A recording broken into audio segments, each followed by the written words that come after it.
douchebags. Let's have a toast for the assholes. Let's have a toast for the scumbags. Every one of them that I know. Let's have a toast for the jerk-offs. Gotta never take work off. Baby, I got a plan. Run away fast as you can. She find pictures in my email. I sent this bitch a picture of my dick. I don't know what it is with females, but I'm not too good at that shit. See, I can have me a good girl and still be addicted to them hood rats. And I just blame everything on you. At least you know that's what I'm good at. And I always find, yeah, I always find, yeah, I always find something wrong. You've been putting up with my shit just way too long. I'm so gifted at finding what I don't like the most. So I think it's time for us to have a toast. Let's have a toast for the douchebags. Let's have a toast for the assholes. Let's have a toast for the scumbags. Every one of them that I know. Let's have a toast for the jerk-offs. Gotta never take work off. Baby, I got a plan. Run away fast as you can. Run away from me, baby. Run away. Run away from me, baby. Run away. Then let me get crazy. Run away. Did the long plan. Run away as fast as you can. Run away from me, baby. Man, I can understand. I never would've thought that feelings could get thrown in the air, 'cause I accidentally caught that. Need some new boxing gloves. Shit got hectic whenever I fought back. For example, 10 minutes can't go past without you brushing my thoughts. That's 1440 a day. So I'll say 144 times I think about you or something like that. Lost match. The fucking thought of you with somebody else, I don't like that. Cellular convos get left in the wrong, 'cause I get so fucking mad when you don't write back. This isn't a song, I just happen to rhyme when I get emo and find time to write facts. I love you.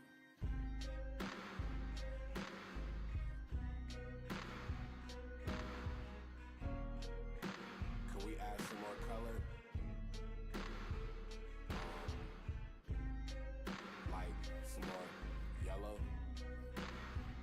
Yeah, that's good.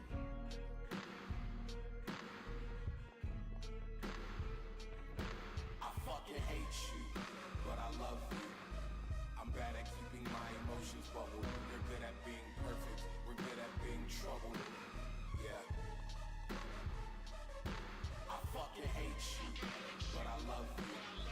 I'm bad at keeping my emotions bubbled. We're good at being perfect. We're good at being troubled. Yeah. Girl, you fucking with my emotions. The fuck is all this noise about? I even consider picking up smoking. You turn to a bitch, you let the dogs out. But in my doghouse, my bitch is the raddest. Crazy who makes me the happiest can make me the saddest. Look, Alice, let's get lost in your wonderland. Fucking Atlas, you're perfectly perfect for me. What the fuck is this practice? Actually, if you even consider leaving, I lose a couple screws in due time, I'll stop breathing. And you'll see the meaning of stalking when I pop out the dark to find you and that new dude that you're seeing with an attitude that proceed to fuck up your evenings. Make sure you never meet again like goddamn vegans. 'Cause when I hear your name, I cannot stop cheesing. I love you so much that my heart stops beating when you leaving, and I grieving and my heart starts bleeding. Life without you has no goddamn meaning. Sorry I'm passive aggressive for no goddamn reason. It's that my mood changed like these goddamn seasons. I fall for you, but I love you. I'm bad at keeping my emotions bubbled. You're good at being perfect. We're good at being troubled. Yeah. The sky's falling, girl, let's try to catch it. The sky's falling, girl, let's try to catch it. The sky's falling, girl, let's try to catch it.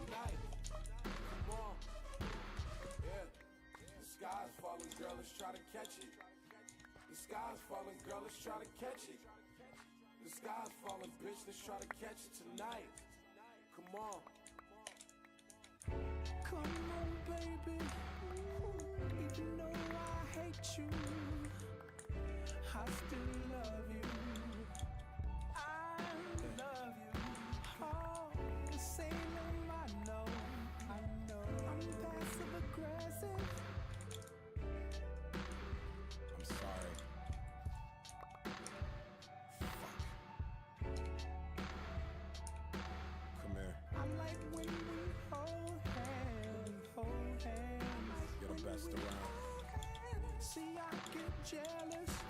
Oh, when if I see that nigga, I just might kill him.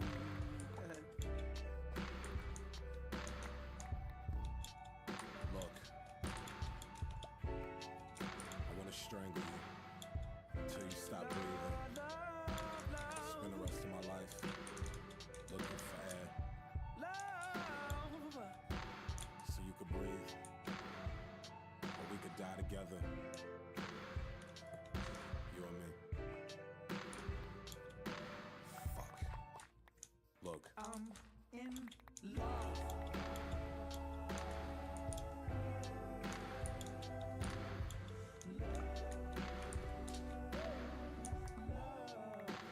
I'm in love.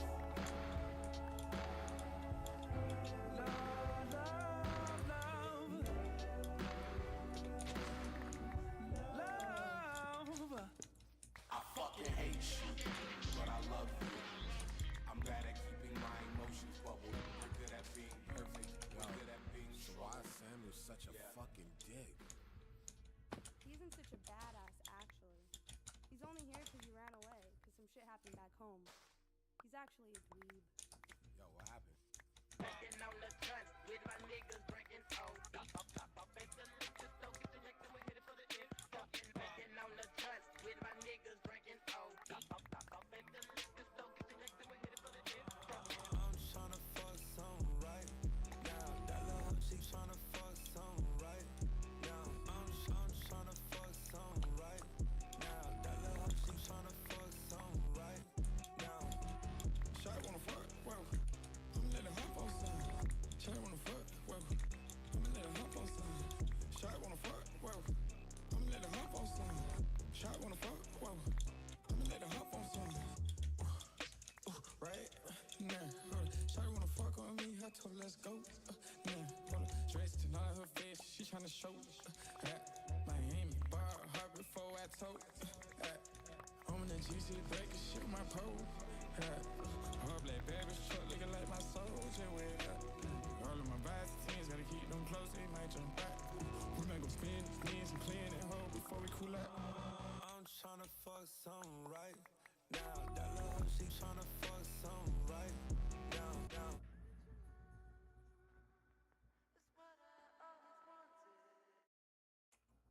Next, I lined up a few of your top songs from 2025. Green Day leading off.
ain't got Richard to sleeve you. No, sir.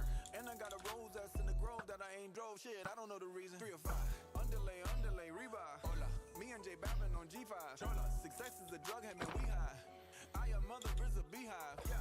I got love for you haters. Yeah. Ain't you tired of enslaving? Huh? Come with us, make some paper. Yeah. Cause you should own what you label. Yeah, you never stayed in Kahlua. I put Chanel on my shooter. Flooded my chain and it Gucci. I don't want that girl, she moody. I'm basically saying I'm cooler. Get Dior discounts from my cougar. Back in the 6th grade, I got them bad grades. I was in love with my tutor. See, musically lows, you trapping, man. Most of you rappers be actors, man. Go MIA when I find little Madison. Stay at the Ritz-Carlton, this not the Radisson. Just took a blue one, about to take the red pill. Purple thoughts in my brain, hope it don't spill. Stay with a nerd, you like Urkel Jalil. Fresh is like Carlton, I kill him but will. Big ass R on my Smiths. Big ass R on my whips. Slip on shoes so you won't trip. Say she kinda fine and she got some hips. Mama said, let me see the witch. Boy, you know, light and dark don't mix. Mix it up, boy, bad luck. Sick to my stomach with them neon guts. Higher than Elon Musk. So high stars eat all dust. And I got a colorful aura, like I got neon guts.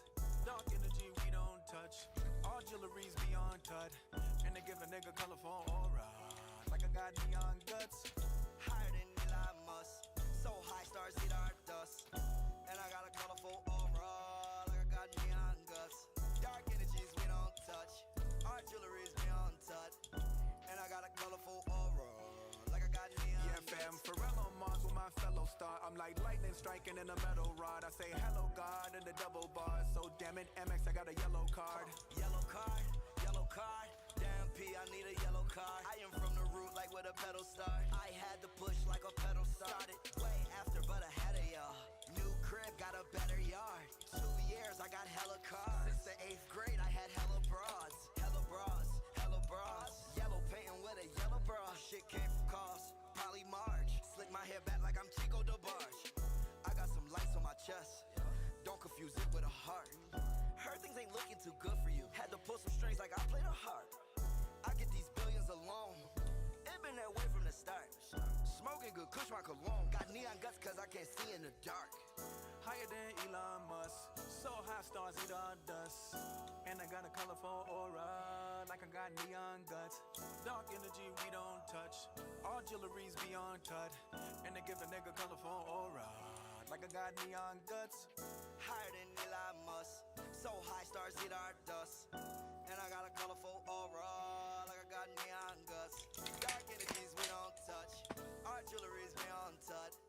And I got a colorful aura, like I got neon guts. And I got a colorful aura, like I got neon guts. And I got a colorful aura, like I got neon guts.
wrapping up with Pierce the Veil.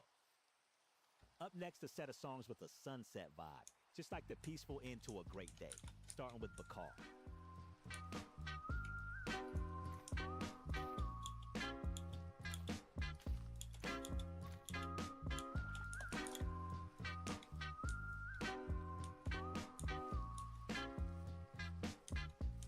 Could you tell where my head was at when you found me?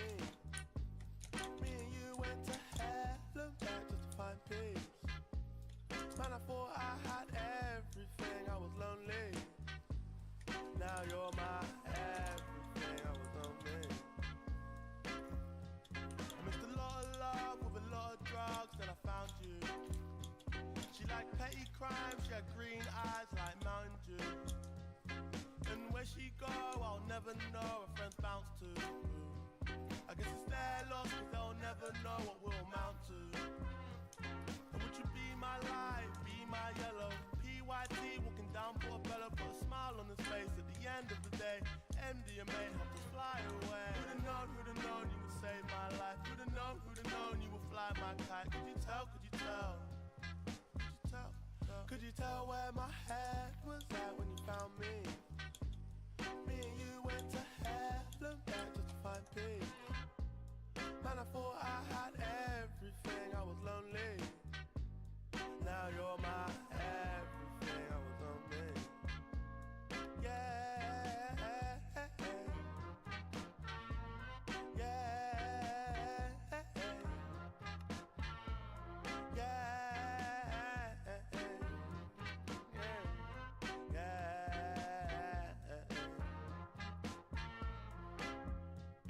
I remember I was all alone. Late night you would call my phone just to check if I was blessed, cause you knew I was low. Head gone rolling off the throne. I remember we was in the park. Late night made love on the grass. Got my head in the clouds counting all my stars.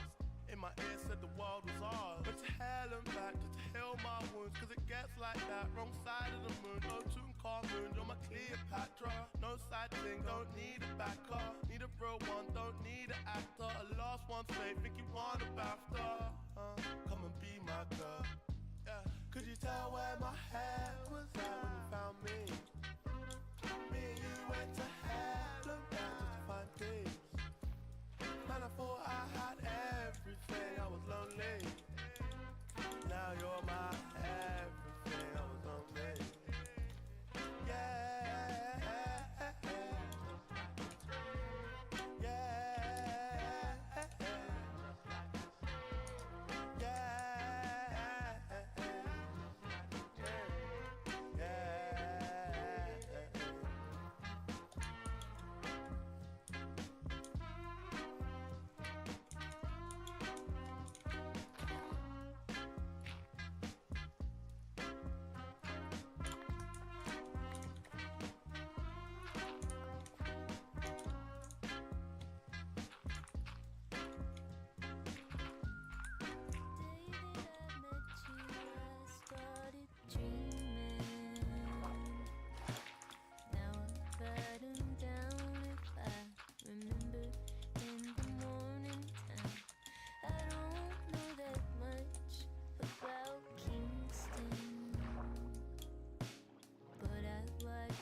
What he called me, I love you.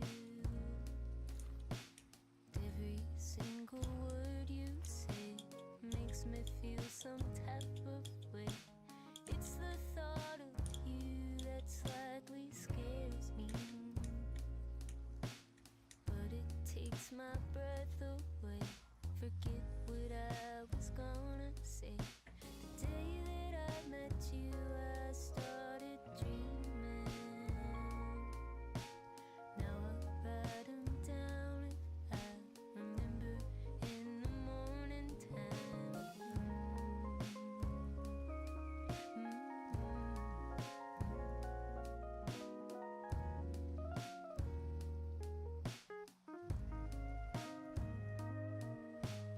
Baby, tell me where you wanna go.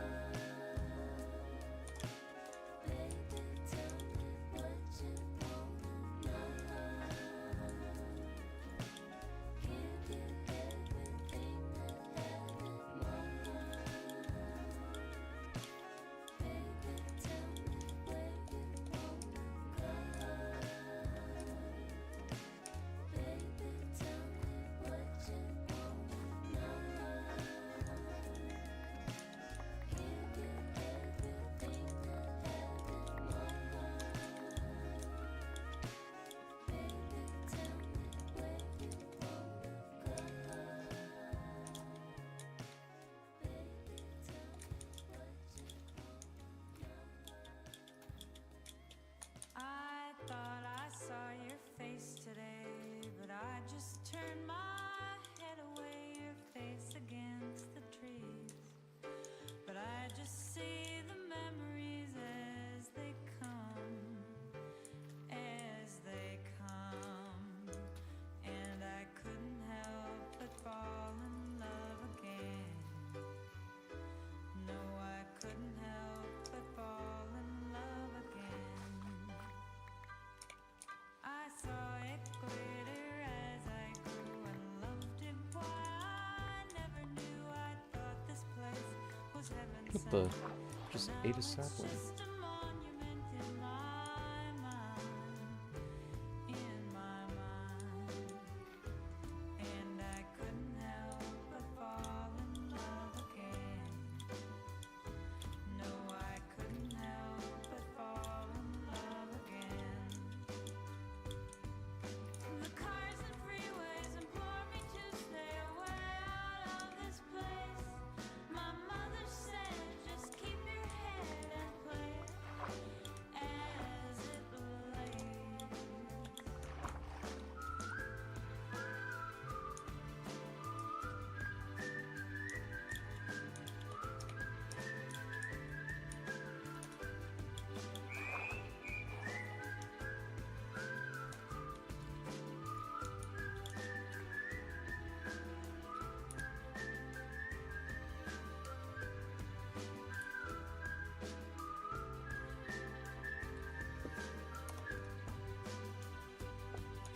The cars and freeways implore me to stay away out of this place. My mother said, just keep your head and play as it lays. I somehow see what's beautiful and things that are ephemeral. I'm my only friend of mine. Love is just a piece of time in the world.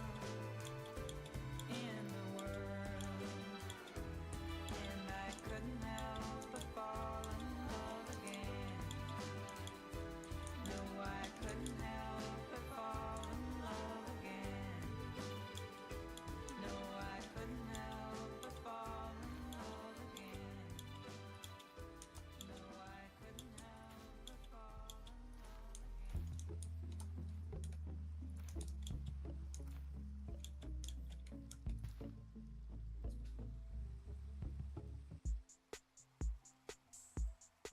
Coming next, Bruno Mars leading off this. Feel so high.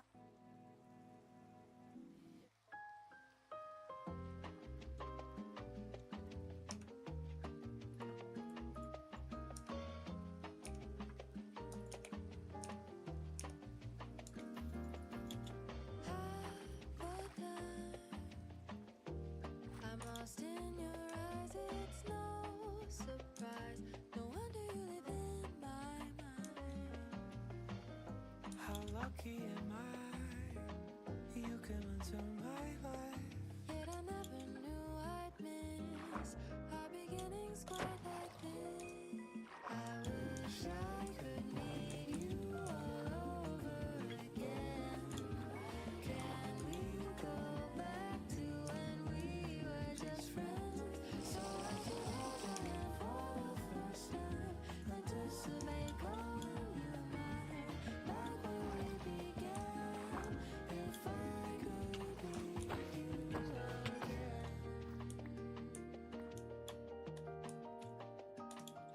Then I'd ask you why you don't wear your jacket when it's rather cold outside. That's because you keep me warm. Our first picnic at the park. When we stayed out till dark, I wish we could relive that vibe when you had me in your heart. I wish I could meet you all over again. Can we go back to when we were just friends? So I can hold your hand for the first time, anticipate calling you mine, like where we began.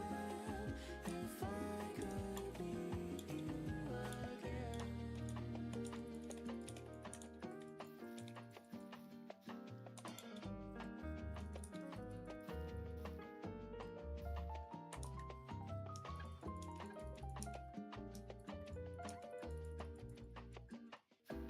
I wish I could meet you all over again. Can we go back to when we were just friends? So I can hold your hand for the first time, anticipate calling you mine, like where we began. If I could be you again.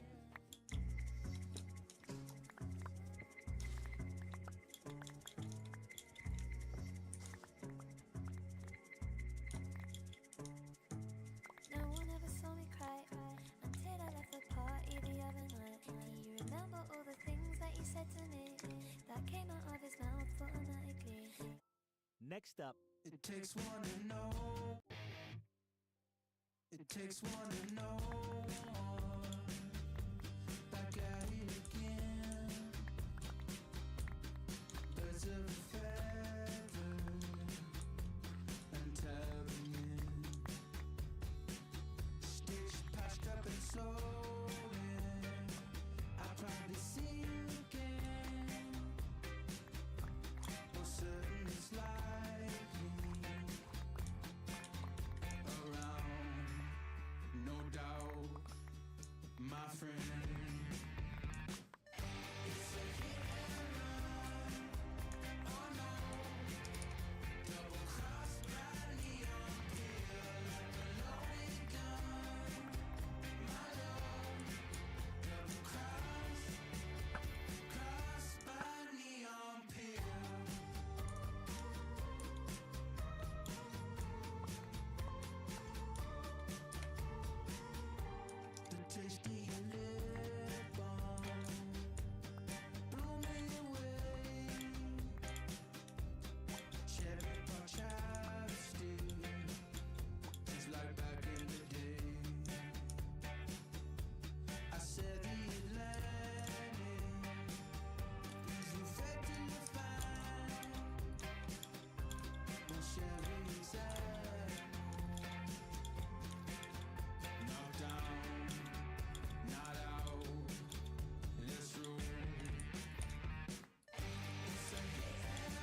Next was Ain't no sunshine.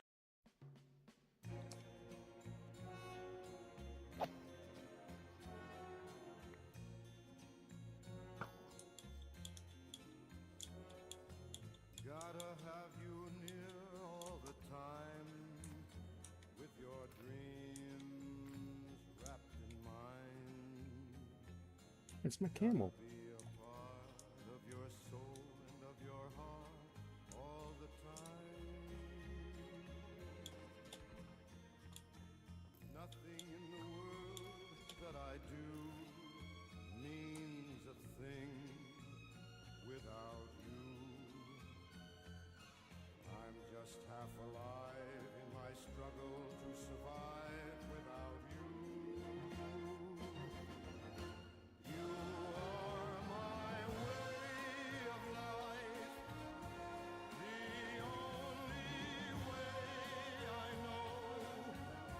You are my way of life. I'll never let you go. Never let you out of my sight, be it day, be it night. You belong to me, that's the way it has to be, wrong or right. I don't need the crowds at my door, the applause from the floor. All I need is you and the love that we once knew, nothing more. You are my way of life, the only way I know. I'll never let you go, because I love you so. You are my way of life, the only way I know. Make me your way of life. Don't ever go.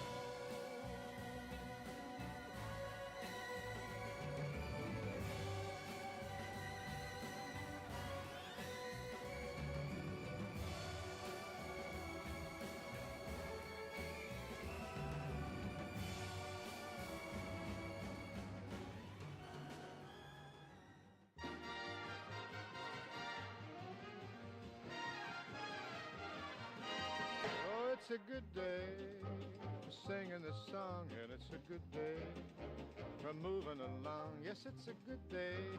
How could anything go wrong? A good day from morning till night. Yes, it's a good day for shining your shoes, and it's a good day for losing the blues. Everything to gain and nothing to lose, 'cause it's a good day from morning till night. You're right. I said to the sun, good morning, sun. Rise and shine today.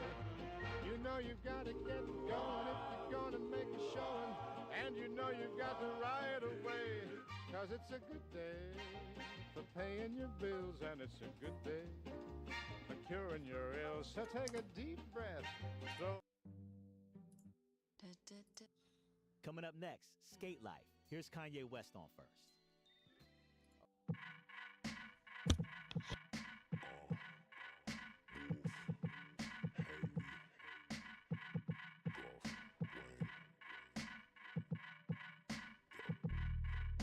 I'm a fucking walking paradox. No, I'm not. Threesomes with a fucking triceratops. Reptar, rapping as I'm mocking deaf rock stars. Wearing synthetic wigs made of anwars, dreadlocks, bedrock, harder than a motherfucking Flintstone. Making crack rocks out of pussy nigga fish bones. This nigga Jasper tryna get grown. About 5'7" of his bitches in my bedroom. Swallow the cinnamon, I'ma scribble this shit and shit while Sid is telling me that she's been getting intimate with men. Sid, shut the fuck up. Here's the number to my therapist. You tell him all your problems. He's fucking awesome with listening.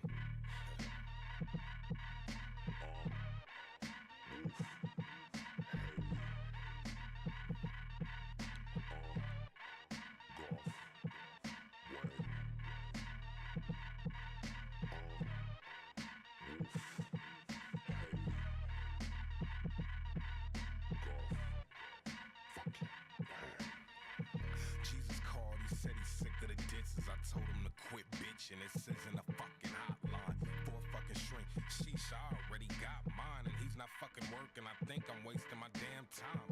I'm clocking 3 past 6 and going postal. This the revenge of the dicks. That's 9 cocks that cock 9s.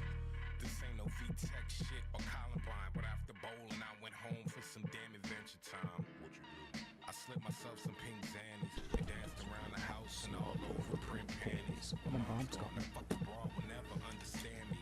I'm not gay, I just wanna boogie to some Marvin. What you think of Haley Williams? Fuck her, whoop Haley Robin them. I'll crash that fucking airplane at that faggot nigga Bob is in and stab Bruno Mars in his goddamn esophagus and won't stop until the cops come in. I'm an overachiever, so how about I start a team of leaders and pick up Stevie Wonder to be the wide receiver? Green paper, gold teeth, and pregnant gold retrievers, all I want. Fuck money, diamonds, and bitches don't need them. But where the fat ones at? I got something to feed them. It's some cooking books, the black kids never wanted to read them. Snapback, green, chia fucking leaves. It's been a couple months and Tina still ain't perma fucking weave. Damn.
Oh god, I thought it was like 4 a.m. It's only 2.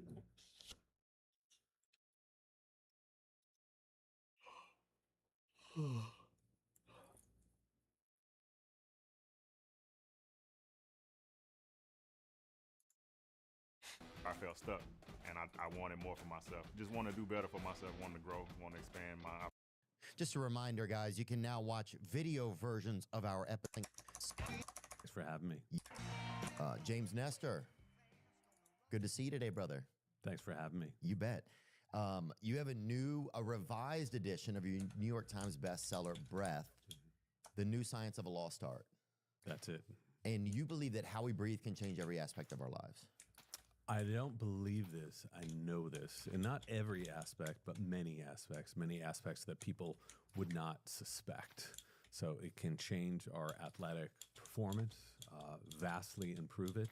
It can allow us to sleep better, it can allow us to think better, better sex, if you're into that kind of thing. Yeah. A whole bunch of other measurable improvements to our lives, and nobody's really thinking about it. Yeah, I guess it's something that we just don't think about very often.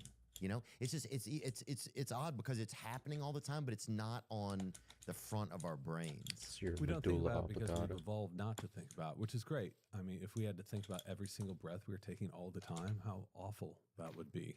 But it works in the background. And the problem is we develop really bad habits, and those habits start working on the background, and we don't notice that those negative breathing habits are affecting how often we get headaches, how tired we are, the amount of cavities that we're getting, on and on and on.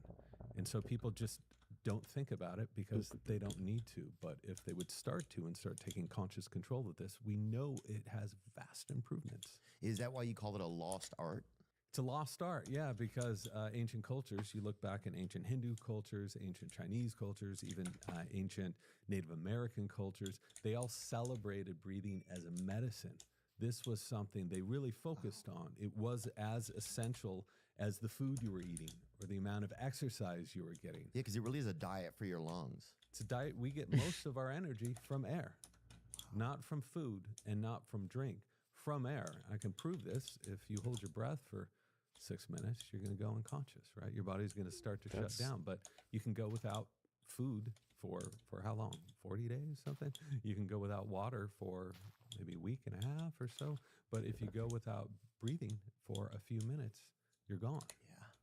Wow, yeah, you don't even think about that, how crucial it is, how crucial of a supplement it is to every moment of our lives. I know you have so many amazing practices that you've taught people, and I want to learn some of those. Take me a little bit through the history of breathing. Like, what were some of the first cultures that really focused on breath work? So around 2,500 years ago, ancient Hindus were doing this, and they believed that if you breathed in a certain way, then you could get more prana, more life force into your body. So they developed all of these crazy ways to breathe that we still do today in some classes. The ancient Chinese, at the same time, their practice of Qigong can be translated to breath work. That's what it means, or energy work. And so these Qigong exercises were built on taking all the energy that's outside of us, deep within us, right? And concentrating it and using that energy to better our health. So these things have been around for thousands and thousands of years, and probably well before that, but that's the first written document, right, that established how to breathe in certain ways to have certain benefits. Yeah, that it seems like it should be something that should be taught in our schools then, that it should be just as basic as learning to spell or to read. It's like, because that's like your lungs reading the universe. It's like your body reading the universe moment to moment. Yeah, there's a lot of things that should be taught at our schools, right? Nutrition, exercise, like staying away from electronic devices at night. So, but I would put, we talk a lot about that, right? At least this is in the public consciousness right now, right? So we're having these discussions. Nobody's talking about breathing. Yeah. And even though kids, you can look at a kid about, there's a 50% chance they are breathing through their mouths. There's around a 90% chance they are breathing dysfunctionally. And so if you're breathing this way, it's going to affect your ability to focus. It's going to affect your oral health. We've also found if you're breathing dysfunctionally at night, you have something called sleep disordered breathing. It affects how tall you're going to grow. It affects your facial structure, all of these things. And I don't hear anybody talking about this. I thought that there would, I was so idiotic when this book first came out. I was talking at medical schools. I was blasting this message all around. I was like, oh, I'm really going to make some change here. I was completely ignorant. Nothing's changed. So people have to take this information and do it for themselves, because I don't trust, governments to really get this information out the way it should be distributed and accepted and understood. Yeah, well, they just finished remodeling the food pyramid, so I think it's like, it takes a while for them to change shape, apparently. You said oral hygiene, and you mentioned cavities earlier. Take me through that. Yeah, so I was reading, a lot of my job is spending time in these really creepy medical libraries, right, and looking through old literature to see what we were saying way back when, to see if it's right today. And so many different dentists and different people in medicine 100 years ago, 120 years ago, were saying the number one cause of cavities wasn't sugar, it wasn't carbohydrates, it was mouth breathing. Wow. And I said, I guess those guys were just old, they were stupid, right? But now the majority of dentists I talk to who study the airway say the number one cause of cavities is mouth breathing. Really? If you look at 50% of kids are mouth breathing. That's a high range, but around half of kids are mouth breathing, especially at night. Most kids are mouth breathing at night. To think that this could be the number one cause of their cavities, this is information I would think parents would want to know about. Yeah, it would be on billboards, you would think. I mean, that's huge. And the money that they would save them by taking care of their kids' breathing practices. What's causing kids to mouth breathe that much? So we're born as perfect breathers, right? A healthy baby. Look at a healthy baby. It's a beautiful thing. Every breath, their stomach's moving out. They exhale, the stomach comes in again. They're breathing in and out of their nose because healthy babies learn how to do this because they're breastfeeding so often. If you're going to be feeding and breathing, that's the only way to do it, right? Right. You have something in your mouth, you have to breathe through your nose. Breathing in and out of your nose. So we lose this at around the age of 5 to 6 when we start going to school and start sitting up and spend 90% of our time indoors. That environment is not conducive to breathing. It's against our evolution. It's against what we have become adapted to be doing. So one of the first things that happens is our breathing starts going into the mouth because we tend to have allergies, right? Usually happens when a kid gets sick and they get congested. So we have a mouth. It's cool. You can breathe out of your mouth whenever you want. But that becomes the default. Mouth breathing is supposed to be an emergency pathway, not the default. And then the kid just remains a mouth breather on and on and on throughout their youth. I was one of these kids. And they've found that if you mouth breathe for long enough, it changes your facial shape and it doesn't allow your mouth to grow as wide as it should. And then I guess if like cranially or the shape of our mouths aren't growing fully, then it would affect the way that our teeth are. Yeah, so if your mouth is open all the time, right, you have this upper palate here that tends to grow up. I'm a great example, which is like completely malocclusion, which is why I had teeth pulled and braces and headgear and all that crap. So when growth time, right, you have this upper palate here that tends to grow up. I'm a great example, which is like completely malocclusion, which is why I had teeth pulled and braces and headgear and all that crap. So when the mouth is too small, teeth have nowhere to grow, so they grow in crooked. That's why we have crooked teeth. Wow. People say, oh, it's a tooth problem. It's a mouth problem. And if you have a mouth that's too small for your teeth, what's going to happen to the airway? It's harder to breathe. Meanwhile, that upper palate of your mouth keeps growing up, and it takes away real estate from your sinus passages, which makes it harder to breathe through your nose. So all these things happen at once. This is not some crazy hypothesis or whatever. This is documented research. This is data. If you don't believe me, go look at an ancient skull from 1,000 years ago, 2,000 years ago, 10,000 years ago. They all have perfectly straight teeth. All of our ancestors had straight teeth. That's a great point. You never see one of those like archaeological digs and they dig everybody up and they're all wearing braces. You have braces, crooked teeth, mouth breathers, and and the big headgear. Like, it'd be. Look at this guy right here. This is just random skull. First one we pulled up. Beautiful grill. Yeah, beautiful. And check out his. I mean, not only are his teeth straight, but look at the jaw size. So this is an enormous airway that this guy has. Big Mac's only in there. It would be hard for him to suffer from snoring and sleep apnea, even some forms of sleep apnea, unless he was morbidly obese, which he wasn't because our ancestors weren't morbidly obese. And so what could a parent do, right? A parent that's their kid is getting to that 5-6-year-old age, what could they do in order to keep their child breathing through their nose or to help encourage that? The smartest thing to do is to look at your child sleeping. And it doesn't matter if this kid is 3 months old or a year and a half, 2, 3, whatever. If you can hear them breathing, there's a big problem. That means the child is struggling to breathe. And if a baby is sleeping 12 hours a night, right? That's how a good baby, that's how often they're sleeping and how much they're sleeping.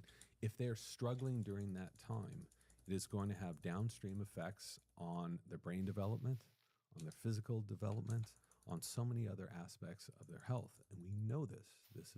These are facts. So first of all, listen. If you can hear the breathing, huge red flag. Another thing you can do is you can creep up to the bed or the cradle or whatever and see if they are breathing in and out through the mouth. That's a problem, and you have to figure it out. So I can't offer a blanket prescription because every kid is different. But I would highly suggest parents go see a pediatric dentist with experience in airway health. They can assess the kid's issue and they can fix it. And what I've found is if you fix it early enough and allow that mouth to grow the size it's supposed to be growing, guess what happens? No braces, teeth growing straight, no other breathing problems, nasal breather, better facial profile, the musculature and the skeleture develop properly, and you have a healthier kid. So if you front load some of that work early, you don't have to worry about any of that stuff that I had to go through and so many other people had to go through later on. Yeah, some people have to get the real, they'll get the big braces. They'll get, I had a dude, they had like braces that were hooked even to his suspenders. It seemed like it was like, this kid is, they're pulling him up and down. And you think about what those things do too. And I think I missed that. That I had to go through and so many other people had to go through later on. Yeah, some people have to get the real, they'll get the big braces. They'll get, I had a dude, they had like braces that were hooked even to his suspenders. It seemed like it was like, this kid is, they're pulling him up and down. And you think about what those things do too. And this is something I never thought about it before because I always thought like science research is always moving forward. We're getting better and better and better. How do people But stay what serious? they used to do for kids 100 years ago, Says stuff 120 like years that. ago, is with a kid with a mouth that was so small that the teeth were growing and crooked and they had airway problems, what would you do? You would expand the mouth, right? Bigger mouth, teeth growing straight, you can breathe better. But when I was growing up around the 1940s, they industrialized dentistry. And what they did was the same treatment for everybody. Yeah. Bring you in there, we're gonna start pulling teeth, and then we're gonna take those remaining teeth and we're going to crane them. It's like foot binding, like that old Chinese practice of foot binding, right? We're going to crane them in. So as the rest of the head and face is growing, the mouth gets smaller and smaller and smaller. That's a great point. If you have braces on a youngish child, it's holding their teeth in one space while the rest of their face is growing. It's exactly what's happened. And that's why you have so many people with these retrognathic profile. I'm a perfect example of baby this. mouths. They call them. My brother never had braces, right? And he has a completely different profile than me. He has a completely different mouth than I do. Oh, he can probably get through a salad in 6 minutes. He can chomp away, you know. Me, I'm taking a long time, 30, 40 minutes, pissing off everyone around me, but that's just how it is. So, you know, you can't go back in time. I can't do anything about this now, but what you can do is educate people now so their kids don't have to go through the braces and headgear tied to your suspenders or your pants or whatever. You don't have to do that. Like, this is a choice. Yeah, this kid was very dangerous. I remember if he sneezed, he would moon everybody. Like what's wrong with our species that's what we've come to? And if you look at 200 years ago, no one was getting that. If you look at indigenous cultures right now, people say, oh, this is just human evolution. Our mouths are growing smaller. Look at the Hazda, right, in Africa. They've never had anything industrialized. They eat a lot of meat. They drink cow's blood. This is their main thing. Their teeth are perfect, and their facial profile is perfect, and their mouths are wide. Bring that up. When did we start to put braces in the children's mouths? It's pretty fascinating. Thank you so much for coming today because you never think about this stuff. But once you're saying that to me, that now you have a growing human and you have their teeth that are confined. Makes perfect sense. It almost seems baffling that you would do that. It almost seems, I mean, it's so restrictive. And also the nervous conditions it must create inside of your body, the stress it must put on your gums, and then the rest of your face, your brain is right there. And you think of at any time to get this procedure, like the worst time to do it is when you're a teenager. You're so screwed up already as a teenager. Then you have to go to school like that guy, you know, with all this headgear. So I don't know why they did it. I mean, I think it was economical because you can just bring kids in, you do the same thing over and over and over and over. You also have to think about, like, I had my wisdom teeth removed. I don't know if this was just something, you never question it. It was just something they did. Why? No other species has to have wisdom teeth. None of our ancestors, if that were true, that our ancestors were getting impacted molars and dying of infections or whatever, we wouldn't be here today. Yeah. The practice of using braces to straighten teeth began in the early 19th century. French dentist Christophe Delabarre invented the first modern braces in 1819. A flat metal strip tied to teeth with thread to gradually align them. The term braces emerged in the early 1900s, coinciding with improvements like Edward Engel's brackets and wires. Wow. Brackets and wires. Oh, that's fascinating. You see that all of these inventions came about at the exact time that industrialized food came into cultures. And this is why our mouths are so small, because we stopped chewing. And so right at the time, you always talk about, at least back in the day, people would talk about like British people and their teeth, right? This was some terrible joke people used to make. Oh, but we still make it. You still make it. The kids today are still doing this. But it turns out that England was one of the first countries to adopt an industrialized diet. So their teeth went to hell right off the bat. 50% of a population, 50%, will have crooked teeth after adopting an industrialized diet in a single generation. Unbelievable. People say that evolution, it takes 100,000 years. Like it takes 1 million years for things to change. It happens in one generation. Well, if you even look at some of these primordial humans, like you're talking about, or primordial might not be the word, but if you're looking at some of these early human skulls, yeah, you can easily see the difference. And that's fascinating about the group in Africa. Yeah, it's not like they're running around complaining about cavities. No, they're not complaining about heart disease. They're not complaining about diabetes. Like none of these things exist. So all of the modern diseases, not all of them, most of them, because there are some genetic diseases, most of the diseases we're contending with today are diseases of civilization. These are diseases that have been brought upon us by industrialization. And again, this isn't some crazy conspiracy theory.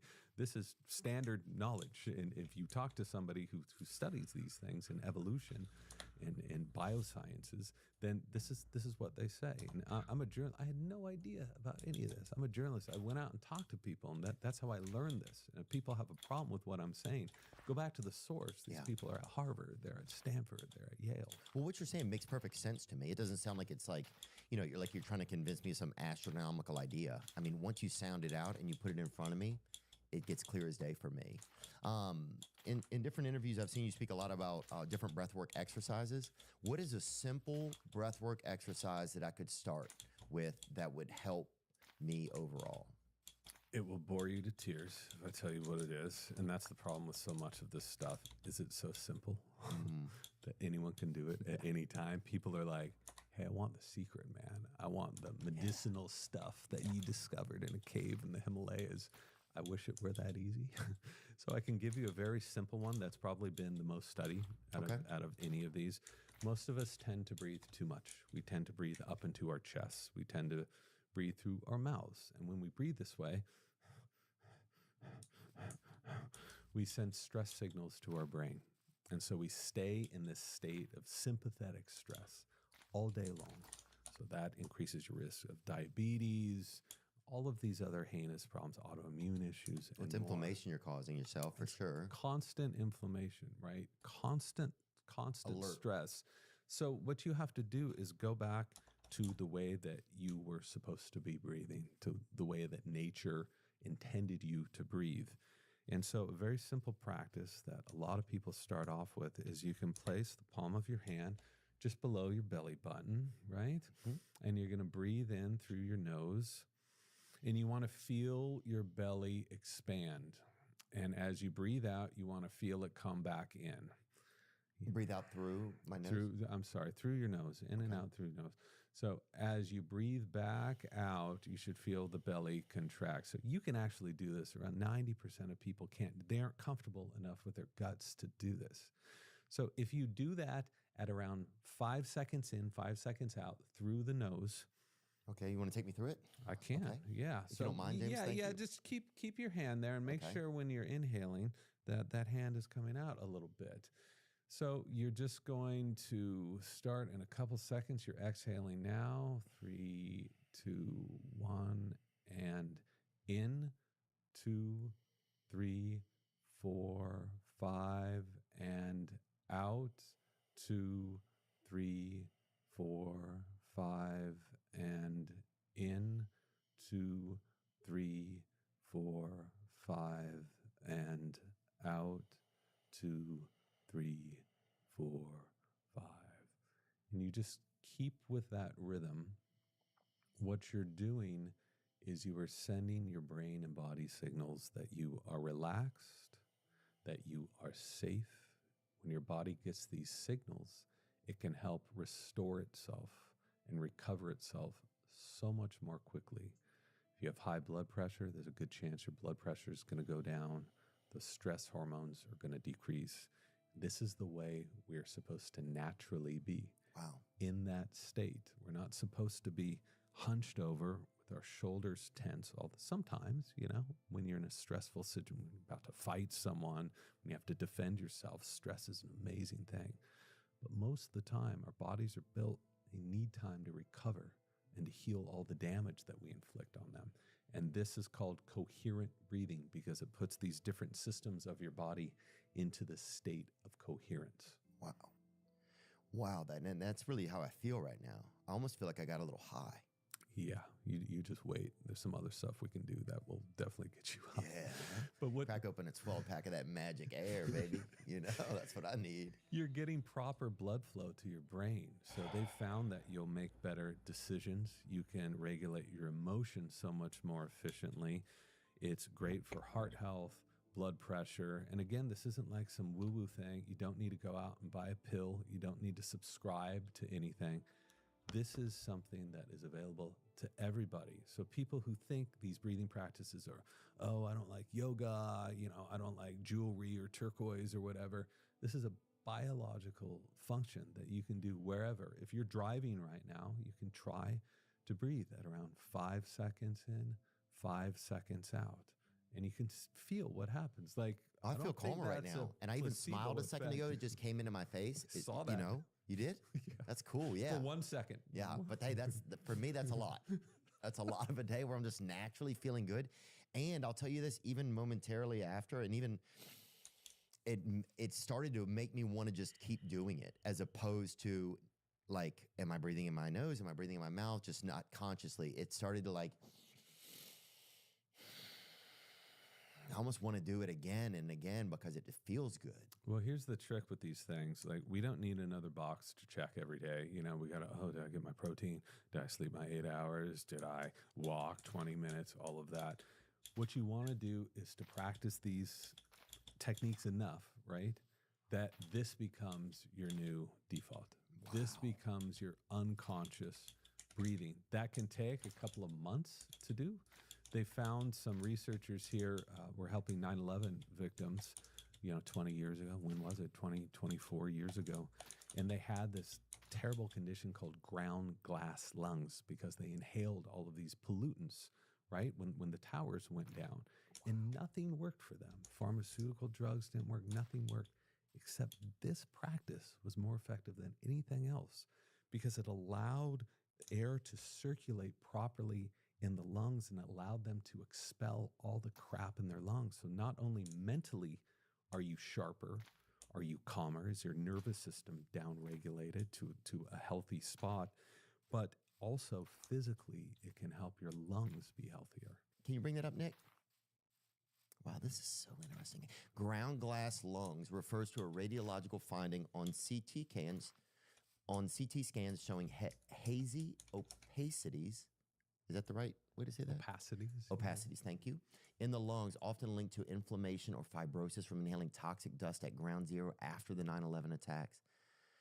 The massive collapse of the World Trade Center has released a plume of pulverized concrete, asbestos, glass fibers, heavy metals, and jet fuel combustion byproducts that coated lower Manhattan. Responders and nearby residents who breathed the dust developed persistent lung damage, including ground glass opacities. Wow. The dust contained over 2,500 contaminants, 50% construction debris, 40% glass fibers, 9% cellulose and asbestos, silica, lead, mercury. Oh my God.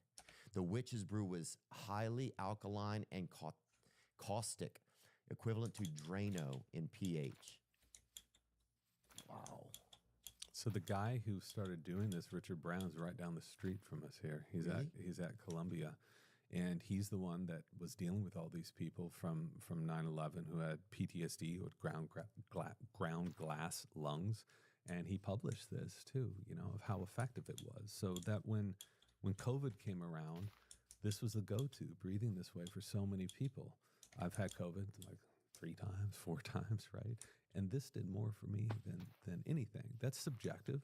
There wasn't a control version of me, but this is something I've heard from hundreds and hundreds of people, is if you don't lay on your back, you get COVID, you're coughing, right? You feel like crap. If you lay on your stomach and breathe at this rate, around 5 to 6 seconds in, 5 to 6 seconds out, right? It can really help. And it's free and available for everyone. So why wouldn't you do it? There's no negative side effects to feeling better and getting more crap out of your lungs. There's still something though, even when you say, like, it's so funny, some of the most simplest things, we want something, it's like we want to, well, I need to buy this, or nah, but I'll go get that, or I'll do a 5-hour energy. Like, we always want something else. Isn't that kind of interesting that that's how we operate? I think it's, a lot of people are apprehensive by things that are free and easy, right? You think about what's happened to nutrition, which is insane. If you look at our ancestors, or the people that are actually living to be 110 years old, they don't know what a calorie is. They're not dividing fats and proteins. They're not taking supplements, right? But they're eating in line with what the seasons provide for them in their backyards. So I think that breathing's the same. There's so many people that are trying to overcomplicate this thing by saying you need to breathe these 5 different techniques in the morning, then do the same thing at night, and then you need to subscribe to my service where I'm going to dole out other techniques. Yeah, I'm going to mail you a jar of my breath or something. Yeah, people do. So I think by keeping it simple and going back to, we got so sick because we moved away from nature.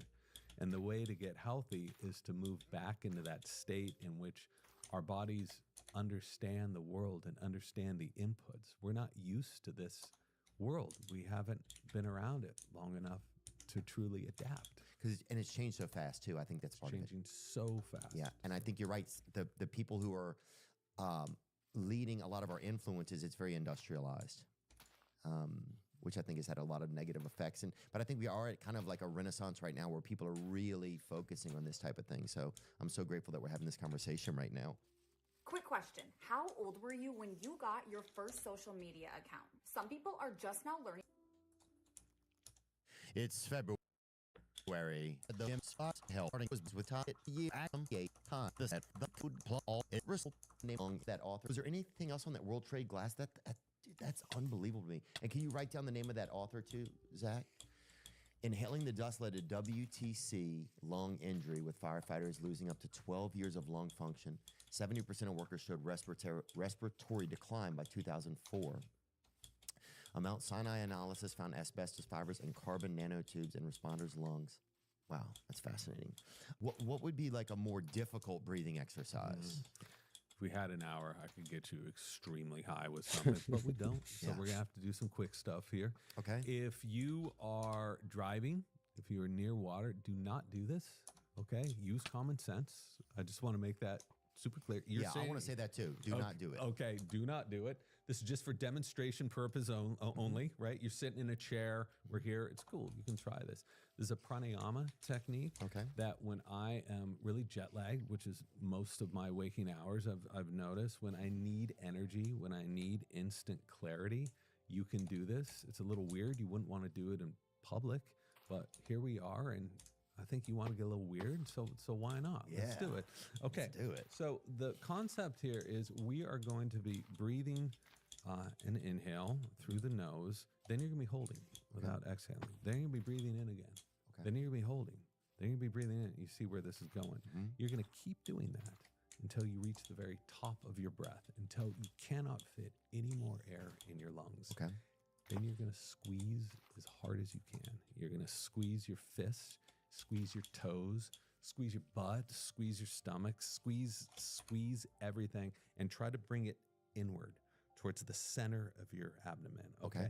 Just focus on bringing that. And then we're going to do it again. We're going to do this a few times. Okay. The whole. Do this.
whole thing will probably take a minute.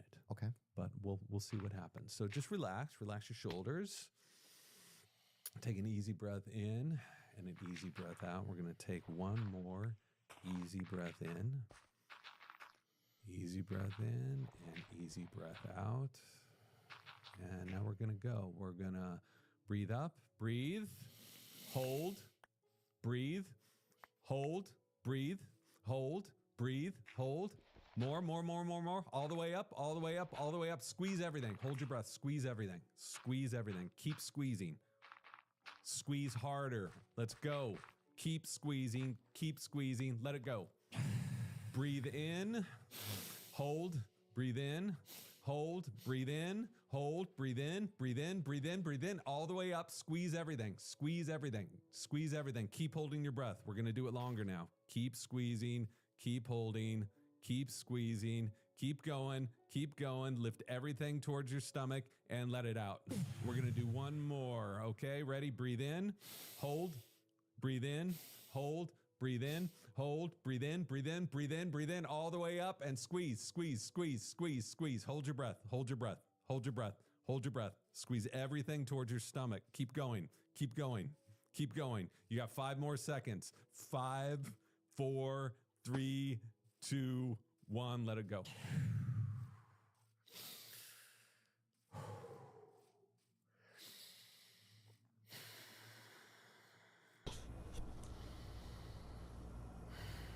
I can feel my heart racing.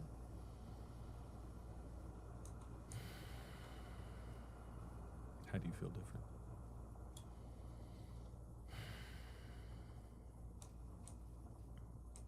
Feel pretty chill overall. Yeah, I mean, I wouldn't take a breathalyzer right now, probably. I definitely feel a little bit buzzed up. So what you did I feel right relaxed. Good. What you did right there, this is a very short version. It's better to have a longer amount of time. We can go through the whole process. It doesn't make for very good podcasts or radio, so we're not going to sit and listen to you be silent for 20 minutes breathing. But the point of this is you're purposely stressing your body out. You're taking control of your nervous system and you're cranking it up to 11 and you're compounding all of that stress. Then you're releasing it. So you're letting your body know, your brain know that you're in control of that stress. You turn it on, you turn it off. You turn it on, you turn it off. What most of us do throughout the day is we have this chronic low-grade stress. It's always there. It's buzzing around. We never let it go, right? So we never blow it out, but we never truly relax. And this is one of the main reasons so many of us are so sick. Again, this is not some crazy hypothesis. Well, stress is inflammation. It's chronic inflammation. Chronic stress is one of the leading causes of so many issues. So if you spend a few minutes a day, you don't have to do the weird stuff, right? There's other things you can do in public. No one realizes you're doing this. It's your own private little secret that you can do, and just to have that pressure release throughout the day. A lot of people use yoga or exercise or weightlifting. All of those things are awesome. They work great, but it's not always available to you. Your breathing is always available to you. Amen. You can do that anytime. Yeah, I mean, even just you reminding me to breathe in and out through my nose, that simple reminder, it just feels good. It just feels better. It's just like, yeah, no one's reminded me of that probably ever in my life. You know, it just doesn't happen. I have to pee really fast. Yeah. I'm going to tell you about an experience that I had with a breathwork person. That also happens with some of these breathwork devices. I should have warned him. Yeah, I just feel happier. I just feel a little bit happier, even just going through this. So yeah, thanks for the reminders. It's funny. I almost want to keep doing it. It's almost like having a sip of coffee. It's like I want to keep doing it because it feels good. I took a breathwork session one time with actually a comedian, this girl Blair Sochi, who's very funny, and she also on the side does breathwork exercises with people. And she took me through this experience one time. I was laying down. I can't remember exactly what it was. I feel like it was some of what we just did, but it was for about maybe 30 minutes. Mm-hmm. And at the end, I just tears were. I mean, I had like one of the biggest, like just kind of emotional releases that I've had outside of an experience with drugs, like an ayahuasca or something like that, or mushrooms. It was super profound. There's a lot of videos out there of people having profound experiences after breath work. Videos of people just really breaking down after breath work. I'm sure you've seen a lot of this. I've seen a lot of it online, but I've also seen a lot of it in person. And the question from a journalist standpoint that I have is, how much of this is the breath work and how much of it is these people trying to show off that they're really having a bigger breakdown than the person next to them. Oh, and it's so funny because people get competitive. You get in those spaces, or you see a video and then you feel like you have to go replicate that. That's fast. I agree with that. This is one that, Zach just pulled one. Yeah, you want to play this one? Here's one that...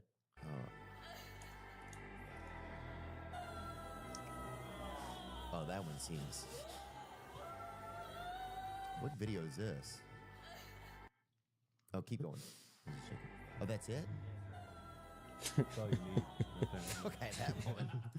You really want to see what comes next after that? No. I'm not allowed. We have blockers on this computer. So, yeah, I can't be watching stuff like that. What are some of the experiences that you've seen with people that are experiencing serious breath work? Sorry, I thought that was going to be better than that. Well, that was pretty good. If people see that, like, pretty yeah, I just good. couldn't tell if that was super real or not. I couldn't tell what was actually going on. Maybe you had just put that in my head, too, because that does happen a lot. But my own experience from my own, it was like, yeah, it was just tears flowing out of me, just such a release. Yeah. Just such a release. And it felt like it came out of the fabric of my existence. That's what was really fascinating. What have you seen regarding like trauma release and breath work? Well, we all have these repressed emotions, especially dudes, like we got to hold it back the whole time. And once you loosen up enough, once your body, I ain't gay. I'm gonna play football or whatever. Yeah. But that's what's allowed us to survive. You have to be able to kick in that mode. Otherwise, you can't run from a tiger, or fight off a warring tribe. So that's part of our evolution. We're not meant to stay in it all day long, though. We're meant to, when we're chilling out, we're meant to be truly relaxed, and we don't. So sometimes in these breathwork sessions, just like in ayahuasca or other, drug sessions, or when you're hallucinating for some other reason, you tend to loosen up, right? And all the stuff comes out. So I've seen a whole bunch of stuff. Has it blown your mind almost sometimes? Well, the critical part of me is what's the physiology behind this? What's actually happening? And so that's a great question. Yeah, when you're doing the breathing exercise and then the trauma release occurs, what is happening? So I can tell you what we know. We know that when you overbreathe, a lot of these, my hunch is that breath work you did is probably pretty intense. Yeah. Right. Okay. Yeah, it was fast. It was like a lot of in out, in out. So when we're overbreathing like that, we're actually inhibiting blood flow to the brain. And if we overbreathe long enough, we can inhibit around 40% of the blood flow to the brain. So the brain, in some ways, thinks it's dying. So it's a DMT release of some sort? People say that. It's never been measured. I tried to measure that for this book, and I was told by the researchers they could not measure it because it's so minute. That kind of makes sense. When people say, oh, this is my DMT breathing, that's not based on, it's good marketing, but it's not based on any measurements. So this is a way of like tricking your brain that something very wrong is going on, and if you stay there for long enough, it starts to short circuit in some ways that can be beneficial. You start thinking differently, right? You start hallucinating. I don't know if you were hallucinating, but that's very common. And all of these safeguards that you have built up, especially around your nervous system and emotion, tend to release in certain ways. So we know it absolutely affects your physiology. I had the one bit of research, actually, there were many in the book that did not make it in, is I went to a lab at University of California, San Francisco, and breathed for an hour, just crazy hyperventilation, as they had a catheter out and were recording my blood pH. And they had to stop it because according to their measurements, my blood was so alkaline, which means I was blowing off so much CO2 that I should have been in an emergency room. Damn. This guy is just like, this is the weirdest thing. You should not be doing this. This is unhealthy. Chill, and yet brother, I felt great, right? Because our bodies are meant to be flexible.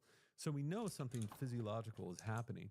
On the other end, are people people claim that they're able to revert to their caveman selves or revert to different animals. I think that some of that is where it gets a little showy. Yeah. I was in one like 2 hour long session where you just hyperventilating for 2 hours, and some woman. Yeah, prove it if you're an animal. Get out there and eat some bird seed. No, after or this guy was doing it. Like he was I shouldn't laugh. He was having his own release. Respect that. That's a beautiful thing. But some woman turned into a baby, and I think this other guy was like, well, I'm gonna turn into a wolf. And he was prowling the room.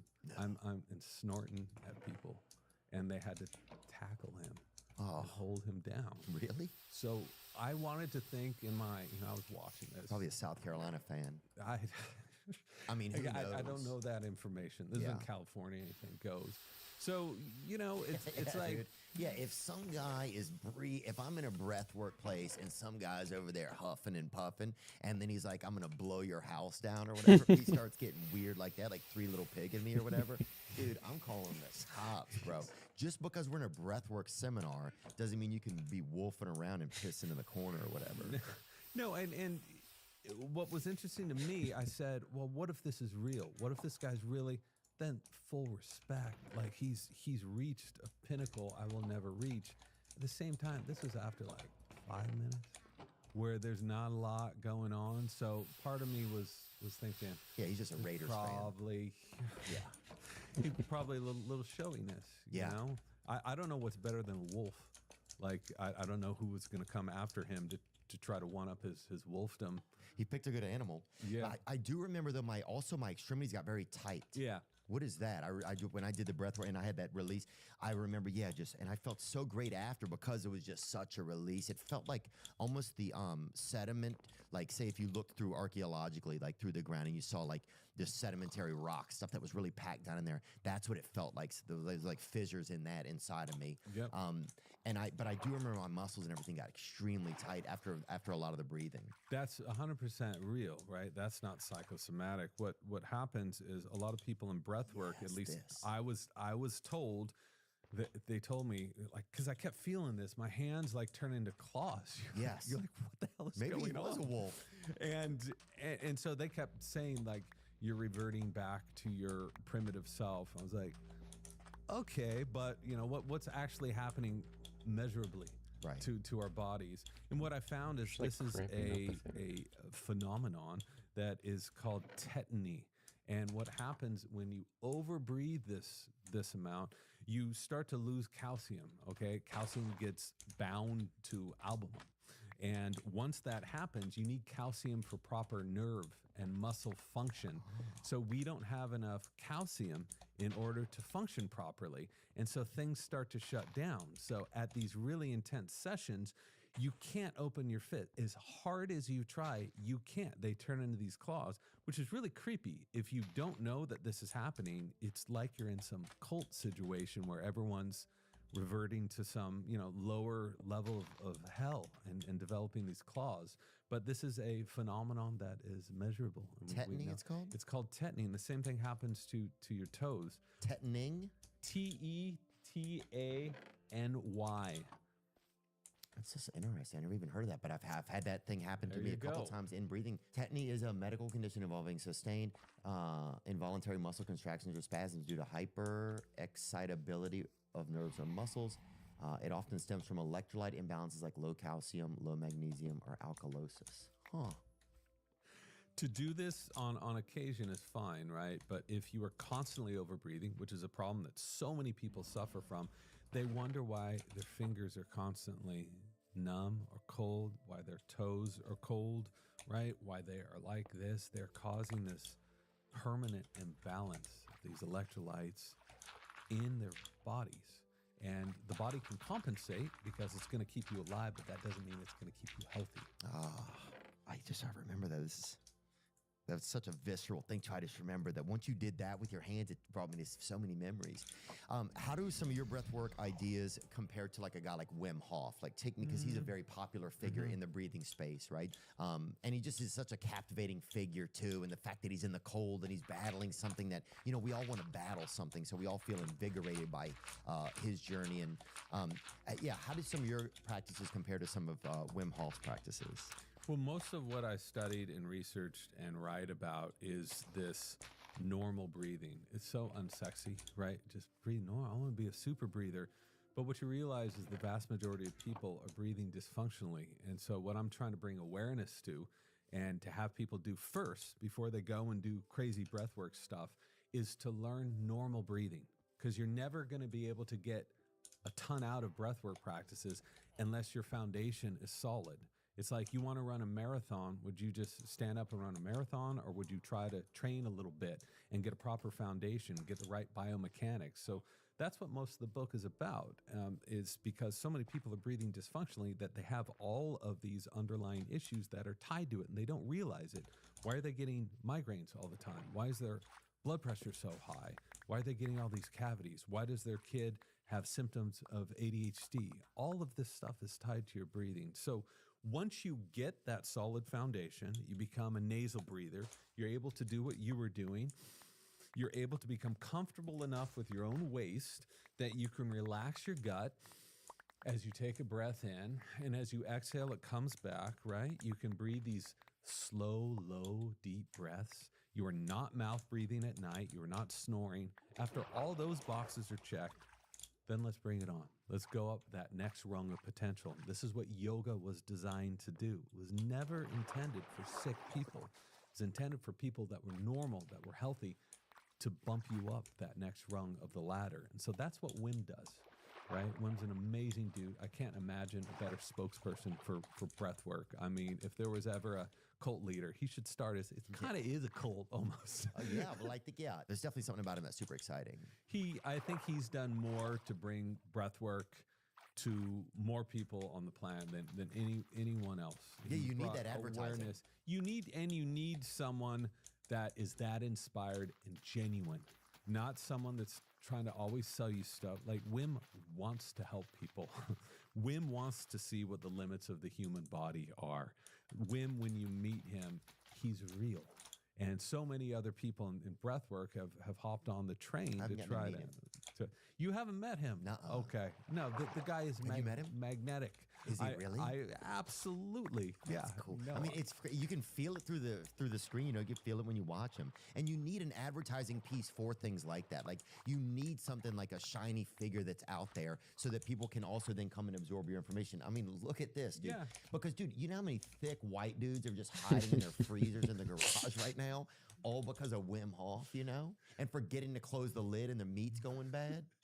But people were not doing this so we knew all about these benefits, but the people training you how to breathe properly was a respiratory therapist, you know, in a hospital.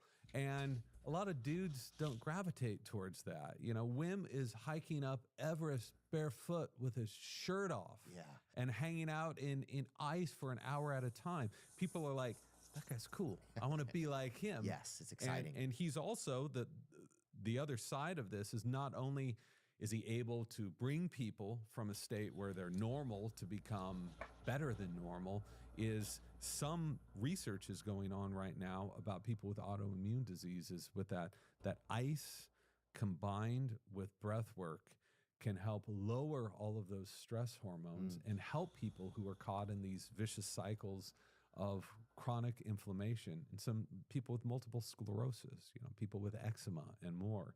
And this is something that's free. You got to buy a freezer, right? Put some ice in it. Yeah.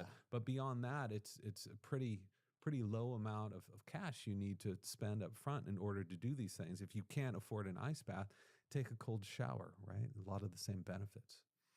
Who are some other known figures, or who are some known figures throughout history that it's documented that they've practiced breath work and it was a big part of their lives? Do you know any? There's so many. And if you look at ancient literature, there were all these swamis, there were all these Buddhist monks, there were all these Rinpoches that were supposedly doing things that were impossible according to our understanding of biology and medicine right now until you bring them into a lab. And so in the 70s, they started doing this. One guy was Swami Rama. This guy who grew up in the mountains of the Himalayas, been meditating. Swami Rama, bring him up. Sorry, I interrupted you. No, that's cool. The mountains of the Himalayas, go on. Yeah. Since he was 4 years old, he was trained to be a monk. And they brought him into this place called the Menninger Clinic. And a Navy physicist tested to see what he could do, things that are supposed to be impossible. And he was able to flutter his heart rate on command at 300 beats per minute on command. And then what's our regular heart rate? If you're healthy, 50. And he did 300 per minute. Mine's probably 70, 67. 300 beats was supposed to be impossible. Shit, he's a damn Valentine's Day at that point. So he was able to change the temperature on the palm of his hand 11 degrees from one side to the other. One side was all flush and red, and the other was like gray and purple. And in another test, and this was reported in the New York Times, he was able to enter states of deep sleep while still being conscious and repeating everything that happened in the room around him. All of this is supposed to be impossible. He proved it, and it also establishes credence to all these other stories of these ancient monks doing this stuff. Wow. And he said the foundation of all of this was breathing. You have to start with that. Then you have to learn to meditate, and then you can do all this other stuff. But it starts with that. Yeah, I wonder, how would you even be able to do something like that? You focus on your breath, you meditate, and I can tell you I've seen people do things that are much crazier than that. Like? I've seen people do a lot of things that I don't feel at liberty to discuss because people are going to think I'm insane until I get these guys into a lab, and that's what I'm working on right now.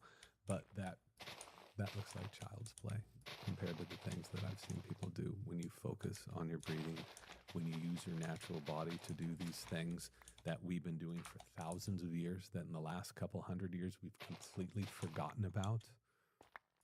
Wow. You got to come back then. You'll have to come back after that for sure. Dialer.io. Hey, just want to tell you guys, it's Andy Elliott with the Elliott Army, the Elliott Group. This episode is sponsored by BetterHelp. You know, sometimes it can feel like everybody's got it all together in their heart. They got things figured out. They got their love life just organized to a T. Especially in February when people are slanging chocolates and Cupid's firing arrows and everybody's eyes just are lit up with I don't take you from shopping. Is in health. He even looked that up, Nick. I bet Carter would be the only one that would have been cool enough to do that because he was into He was into health. He put some solar panels up on the White Hat and organic garden. You know, Did he? I doubt he would ever admit to it. You know. Jimmy Carter put solar panels up on the White House? Yeah, that's I believe it. You can fact check that one. That's pretty dope. And then Reagan took him down. That's so hilarious. It'd be great to see a history of just all the ridiculous things that have been put up each time and then taken down. And taken down again. Yes, President Jimmy Carter installed 32 solar thermal panels on the roof of the White House West Wing on June 20th, 1979. They operated until 1996 when the Reagan administration removed them during roof repairs and stored them in a Virginia warehouse. The panels later went to Unity College in Maine for cafeteria use and influenced later White House solar efforts under Bush. Wow, that's pretty cool. It'd be a nice thing to just be able to buy it even in an auction, one of those. Yeah, I've heard there's a lot of celebrities that are fans of yours. Devin Booker. Who else was I reading? Pink, the musician. Sydney Sweeney. Who's probably got a set of lungs on her, I bet. What is that like? Have you had celebrities reach out to you? Has there been like an interesting occurrence where one of them wanted you to come up, like a private session sort of thing? Yeah, that's happened a few times, and they've been just so disappointed because they want like the secret thing. They're like, oh, I bet you got into some weird stuff. I'm famous. You need to tell me the secret. And I tell them what the secret is what I told you. And they're like, oh, that's it? Yeah. So it's about doing the work, right? It's one thing to tell people these things. You can't just like read it once, do it once, and move on, right? It's like a diet. You think you're going to eat one little salad throughout the day and then be eating French fries for the rest of the day and thinking, oh, I ate my salad, I'm good to go. We're breathing all the time, right? And so you should be breathing in a way that is conducive to your body and your health. That in helps that you. time. Well, it makes certain, yeah.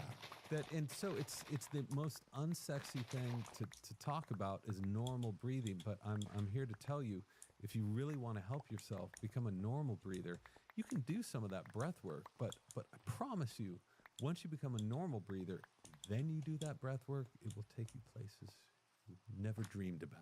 Let's go, huh? A little long Narnia, homie. I'm ready. I'm ready for that. There's this kind of phenomenon where it's like sometimes when I finally sit and take a breath, it feels like I haven't breathed or breathed or whatever for months sometimes, you know, or for weeks. You know that feeling where you're like, oh, I finally got a breath, and it's something you're like, what's happened in our lives that's made it so that we've gotten so far away from our breathing? Well, I think you can force yourself into pausing and resetting your breathing, and you can force yourself through yawning or sighing. So when you are not aware of your breath and when you are just caught in these negative unconscious habits, it gets so bad that your body needs a reset. And so what does it do?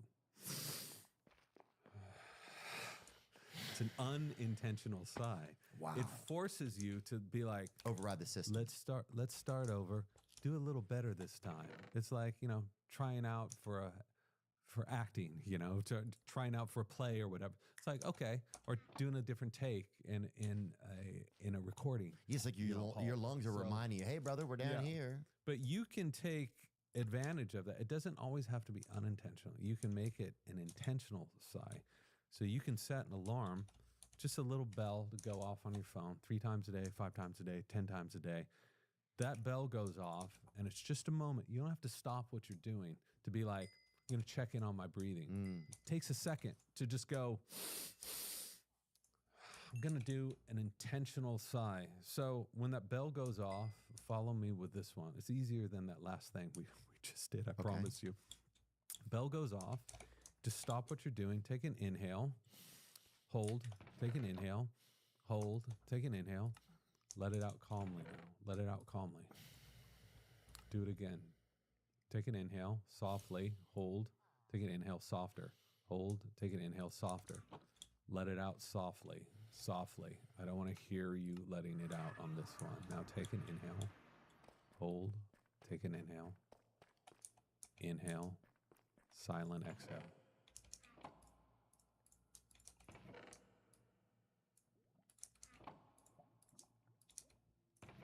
Right on, right on.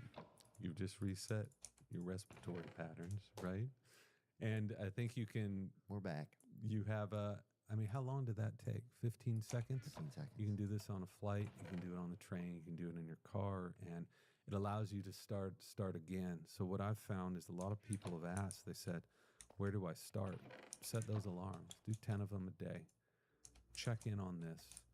And if you do enough of these, if you go back to breathing, after you've reset it, go back to breathing, that 5 seconds in, 5 seconds out. Don't exaggerate it. Real soft. I shouldn't be able to watch you breathing, right? It's really subtle, really soft. This will become your default. And if this becomes your default, I am telling you, it changes a lot of things. You're going to start cooking. You could start hooking. You could start sleeping. No, cooking. I mean, you're going to cook. You're going to be rolling. I thought you said hooking. Oh, no. That this could get you out on the street. So children, he said cooking. Cooking. I just saw this. Figurative and literal language. You could go to the kitchen, make something healthy. Yeah. Or just get your cooking in your body. You're making something healthy in your own life. Do not do that and go out hooking. No, do not go out hooking. Take me through some other ailments that breath work can help us with, that focusing on our breathing can help eliminate or solve, or can help fight. And then, how about ADHD? Take me down some of that journey, because I've heard you talk about it a lot. Yeah, so this is something I learned after the book was published years ago. And I kept hearing this from people in the airway space, from different doctors and different dentists. They said, no one's paying attention to this. I didn't discover it. I spent 5 years researching and writing the book.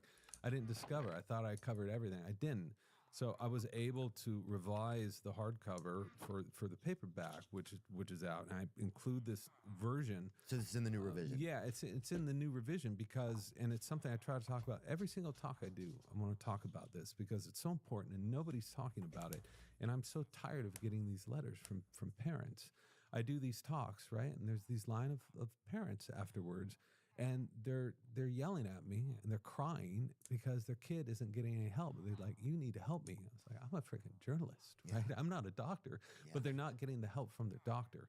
So this is what I've learned. I'm a filter. I don't do this research, but I talk to the leading experts in the field. I spend a lot of time doing this. They have told me this, that ADHD is diagnosed as a neurological problem, right? It's a problem with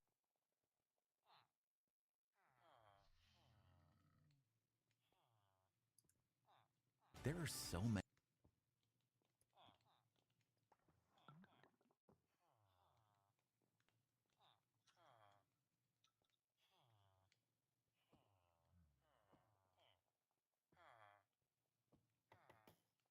I've got some new tour dates that Angela Carroll to Scott after he's a. I feel like I've stepped through the screen. I feel like I'm in the. I feel like I'm in the thing. Yeah, this is it. I feel like I've stepped through the screen. Do you know what I mean? Here we are. Oh, here we are. Like, Fucking locked class. in. Class. Class, lads. Yeah, it's hard to understand. I feel like it's hard to understand the Scottish sometimes. Yeah. I'd say it's the hardest because we've not got the international identity that Irish people have. Right. Do you know what I mean? So everyone kind of knows the Irish accent, but I feel like Scotland is like Ireland's sort of like ugly little sister. Oh. No one really like. Do you know what I mean? People, we don't have that sort of like international thing. Yeah, Ireland has that thing like they have like the leprechaun or whatever. Yeah. Do you guys have a version of the leprechaun? I guess like William Wallace is like the only. Oh, he's a powerful leprechaun, man. Powerful, yeah, exactly. Yeah, big man. Yeah. Big man thing. Yeah, I wonder who the Irish version of the leprechaun. Just like a regular guy that needs help, probably. It's just like a guy that just like it can't get his grandmother on the phone or something. Dude, good to see you today, man. Good to see you too, man. It's Thank you awesome. for having us. Thank you for all the beautiful music, man. Thank you. No, I'm that's what I do. I appreciate it. I mean, thanks for all the laughs. Okay, we're even. It's cool how something can cross like to a total different culture. I mean, that's kind of fascinating, that I could go to Scotland and have people come see a show and that you could come here and have people see man, a show. it's wild, especially because I don't think you ever, well, I don't know about you, but like I never get into this thinking about, like I never assumed that I would be in America doing things like this, or like people would come see shows or anything like that. So yeah, it's mad. It's just like, it always feels like a bit of a blessing. Yeah. Coming over here and doing this. It's like, And a dream. Sometimes it feels like, I think, or I don't, does it ever feel to you like you're living in a dream kind of in a weird way? yeah, for sure. I think, especially like I took 2 years off there and like I was sort of living this sort of mundane day-to-day life. But it was just, so it was weird now being back in it all. Sort of the last few weeks has been a bit of a mad, it feels out of body and a bit strange, but I'm loving it. It's great. It's the best. And you did you do Good Morning America? I did just this morning. No. Been up, I've been up since 4. Oh, yeah, that's early. It is early, but kind of jet lagged, so I kind of played into my hand. It evens out, maybe. Yeah. But it was good. They should call it Goodbye America. I feel like we're fucking. What's going on? Oh yeah. Oh, we're about to get on a boat and come back. You know what I'm saying? Where's the port? Oh, there I am. Oh, that was you today. That's literally me earlier on wearing a nice green jacket.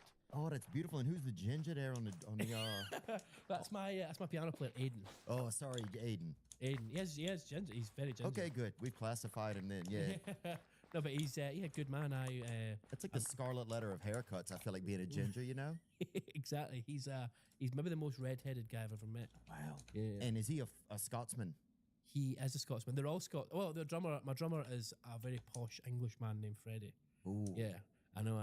But it's quite. It was a weird thing. We looked for a drummer for a long time, and he was like, we kind of went through. It was like speed date. Went through a lot of different drummers, and it was like this really posh English guy that fit in with these sort of normal Scottish men.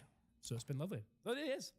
That's Freddie. Oh, there he is. This is well good how quick you guys are on the. And he's thingy. doing well. Look at him. Yeah, he's doing very well. Just had a little child, a little baby. Oh God. Well, about a year ago now. So she's nice. I mean, she's fine. I mean, I don't know. Baby, as babies go. I don't know her. Yeah, as babies go. Yeah. She doesn't say much. Yeah. She emails late at night though. yeah. She gets on that laptop and She'll occasionally rattle off. she'll fire off a few emails. Yeah. Strongly worded. Yeah, dude. I've been to Scotland before. We did Glasgow and did a show over there. Yes. How did you find it? Oh, it was quite. It reminded me a bit of like a lot of people, like day labor, like kind of like contractor type of people, like proper like working class. Working class. Yeah, blue collar. Is that Yeah. what you call it over here. Yeah. Oh just yeah. Down and dirty. Or like a dark blue. yeah, navy Yeah, almost. yeah. Yeah. Yeah, definitely. I mean, guys, some of them they would, one of them would talk and one of them would whistle, just like unique. One guy you had to tickle him to get the truth out of him. Just a lot of like special, just unique folks. Yeah. It's a great place. I love Glasgow. I don't like.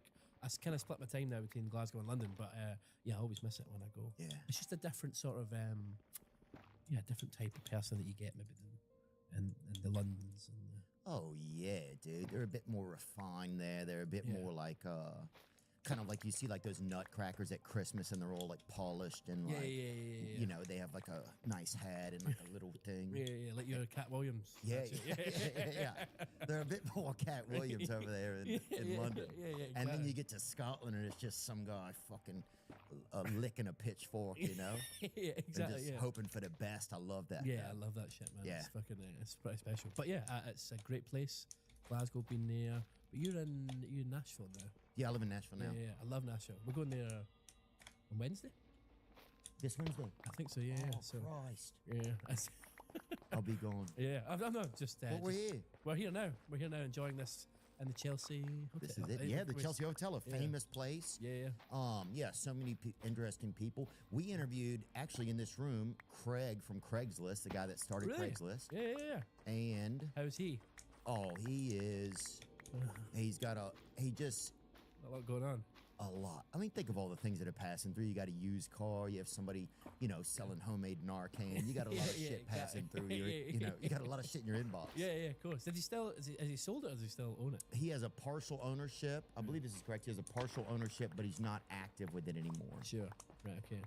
And now he's just like a philanthropist. But he was a very unique man. Craig Newmark was his name. Craig Newmark. Yeah. Shout out Craig Newmark. Yeah. Shout out Craig. Yeah. Well, we wouldn't say Craig. We'd say Craig.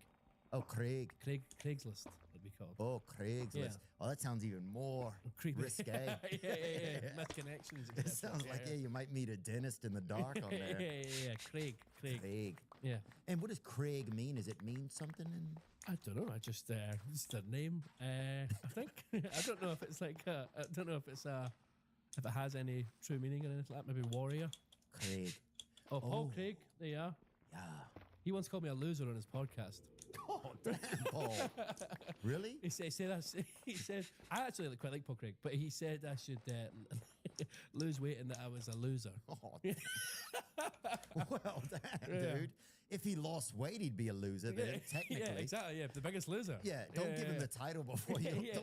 I saw the clip, but Paul, congratulations on everything. Sorry about what happened at the last UFC. Sorry, Lewis isn't enough for you. But Paul. Yeah, sorry, bro. Sorry, man. Yeah, dude. Yeah, Paul Craig. Oh. No, but that would be Craig. Yeah, Craig. Yeah. Anyway, Paul Craig. Yeah. Yeah, dude. The Scots, man, they're fascinating. They're just fascinating. You'd almost. Like, I wouldn't be surprised if you was in the U.S., or you're in a zoo and they had a couple in there somewhere. Like, they're taken care of and everything. Yeah. Drinking sort of like... They're healthy in there. Yelling at you. Yeah. Screaming at the fences and stuff like that. Yeah. Exactly. Yeah. It sounds like us. We're for sure. singing like a good... do they have like a lot of good like Scottish songs and stuff? Oh, flower of Scotland, when will we see your lake again? And what in night for your wee battling clip that stood against her proud Edward's army and sent him homeward to think again. Come on, Scotland. Yeah, that's us. That's a good one that we've got.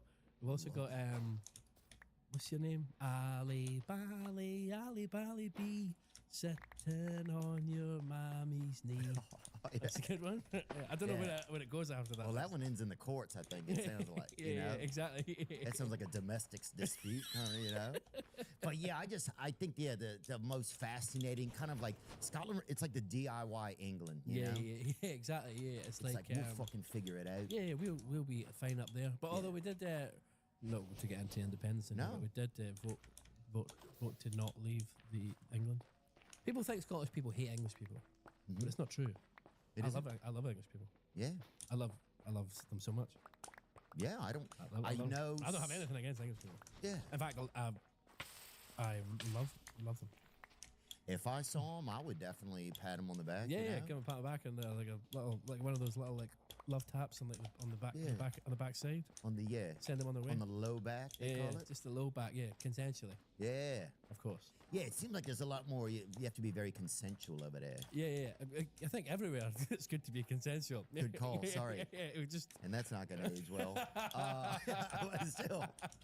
But in Scotland, it's just a bit more like, whose tit is this? You know, kind of. And it's on your mate half the time. Yeah, exactly. Yeah, and a man's tits as well. It's always a man's tit. Yeah, we're talking about men, ladies. Yeah, we're talking about men's tits. Yeah. Relax. It's not always about your tits. You know, you don't think some of us are wearing brassieres now? They have that Shea Gilgeous-Alexander just had a brassiere on the other day. One of the most famous basketball players in the United States. Oh, really? Is that a thing that I can pull up a gander at this? Yeah. He was wearing a men's brassiere. Oh, what? Lovely stuff. Is that like what is the? But yeah, beautiful. I mean, it's coming. I guess things. Are... What is the use in that? Because he doesn't look like he's packing heat. I mean, I bet I haven't seen. This is as much of him as I've seen. Yeah, I'm gonna just, based on charts I've seen online, I bet he's doing okay. Yeah, for sure. Yeah, I think. I don't know. I think maybe times are changing. I don't know. Yeah, it looks. I mean, hey, fair play to him. Yeah, fair play. Fair play. That's what I always say. Fair play to these Brazilian men. Yeah. That's what I say. Are you feeling okay? Yeah, I feel great. Doing good. Yeah, I feel relaxed and chilled. Good, man. What is Celsius? So Celsius is our sponsor, and this is. I mean, this will definitely. It just gets you kind of going, you know. Yeah. I'm gonna have a sip. Yeah, get in there. I've never tried it before. You haven't? Oh, it's lovely. That is actually really nice. I love Celsius. I love a bit, Witchy. Hey, cheers. Cheers, lad. Cheers. Sir. A word from our sponsors. Hey. There you are. Oh, man. Yeah, dude, you have a couple of these, you'll see a couple UFOs. Yeah, for sure. Yeah. I always thought it was alcoholic. Can you get alcoholic Celsius or no? It's a great question. Do they have that? Nope. They should really wade into that market. I think so. That'd be a good shift. Yeah, I bet at some point they will. I mean, you're gonna get an email immediately for alcoholics. You're gonna get a collab. Yeah, great. I mean, that's what I'm angling for. That's what I mean. I'm here collecting sponsors. Yeah. Dude, in Scotland, you guys see some of the most UFOs. Do you know that? I didn't know that. No. I'm not as up to speed with my alien stuff as I should be. But is that the case? More? Yes, I think Scotland is one of the most. I think Scotland has some of the most UFO sightings anywhere. Really? I think there's also I think that's also got something to do with people taking more drugs in Scotland. Oh, definitely. And then some people just need a ride home. Exactly. Just jumping. Hoping anything will come get them. Yeah, exactly. What's that? There was a video of a guy, one of the first sightings over there. What was his name? Yeah, this is a guy right here. It's Bobby Taylor. With a big round dome, a very dark grey colour, and it had a big flange going all the way around. I could see arms sticking out of this flange with what I took to be blades on the top. As I stood here, there was two balls came out, I think they'd be about 3 feet in diameter with about 6. It could have just been a big gay guy running towards him. You know what I'm saying? It could have just been a big gay guy in a helmet running towards him. He also sounds like he might have a few on board, though. Do you know what I mean? It's not like Bobby Taylor there sounds like he could be under the influence slightly. So I'm not sure that that's like, No, I'm glad you're here because Oh, this that's is Livingston. That's so close to where I grew up. really. Yeah, so close to where I grew up. I grew up like 10 minutes from there. Oh wow, that's very close. A place called dude. East Whitburn, in between Glasgow and Edinburgh. But that's so close to where I live. And have you heard this man? I've never heard of Robert Taylor. He hasn't really made it into the He was attacked by a UFO in the deck swamp. Deckman Woods. You've heard of him? I haven't heard of. I've heard of the Woods. I haven't heard of Robert. But then that's what they do. They try and suppress this stuff, don't they? Oh, for sure. You can. Yeah, this guy should not be. Yeah, West Lothian. That's literally where I grew up. Really? Yeah. In the Taylor incident, aka Livingston incident or Deckman Woods encounter, is the name given to claims of sighting an extraterrestrial spacecraft in Livingston, West Lothian. Yeah. Yeah, that's where Whitman is. I never thought I'd hear Theo Von say West Lothian. That's yeah, boy. You're doing a lot for us. son. WL, Whitburn Lippy. That's another That's thing. it? Yeah, well, the Whitburn Lippy is like a young team. There's a thing in Scotland called, there's things all over Scotland called young teams. Mm-hmm. And it's like groups of youths or like, and they sort of get together and cause mischief and like, like fighting stuff. Oh, a bit of gangs? Yeah. So I wouldn't even class it as gangs. It's not as Violent?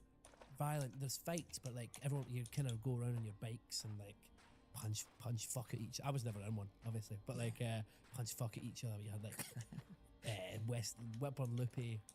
That's the only one I know. Yeah. It was a song like Whitburn Loopy, nuts are we? Him and her and you and me. We'll show you what we can do with a baseball bat and a snooker cue. Slash the faces, jump the back. Use the cue as a baseball bat. Whitburn Loopy, nuts are we? We are the Whitburn Loopy. Let's go, dude. I'll join right now. Get somebody that frickin' Glasgow smile, eh? Wow. According to Taylor, a forestry worker for the Livingston Development Corporation, on November 9th, 1979, he parked his pickup truck at the side of a road near the motorway and walked along a forest path. He claims he experienced a foul odor like burning brakes. I overthink during sex and can't stay hard. Honestly, this is why I recommend Blue Chew Gold. Blue Chew Gold, Blue Chew. I mean, it sounds pretty similar. This feels like similar to sea mines had seized him and were dragging him in the direction of a larger object when he lost consciousness. Ooh. But they always lose consciousness right before they see them. It is true. Do you know what I mean? So what is happening? Yeah, it sounds like he blacked out. I mean, he definitely, you said out of the gate, it looked like he maybe had one or two. Yeah. One or two on board, yeah.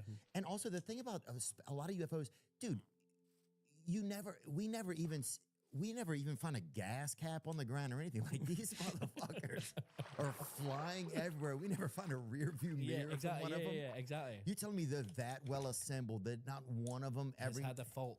Yes. Yeah. A spare tire or something, even just one of those jacks they used to fix the side of it. I'm not like a huge believer in UFOs or aliens, but I'm curious. Yeah. I'm curious.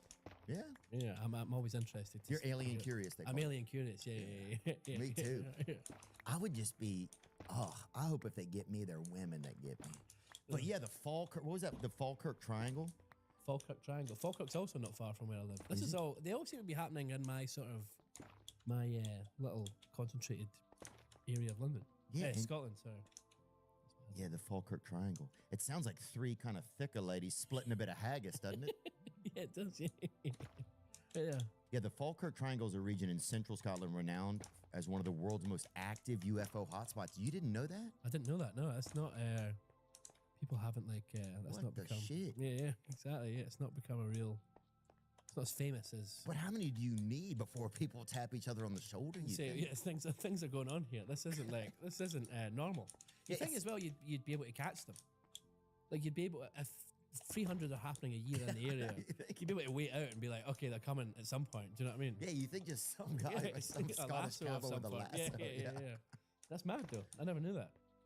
What is it? I wonder what leads to those UFO. I wonder if there's something in Scotland that leads to it. Is it the diet? Is it the? There was a thing called the Glasgow effect a couple of years ago. Well, I think it's like the life expectancy in Glasgow at one stage was like 55 years old or whatever. What? And I remember this girl did this thing where she was looking. It was like an art project where she was looking for funding so she could live like a Glaswegian for a year and see how affected her health. So There she was could this- love a Glaswegian? no live like a Glaswegian, like Live. the diet, the sort of surroundings and that. People were really up in arms about it because it was very like sort of poverty safari sort of. Right, like almost like a Super Size Me, but for Scotland. Yeah, Kind yeah, yeah. It was very like it was thingy, but yeah, excess. The Glasgow effect refers to the observation residents of Glasgow experience lower life expectancy and poorer health outcomes than people living in similarly deprived cities in the United Kingdom. There you go. But I think it's better now. I think it is much better now. I think the people are just so great. God wants them back quicker. That's great. That's a good way of looking at it. That's yeah, what I for sure. feel like. Yeah. You could, the rest of you guys can mill around on earth. Yeah, just with- keep it going down there. Yeah. Dude, the last 30 years are downhill anyway. We'll Yeah, fucking show up exactly. in heaven in Exactly. style. I like that. Yeah. That's class, dude. How old are you?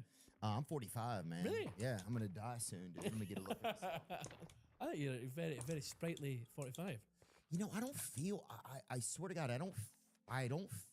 If this is what 45 feels like, I can't even believe it. Yeah. Because I don't feel 45. Yeah. I don't think I think like I'm 45. Yeah. So I think something's wrong with me. And I'm not even joking. I really do. Yeah, I yeah. thought I would just have more like adult feelings or be a young grandfather at this point. But Yeah. none of that's happening. Yeah, of course. You know? I definitely get, the older I get, the more I'm like, aging kind of scares me slightly. Not even aging, getting older, but like the loss of like youth. Yeah. Even though like things have gone, I've like been really lucky and like had like a really like dreams have come true and stuff. I still like find myself pining and longing for like when I was younger, and even like I don't know why it's like a big thing for me. It's this Same. like I'm running out of time sort of thing. But I think that everyone gets that. I don't know. I don't know if some people get it so severely because I think about that all the time, like youth. Like I'm like almost obsessed with what it was like to be young, you know? Yeah. And almost, I think a lot of times I don't want to grow up. Yeah, of course. Yeah. I don't ever want to do it. Yeah. You know? Totally. Like, but yeah, I think one thing about youth is that everything was like so adventurous, maybe, or I don't know. Why do you think that is? What do you think there's like? I don't know if it's like Any themes about youth that make you feel that way? I guess there's people around you that aren't here anymore. I guess that it's a point in your life where everyone is, like everyone's there. I mean, I guess my grandmother died when I was 3, so that I was very quick to. I think that may be a big thing with my worry of like my what's the word, obsession with like, you know, youth and aging and all the rest of it. Detachment and all that. Yeah, because like I learned from like a young age that people, it's finite and people die and stuff. And I think, I think maybe that might be something that I'm attached to, or like that there's less. Was she a cool lady, your gran? Yeah, she was cool. What's her name? I don't know. My mum's gonna kill me. No, she won't. Your grandmother's dead. They need you. Fuck, what was my grand's name? I just called her Nana. That's fair. And if she, first of all, Can I text my mum and ask her what her name was? Please. Any grandmother going by her natural born name, first of all, is a tramp. I think. Every grandmother should be Nana from now on. I want to text my brother because I feel like my mum would be like, "What the fuck are you doing?" It might be a bit Text much her. for her. Yeah. What was mum's name? 2 more sips of Celsius, you'll remember it. Yeah, Dude, yeah. I bet if you have a sip of Celsius right now, you might remember it. I can't fucking remember her name. That's mental. But yeah, you've been through a lot, dude. We've seen what's I've- gone. you've Listen, gone through. exactly. Yeah. That's fucking mental. Ah, is it though? I'll keep it. I'll tell you this. I don't know my father's mother's name. Oh, but there you go. But your father was much older. Yeah, he's an older Yeah, man. yeah. Yeah, What was my his name? grandmother was born in 1884. Wow. But I should still probably know it Yeah, first yeah. name. you know? Yeah. But I guess you never met her. No, I never met her. Well, she was born in 1884. That's his, No, I've seen some drawing. We had drawings of her and stuff at our house, but I never met her. Yeah. But we had 4 pretty good drawings. One actually, one my uncle did, and it was fucking shite, dude. Yeah, it was shite. Yeah. Oh, it was horrible. It was with markers. Yeah, of course. Yeah. It's no photos, just drawings. Yeah, of From, her. and from memory, maybe. Yeah, somebody, yeah. So who knows? Yeah, it could have been anyone, really. It could have Could have been an old lady. Yeah. So you don't. What was Yeah, your- it could have been just some friend of Paddington Bears. I have no clue who it was. It could have been It's anyone. the picture of the Queen. Do you know what I mean? Oh yeah. yeah. It could have been the Queen. I Yeah, it have could no have been. idea. Yeah, I'm like, exactly. damn, Grandma had a scepter. That's pretty crazy. Yeah. I'm back in with crypto. I'm back in. I'll be honest, I'm back in. I got the Bitcoin's up. I'm scared. What's gonna happen? Does it go to the moon? Well, MoonPay. That's who's got me back in. Crypto is blowing up again, and when I need more Bitcoin or Solana or XRP, MoonPay is always the first app that I open. Since MoonPay works with Apple Pay, Venmo, PayPal, bank accounts, and credit cards, it's fast and easy to get what I need in a few clicks. And because MoonPay has been around for 6 years and is used by millions of people, they've also formed pretty cool relationships with other companies in the crypto space. MoonPay has partnered with Trust Wallet, one of the most popular self-custody wallets in the world. With Trust Wallet, you control your crypto fully, no compromises. And thanks to MoonPay, you can fund your wallet instantly using your favorite payment methods. It's the fastest way to go from cash to crypto, all while keeping full control of your assets. Remember, while MoonPay makes buying crypto straightforward, it's essential to do your own research and understand the risks involved. Crypto trading can be volatile, and you could lose your investment. MoonPay is a tool to facilitate your transactions, not a source of financial advice. Trade responsibly. Pickles have always been treated like they were an extra. Like they didn't matter, like no one cared about them or remembered that they existed. Yeah, that's how people treat pickles, like a complete and total afterthought. So Sonic Drive-In made pickles a before thought and a during thought, introducing the Sonic Big Dill Meal, a Sonic smasher topped with Grillo's pickles, crispy fried cucumbers, and dilly ranch. Tangy pickle seasoned tots, and a pickle Rita slush filled with pickle bursting bubbles. Sonic is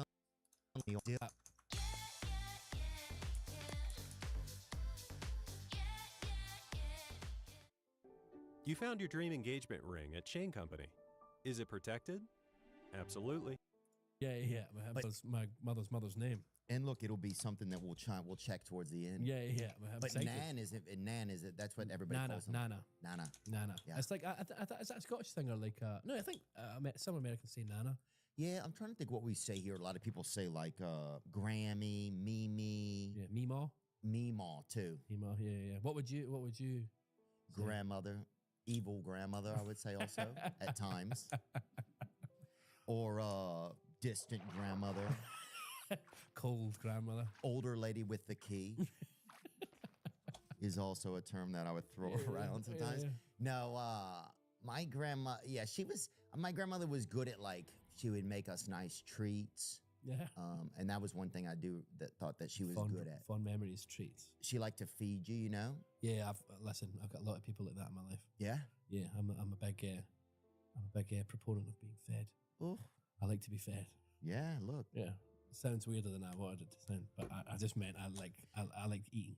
Well, of course, you should eat while you're here. I mean, according to the Scottish mortality rate, you're fucking... Yeah, there's only so much time left. Exactly. This is it. I need to get on. I think No 55. wonder you feel so much about your youth, you know? Yeah. No wonder you do. I think my brother's texting me back. All right. Let me see. This is awesome. What? Mum's name was Melissa. It wasn't Melissa. Oh. No grandmother's ever been called Melissa. Not that I know of. No. Unless that's like kind of like a Margaret? Melissa. Maggie? I guess we'll get to the bottom of this by the end of the podcast. I'm 100%. This is sure. our UFO. Yeah. This is meant. I'll just keep it. Sorry. No, I think it's great, man. Yeah, dude. Who's on your Scottish Mount Rushmore if you had to kind of piece one together? Billy Connolly would be up there for sure. Okay, Billy Connolly. Yeah, Billy Connolly. Maybe there's a Scottish singer I love called Paolo Nutini. What is his name? Paolo Nutini. He's Scottish Italian, much like myself. Well, not quite like myself because he looks Italian and I look like this. Yeah, see, he's got that sort of like Italian-y. Wow, I didn't know that. So that's a Scotsman. That's a Scotsman, yeah. Oh. And yeah, but he's up there for me as a musician. I'm grew up listening to him. And have you guys ever gotten to tour or collaborate together? I've had a few beers with him. I've been to see him and had a few beers with him. That was like a really nice sort of Phil Soccer moment. He's very elusive, Party. He'll like disappear for years and then come back and sing and thing. But he's an incredible talent. But he'd be up there for me. I'm trying to think of actors. I guess Sean Connery, maybe. Sean Connery would be up there. I mean, he's a very historical figure. Yeah, Sean Connery probably would be up there. Yeah, actor-wise. What about Shane McGowan? Was he Scottish? Shane McGowan's Irish. He is. Yeah. He might have been high enough. He thought he was Scottish. Oh though. no, I think he was born in England. Shane McGowan. I don't know, but I think Sean Connery he was very much the epitome of class. I think for exactly. a bit. Robert Louis Stevenson. Or like Alexander Graham Bell.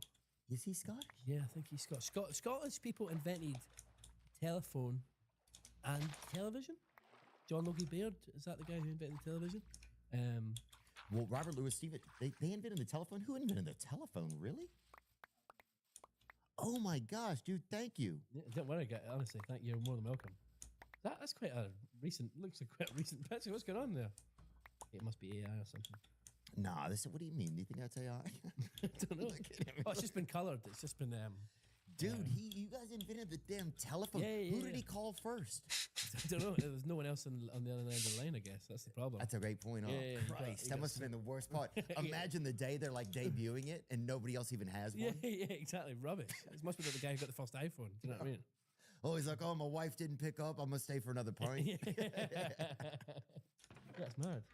Alexander Graham Bell's first telephone call was to his assistant, Thomas A. Watson. Bell uttered the famous words, "Mr. Watson, come here. I want to see you." Wow. It's quite sexual almost. Definitely. Yeah. Well, look, a lot of men invented things. I think a lot of men who allegedly had maybe some zesty tendencies invented things because they needed to meet other men. Yeah. And they didn't want to say out in public, hey. Yeah, exactly. You wanted to be like discreet. Yeah. So pick up this little whisper mobile, a phone. Come hither. The come hither machine. Yeah, the come hither machine. Wow, that's wild, dude. That's lovely. That's amazing, dude. I didn't know that. It's and that was March 10th, 1876. He did it in Boston. Not long before your grandmother was born. True. Yeah. Oh. It's all coming around now, isn't it? R.I.P. Melissa. Oh, he's texting me. Sorry, I'm really. It's really rude that I'm pulling my phone out as much as I am. No, what do you mean? We have to know. Oh, Mum's mum, Margaret.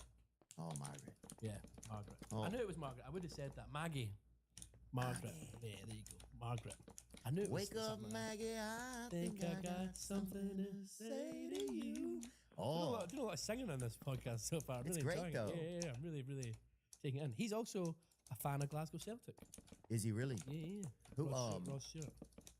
Oh, Rod Stewart. Yeah. He passed away on. No, he's alive and well. Oh, good. People said he passed. I'm glad he's doing good. No, I think so. I think he just played. I think he just played Glastonbury like last week or something. I was gonna be disappointed for a bit. Well, thank God he's alive. Yes. Yeah. I agree. If you're watching, Rod. Yeah. You mentioned Glastonbury a few minutes ago. You just returned, huh? I just got back. Yeah. Just came back on stage. A bit of a comeback moment thing. Yeah, it was lovely. It was like a really special moment. I didn't. 2 years ago, I basically had like this.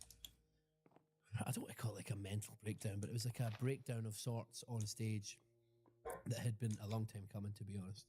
On stage at that Glastonbury in 2023, and then I took 2 years off to sort of like recalibrate and I did a lot of therapy, got myself in a much better headspace, and dealt with. I had been told I had Tourette's and stuff, and that was really causing me a lot of stress, and I didn't know how to deal with it.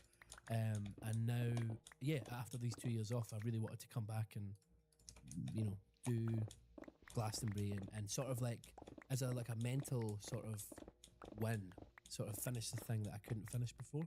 And it was amazing. Yeah, like really special. Maybe like the best day of my life, to be honest. It was like a really special moment, and I'm just I'm really glad that we got to do it. And like it was just blew my mind a bit. Mad. Yeah, I mean, I've seen the videos. It looks, you can feel the energy in both of the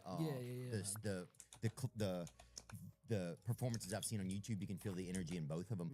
was part of you like glad, like, you know, there's this weird, like, because you're very transparent, I feel like, with your audience. I feel like as much as you can be. Yeah. And I think as a human, right? You try to Yeah. put yourself out there Yeah, yeah, as well as you know yourself. Yeah.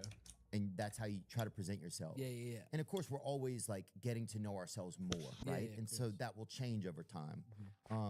Were you glad almost in a weird way that some of that kind of like, I don't want to call it a breakdown, but some of like that that real of a moment in your life, was there a little bit of you that was glad, or were you scared that it happened in such a public way? Does that make any sense? No, it makes complete sense. And I was so happy. Like when I came off stage, like when it happened and when it was happening, it was like the lowest moment of my life, and it was horrible. But like I made this, I had this moment where I was on stage, like 2-3 songs in. I was like, this is the last time I'm going to play a gig for a long time. I was like, I need to try and get through the rest of the show, but when I come off, I'm done. So when I got off stage, it was obviously, again, horrible at the moment on stage and, you know, experiencing it all, whatever. But, excuse me, when I got off stage, everyone else around me was a bit like, oh, this is the worst thing ever. And I had this weird sort of, a weight had been lifted of like, oh, now this thing's happened and I have to get help. Sort of thing. It wasn't, I had been putting it off, because funnily enough, a few weeks prior to that show in Glastonbury, we were playing in Chicago, and I had a very similar episode. It was probably even worse, the one in Chicago. I couldn't come back on stage and finish the song. I was like backstage convulsing and having like this crazy panic attack, mental like episode. It was really, really bad. Way worse than what happened at Glastonbury. But because Glastonbury is such a, like you say, like a big stage and a big moment, it was the first time people outside of maybe, you know, my shows or whatever had seen it. So yeah, at Glastonbury, when I came off stage, it was weird. I had this, everything's all right now, and I can actually go and get help and fix myself for the next 2 years. And it was, yeah, in a weird way, it's probably the best thing that ever happened to me, that moment at Glastonbury in 2023, because it was just, I wouldn't have stopped otherwise.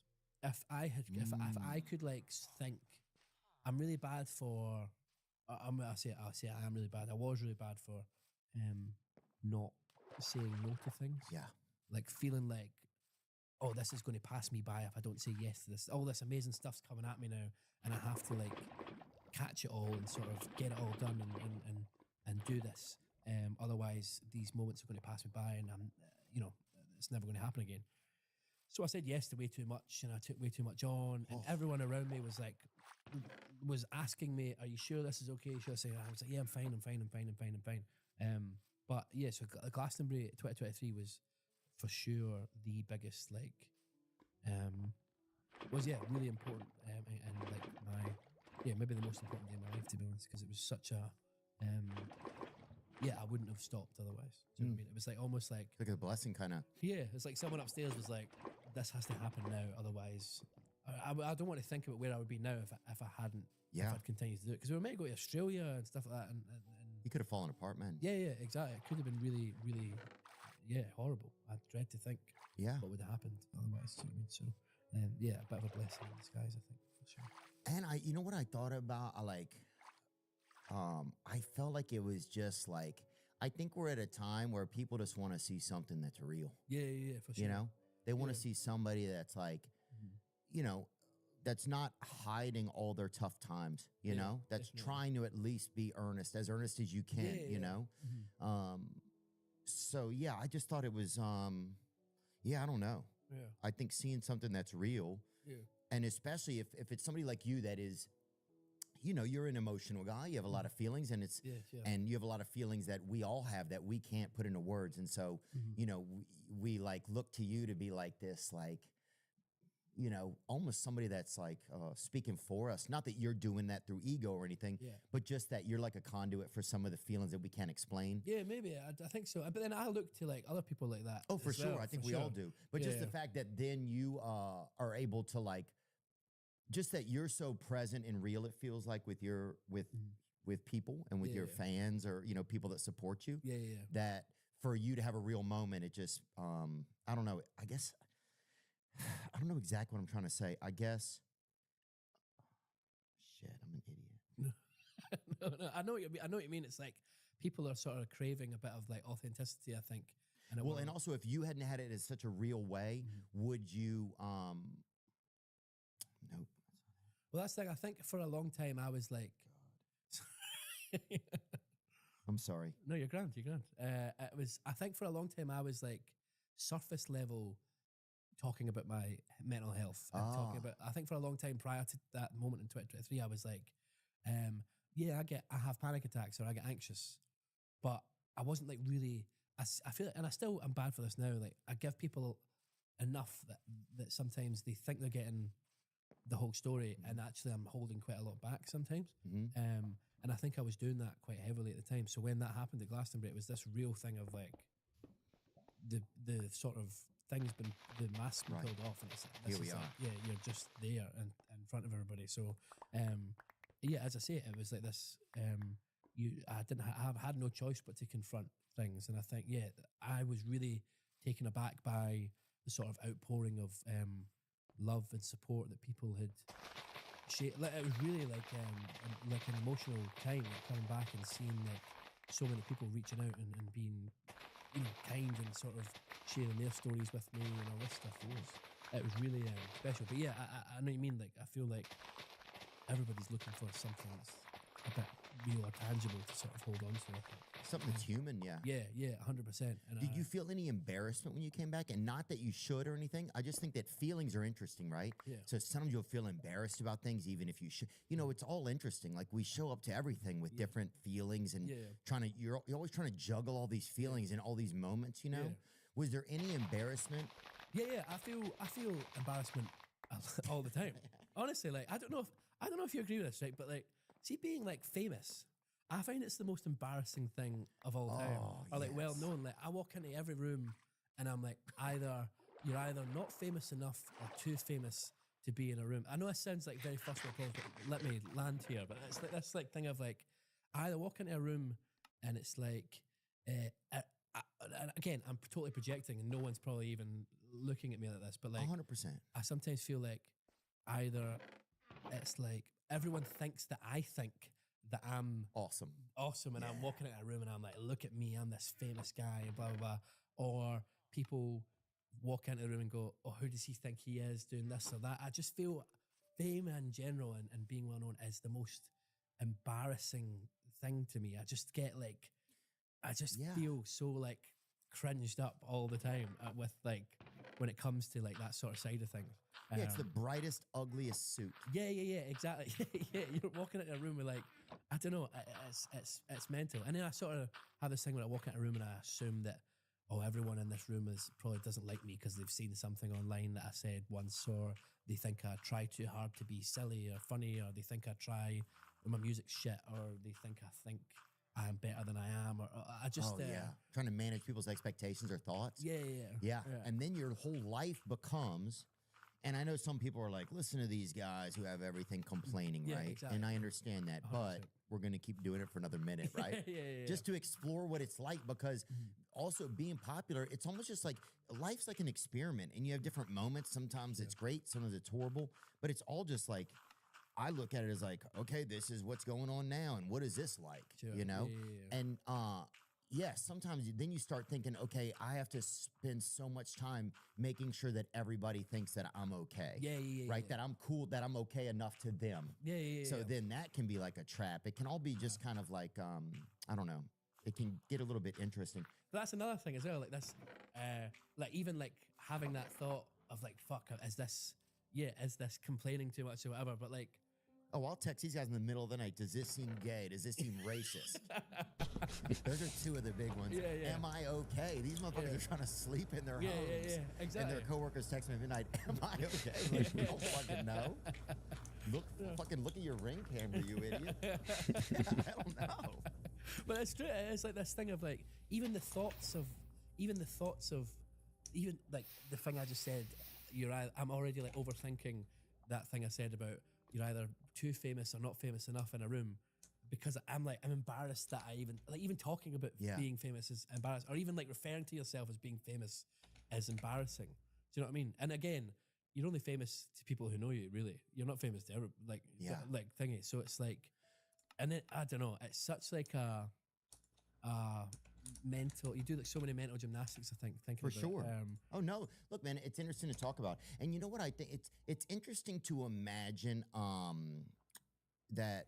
It's interesting to imagine that you're important, right? Yeah. That's an interesting thing. Yeah. It's like that you're like I've noticed this sometimes. Like if other people think I'm important, then it gives me. I don't have to think I'm important. It's almost like I'm using the fact that they think I'm important in some way. It's like, oh, then I can just get my importance through that instead of creating my own importance for myself. Does that make any sense, or is that crazy? No, 100%. It's like you're getting, but then it's that sort of that again. I guess it goes back to like external validation, 100%. Stuff like that. Which is like, I was thinking of this on the way over as well. How attack like because I'm coming back into this you have a new tour coming out. You're coming back into this stepping into like spotlight again, or like this sort of world again, and I'm really trying not to get that validation externally, but it's quite difficult. Like I already feel it like in little bits of things that I've only been back for like a week and a half here, and I'm already like, looking through comments and getting excited when I see like a nice comment, and then like really down when I see an awful one, and I'm trying to stop myself and be like, no, this is the stuff that got you sort of where you were last time. It's important to not sort of feed into it, and it's just really it's like such an interesting thing, and I don't think it's exclusive to being well known or being. No, I think a lot of it's human too. A lot of it's just human stuff, And I think you're almost like, I think with popularity and stuff, you almost become like a lab mouse. You almost become like just this heightened level of a lot of things, and so it's interesting to talk about. Well, dude, as a fan of yours and as somebody you've helped me feel, no homo, dude, have feelings and shit over the years type shit. But dude, I don't think you could ever. I think you'd have to try very hard to have a realistic person think that you're a bad person. I think. Thanks, man. And likewise, like I think that's like, I think that's why I think I'm such a fan of yours as well. Like I just feel, I like talking about being real and stuff. I've seen clips of yours where you're like, again, showing emotion and stuff, and it really resonates with me in a big way. So I feel like it's just nice to like, Dude, check your phone. Your grandmother text again. Sorry, it's getting fucking kind of crazy, but no, I appreciate it, man. We're trying our best, No, totally. and sometimes it's a battle. And I didn't mean to interrupt you. That was kind of mean of me, dude. Wasn't mean at all. Honestly, I was rambling. Do you worry? But thanks for the nice words, dude. Don't worry, man. Yeah, it all becomes, and then you start to become like, well, this how people think you are. Is that how you really are? And then you're like, am I holding up just an image of myself? Who am I even? It's all kind of interesting, right? I think, but as long as you try to just stay aware of that's kind of what's going on, then it can all be kind of interesting. I think it's important to remind yourself who you are away from all this. And I think that's what me having 2 years I'm off. a pervert away from it. You know what I'm saying? No offense, ladies. I don't know. And no offense, Scott, either. No, but it's like I think it's important to have that sort of awareness of when all this is gone, like who am I or what am I? I have more. I'd like to think I had more to offer than singing a few songs or being silly on social media or stuff like that. Do you know what I mean? And more to offer myself too. That's what I think about sometimes. Like 100%. At what point do I start offering, like trying better to focus on offering things to my own life? I don't know. Now we might be wading into some fucking ego waters, but that's okay. Let's back out of that. How do you keep things from being different than like what kind of like led to like some of the like mild traumas or things that happened last time that led you to the point where you were really suffering? You know? I think for me, like I wasn't doing any therapy. I wasn't really looking after myself at all. It's not like I'm like hitting the gym like every fucking day or whatever. But like I just think in general, making better choices in terms of every aspect of my life. I do therapy every week now as well, which has been really beneficial for me. I think I've really that's really been maybe the biggest thing that's switched everything around. Is your therapist a man or woman? A man named Owen. Owen Ooh. O'Kane, very nice. very Owen nice what? gentleman. O'Kane. Owen O'Kane. Yeah, Irish. Oh, Yeah. God. Mm. So you'll end up decent if you get better. Yeah, exactly. At best. yeah. You'll end up decent at best, dude. Oh, that's him there. Yeah, very good. Is it okay yeah. that we say his name and stuff? I think so. Yeah, I'm sure he'll be more than happy with it. Oh, that's class. Oh, he's an author as well.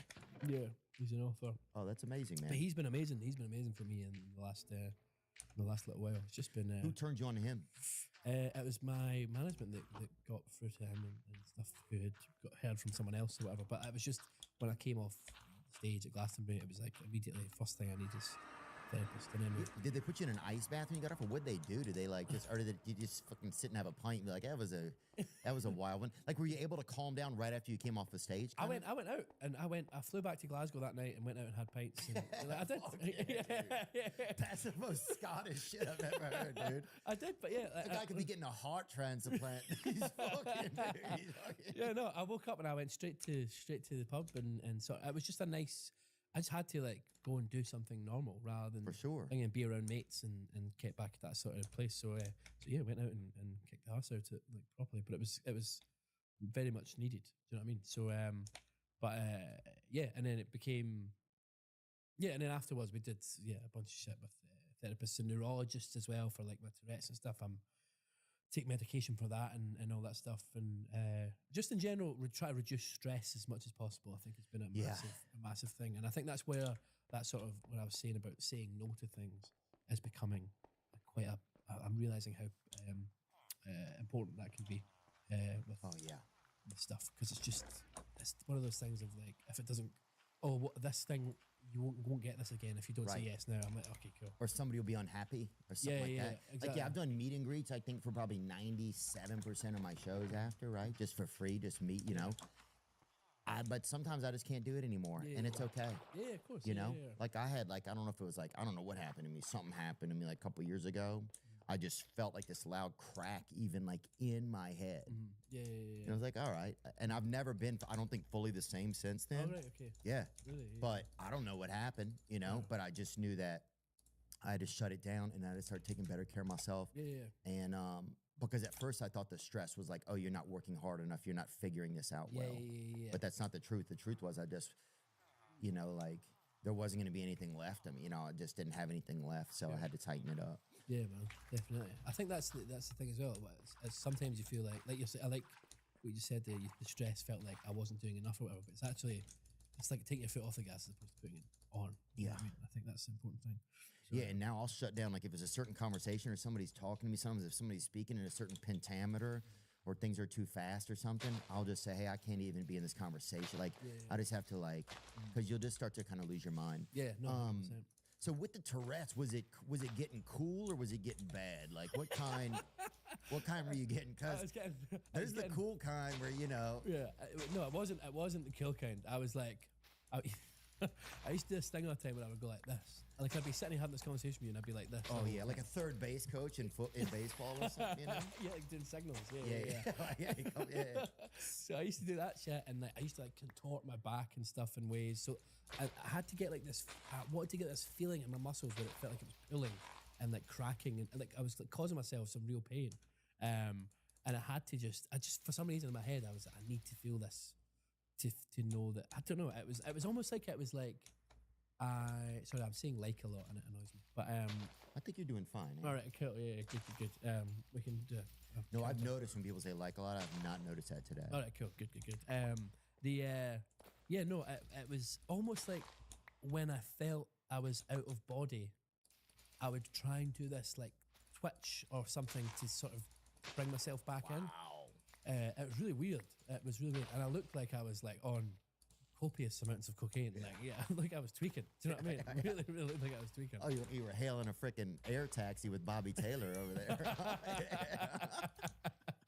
there. Dude, that's fascinating though. Yeah. So you would get a feeling, and then the some of the tics would make you feel like you're almost getting back into your skin. Yeah, well, that's what I felt like. I can't speak for everyone else. That's fascinating though. Yeah, I think they call it like a premonitory urge or something. Sorry, and I think I was getting them all the time. And when I was performing, it was like really prevalent because it was like you would get it if you're excited. So any sort of extreme emotion would bring it on, or like tired or anything. So it was it was bizarre. It was really, really bizarre. But like now I'm noticing even more. But no, it sounds good. Premonitory, it's called? Premonitory urge. Yeah, fuck, I remembered that. A premonitory urge is a sensory experience like an itch or a feeling of pressure that occurs before a tick in individual with Tourette syndrome or other tick disorders. Premonitory urges are physical sensations. These urges can manifest as feelings of tension, pressure, an itchy sensation, or a feeling that something is building up and needs to be released. Wow. Nice. Wow. I had about, for 15 years, I had I'm still doing bad. Premonitory urge, yeah. Still doing pretty bad, yeah. I'm just 2 days off of premonitory urge, dude. But I needed it. Couldn't sleep. Yeah. This is an ad by BetterHelp. You know, workplace. You wanted 3 kinds of jalapeno on your Whopper? You got it. Try the loaded jalapeno Whopper today.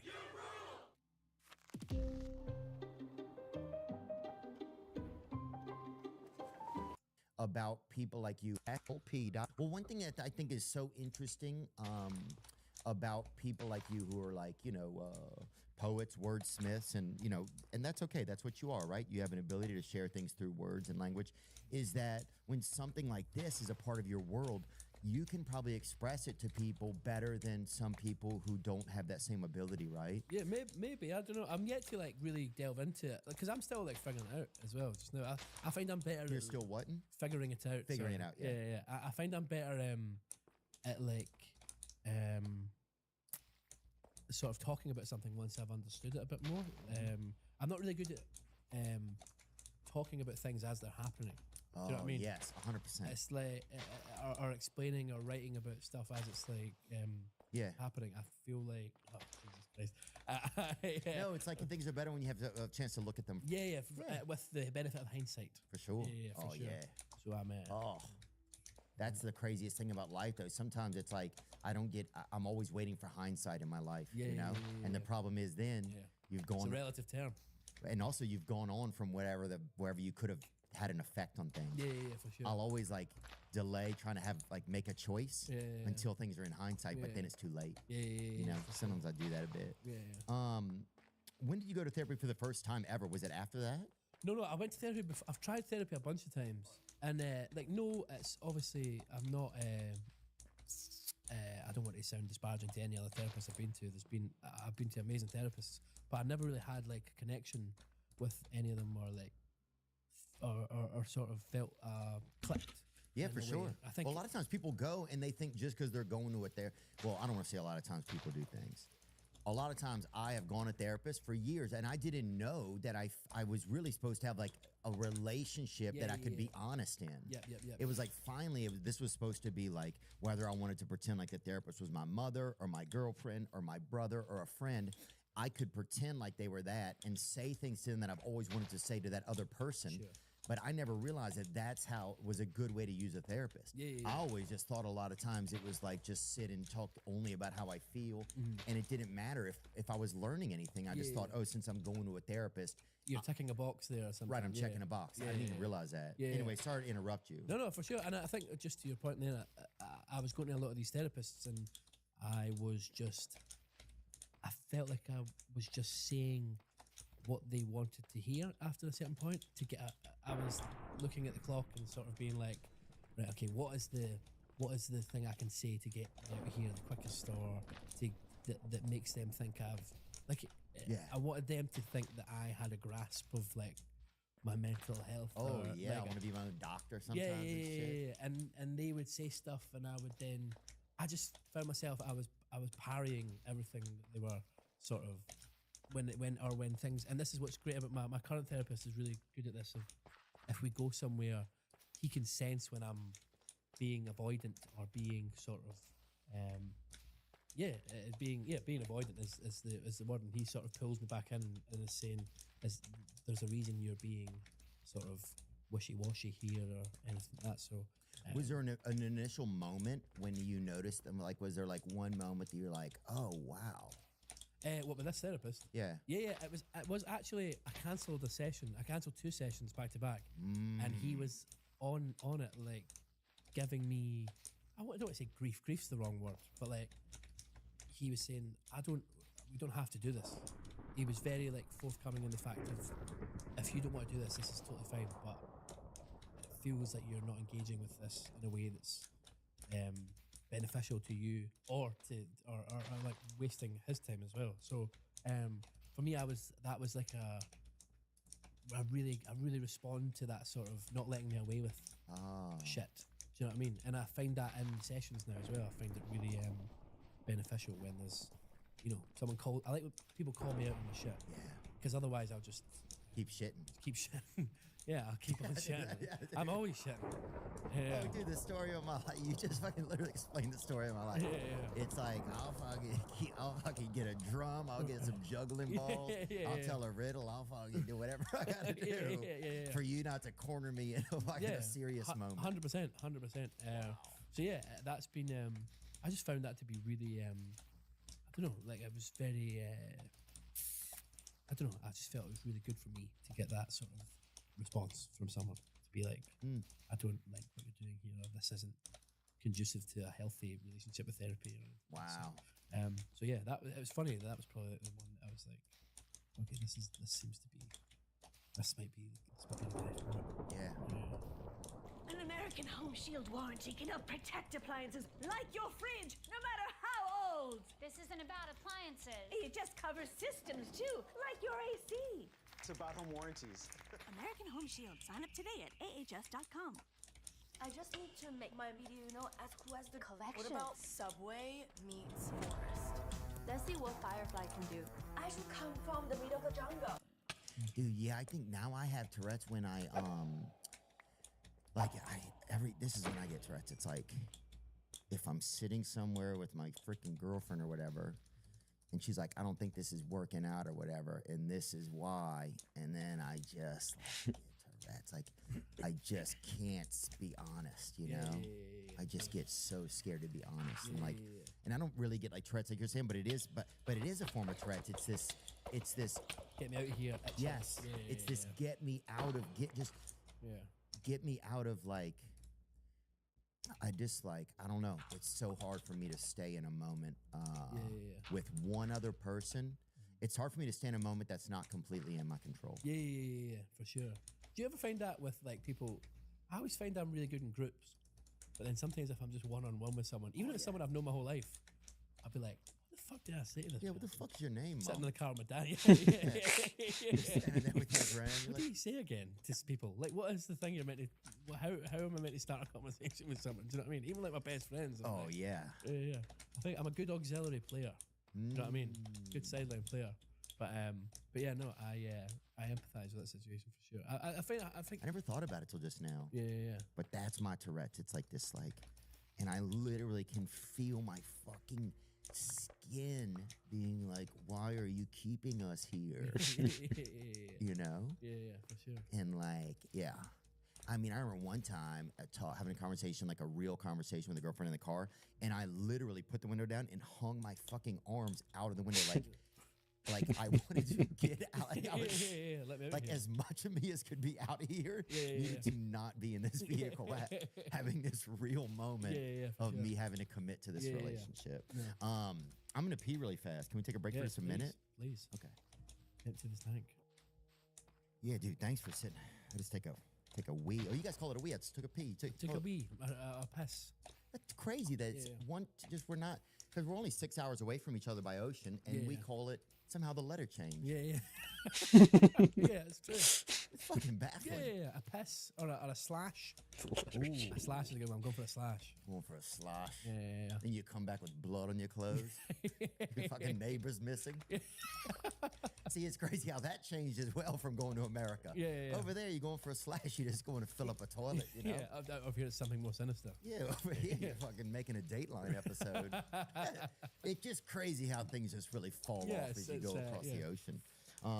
No, but man, thanks for talking about some of that, because even just helped me think, like some of those things, it's like hard to realize until you get into conversations where you're talking about some of this stuff, you know? Yeah, of course. Yeah. And then you got to be careful, because your ego will start to be like, you know what you're talking about. So that for me sometimes is a trap. And I think I got to just go to more recovery meetings and stuff so I don't get just that I'm the only voice I'm hearing. Yeah, of course. Yeah, That's when it gets really scary for me. Like, then I feel like I know something. Yeah. That's the thing. That's why I'm really enjoying this, because we've been doing the interviews all day, and it's very one way.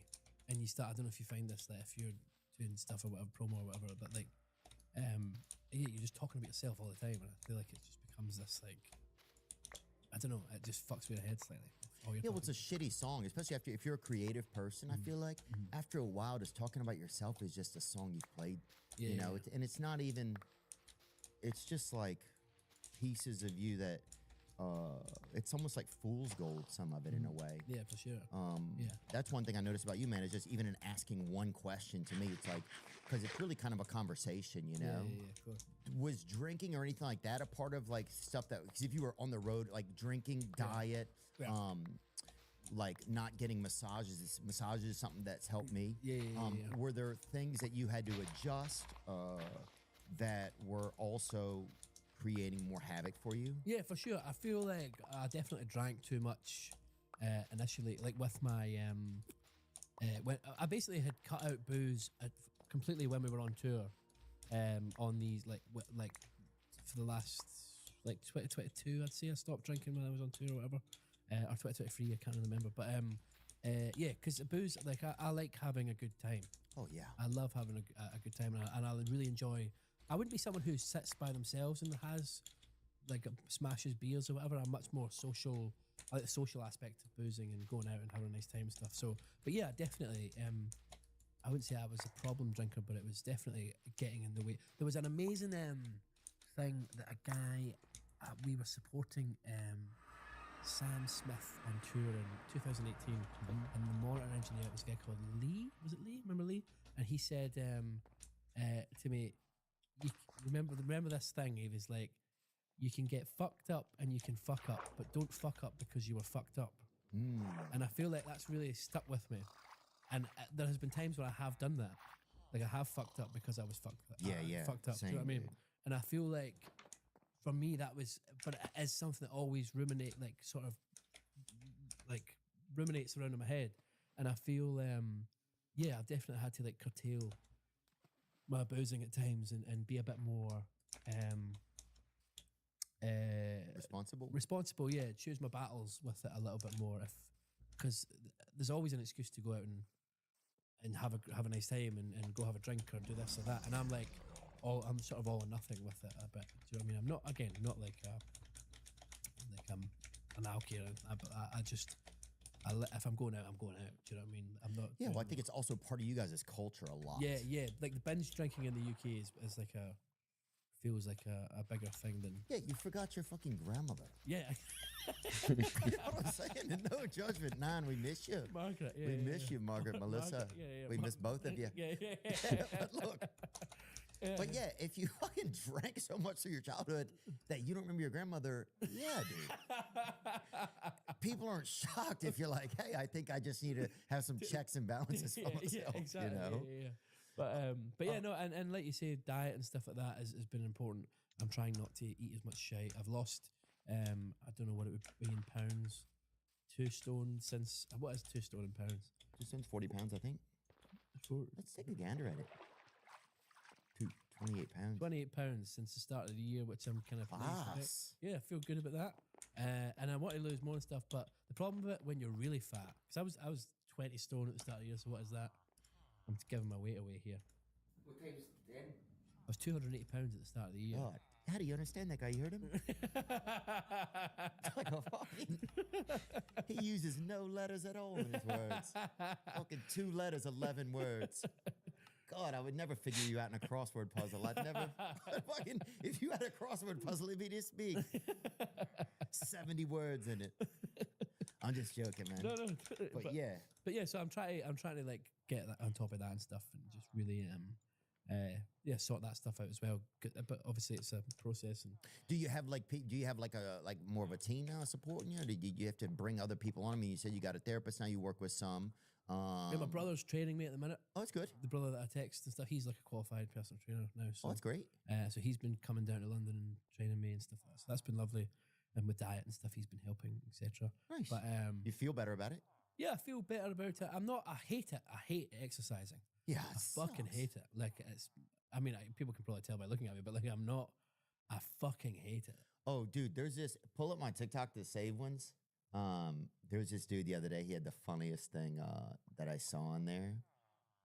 It's a, kind of like a black guy, about 30 years old, but it was pretty good. Theo save TikToks. Hood Easter Bunny, 6 human implanted with Neuralink plays a scary study about microplastics. This is a real... oh, this is behind the scenes of my brain. You're getting inside the brain here. I didn't realize that till just now. This is a little bit alarming. I ain't gonna lie, you never realize how long a minute is until your ass start fucking exercising. It's so true. It's so true. Honestly. You never realize how long a minute is. When you do like a plank. Yeah. Fuck me. Yeah. It's intense. We got all the time in the world. At Living Spaces, we upgraded the Bonatera sectional and now offer it for just $16.95. We make this collection. Who is that guy? I just want to say his name. Richie Gatz. Richie Gatz. Richie Gatz. Shout out Richie Gatz. Shout out Richie Gatz. That's hilarious, dude. Dude, you have to get on a bunch of medication. You're all right. I'm on an antipsychotic just now called aripiprazole. I was on antidepressants. I was on sertraline, which I think is Zoloft. Oh, yeah, here. I'm on there. Yeah. That was interesting. Really, I couldn't. It didn't really. It just made me numb.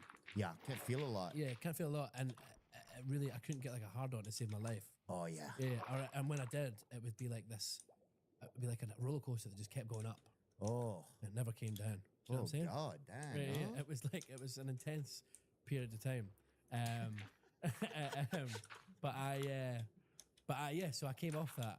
But then the thing is, coming off it is like is really an intense experience. Unreal. And no one really gave me that heads up. So I was like really like low and sort of, I wouldn't say I've ever, I'm always really careful about using the word depressed or whatever, but it's the closest I've felt to that feeling, I feel like, in my life. Yeah, it's scary. It feels like a trap door inside of you opened up like right in the middle of it. Yeah. Fuck, spot on. Like, it was so, so intense. So, I was on that for a bit. I don't think I maybe needed to be on that, especially for as long as I was and for the dose I was on or whatever. This I'm only on this aripiprazole antipsychotics, like 5 milligrams. It was really scary when they were like, when they offered it up. Yeah, because it sounds scary. Antipsychotic. I'm like, I'm not psychotic. Hope we was doing better than that. Yeah, 100%. Yeah, but I'm on it now, and at 5 milligrams before I go to bed, and it's helped, changed my life genuinely. Really? Yeah, it's genuinely been a massive help. Just in everything, like my mood. My anxiety levels are so low these days. I'm just, the stress that I used to feel, I don't feel the stress. I mean, I don't know if it's all related to this or other choices. I guess it's an amalgamation of things. Right. But that's amazing though. What's that called? Aripiprazole? Shit, maybe I'll try it. Yeah, get on that shit. Oh yeah, I'll buy a bag of that. Yeah. What are the uses? Can we go down to the uses? The treat a range of mental. Aripiprazole is used to treat a range of mental health conditions. Tourette's. Schizophrenia, bipolar 1, major depressive disorder, irritability associated with autism spectrum disorder, and Tourette's. There you go. Made it in the very end. Yeah, just snuck in there. Snuck in there at the end. As the door was closing, slid on my knees.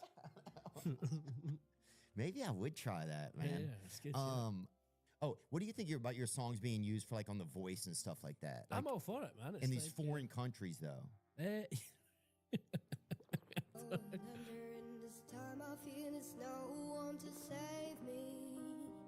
Playing fast and loose with a melody there. This is beautiful. This is beautiful. This is a really lovely thing. It is though, cool. You know what I mean? Yeah, you're right. Somebody to heal, somebody to know, somebody to hide. Did you write this? I wrote a song, yeah. I wrote this one, yeah. Oh, and he got to turn around. Come on there. Well, hope so. It's a damn kid. Look at him. Yeah. God, at least turn around and tell him. Yeah. Fucking give him some Uber money. These are rich people. Yeah. No, this is incredible. Like, I think this is beautiful. Do you know what I mean? This is like a really nice use of it and stuff. And he's great. Incredible. Wow, dude, imagine how brave you have to be that age and to be able to continue to stand there and sing. Go on.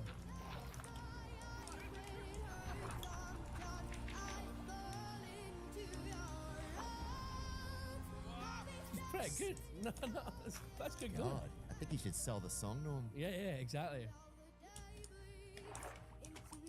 Yeah, no, I love all this. I think. Oh, it's cool, man. Yeah, this is cool, man. Yeah. I hadn't seen this. Yeah. Sometimes Look at him just channeling. Yeah, it gets a little bit too good though. Do you know what I mean? Like fucking just relax. Just calm down a little bit. Yeah, like, huh? Somebody throw him a freaking rugby ball. Definitely put him on the pitch and see who he really just is. getting a little bit too fucking good for my liking. But, that's beautiful. No, that's though. amazing. That's incredible. And what's that young man's name? Wow. Oh, wow. Oh, that's Bjarne. lovely. Bjarne? Bjarne. Go on, Bjarne. Go on, Bjarne. That's amazing, man. Yeah, you know, I just think it's interesting. Even watching that, it's like music's just such a conduit for other people to feel, you know. Yeah. And it's crazy that the words can come out of some person, some pen, some a moment, a feeling, and then it can metastasize. Yeah. And that's the thing. I think you never expect, like when you're writing a song, you're not thinking about that. You're not thinking someone will sing this on a TV show in Germany or a TV show. Like they did it in the Masked Singer and stuff over here. And it's just like it feels really. I guess it's like an honor that people would take it and want to sing it like that. Yeah. Especially someone who's like a 10-year-old kid. You know? Oh, It's yeah. Pretty spectacular. So yeah, I love it, man. I just want to anything that gets, and this thing is getting the music out there and it's people are hearing it, and Yeah. I think it's it's amazing when that starts to happen. We want to know just how big of a wiener this thing can take. It can't take that. Can it take that? Is it tough to try to, like, whenever you recalibrate to write again, right? When you recalibrate, I know you have a new song, Survive. No, Survive. Yeah, Survive. That just came out. Yeah. Is it tough to? And congrats, it's great, man. Thanks, man. Yeah. Cheers. Yeah, I just started listening to it, so sometimes it takes me a bit, even with Yeah, yeah. songs. I'll listen to somebody's album the first time, and be like, that's trash. Yeah, 2 weeks later, I will be fucking I'm the exact same. crying in fucking back of my car. Yeah, I'm the exact same. By myself, dude. I drove myself there, Yeah. and then got in the back and cried. You're like, this is bad, but the music's good. Yeah. What is it hard to recalibrate? Like, do you feel like you have to write for the, like, now are you trying to write for the stars? Like, how does that get? That's got to be interesting, huh? Yeah, I think I'm not like a massive fan of. I didn't grow up writing poetry or grow up. I wanted to play live gigs, and so it became a thing of right. Everyone I know who plays live gigs, who I look up to as like singers or whatever, they all have their own songs. So I will write my own song, and then everyone I know who at the time who I looked up to, they all played guitar, so I'll learn how to play guitar. So that I need to learn the guitar so I can write songs to then play them live. Do you know what I mean? So it was always just everything was a means to an end to get on stage and play live. So even now, I'm like, when I'm in, studios or whatever, it's I find it, I do struggle a lot with like writing. That song there took me like a year to finish. Like that thing of people saying, and I do get it, the best songs come the quickest or whatever, but that's like my biggest song, and that's that took me so long, right? And I think there is something to be said for, persevering with stuff like that a little bit. But so yeah, when I get back to writing now, sometimes it's really difficult. Like I really have a hard time. I find it hard sometimes to get what I'm thinking, articulate what I'm trying to say, I suppose. Oh, yeah. And I find that in lots of different walks of life or whatever, but with writing especially, I don't find it as easy as maybe. I think I overthink things now a lot more. Because I feel like people might actually hear this thing that I'm making. Do you know what I mean? Whereas before, before it was like, no, gonna fucking listen to this. Do you know what I mean? So I really now overthink things. But again, this is something I'm trying to unlearn and sort of get back to sort of basics and just write for me and because I want to write and because I want to play and stuff like that. So it's always a bit of a difficult thing for me. I don't find it.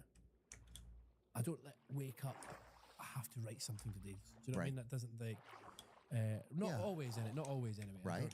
I feel like you got to follow the feelings when you do have them. So for example, I haven't written a song in like 6 months recently. Yeah. So for the last 6 months I've not written it. Good for you though. Yeah. I feel like it was important to not to just take a bit of a break off. But I don't know if is it the same with like when you're doing stand up or. Oh, I think there's times like I'm looking forward to taking a little bit of a break, but at the same time, there's a part of me that's looking forward to starting with new stuff. Yeah. So sure. I'm just grateful that that little part of me exists because there's times that I'm like, well, I still want to do this, or I think we all kind of feel those things at certain moments of like taking a break from something. Will it still be there when we come back? Yeah. But then it's the absence that makes you when you miss it. That's the massive thing as well. Missing that sort of. Where you hear somebody write a great joke and you're like, I gotta give it. I gotta try again. Yeah, you know? Of course. Like the other day, I heard Chris Rock talking, and I was like, oh, he's just my favorite. And him and Louis C.K. And I was like, oh man, I just can't even believe. Like, I gotta get out there and try again and see what else is inside of me. If there's more that I'm capable of, And it's not necessarily like a competitive thing. Maybe it's that I always find when I hear if a friend of mine writes an amazing song and I hear it on the radio. Go, fuck, that's so incredible. It's not like I'm not wanting to, I need to be better than them. It's like, I'd love to try and write something that comes anywhere close to how great that is. Yeah. Do you know what I mean? Or just to see what's in me. I have no idea what's inside of me. I didn't know anything was inside of me. Exactly. And then some shit came out, and it's been in it. So just like trying to figure out what's inside of me. Is there a lyric that you've ever written that you feel really proud of? Kind of like, is there one that's there's like a song I wrote called How I'm Feeling Now, which I wrote when I was really in the sort of shit with stuff, and the lyric is so here's to my beautiful life that seems to leave me so unsatisfied, no sense of self but self-obsessed, I'm always trapped inside my fucking head, on and on and on. I thought I'd be happier somehow, if you were wondering how I'm feeling now. And it's kind of about like my how I was feeling in terms of I've got everything I ever wanted, and I'm this like I'm so sad. And like, do you know what I mean? I don't feel how I thought I would feel when I got to this point. So that's something I'm really proud of. There's also a song on this upcoming we're doing an EP at the minute, or we're releasing a bunch of stuff, and there's a song called The Day That I Die that I'm really, really proud of. It's just like it's a bit it's about that time when I was really feeling at my lowest that I'm really excited for people to hear. So. That's cool, man. Yeah, man. No, I'm buzzing about getting out there and seeing what people think. Yeah, I'm trying to think. Like, I love I like a lot of like UK, like Dermot Kennedy came on the podcast. Dude, that'd be, if you and him did a collaboration, that'd be pretty amazing. He's incredible. He's so good. Dermot and I, we've been releasing stuff. We kind of come up around the same time, especially in that UK, Ireland sort of scene and stuff. But his voice is. When I was growing up, if there was an artist like Dermot Kennedy around, that was the sort of artist that I would have been like, all in on. That would have been like my sort of. That's my type of shit. Do you know what I mean? Like his last song, "Let Me In" or something, I think it's called. It's brilliant. It's an amazing song. Let me take a gander at it real quick. Let me in. Oh, I could have stayed, never went home. It might have been brief, but at least I was free from all of my goals. They live in my head like reflections on water that only come once. I still haven't learned deceptions in the cinematic version of love. I can't get enough these days. Oh, the world doesn't sing to me quite how it used to seem. This life is a touch too damn much for me. Maybe that's meant for me. 'Cause I know there's a room where I'm happy, but I can't find my way to the door. Tell me who wins the war in my heart and my head.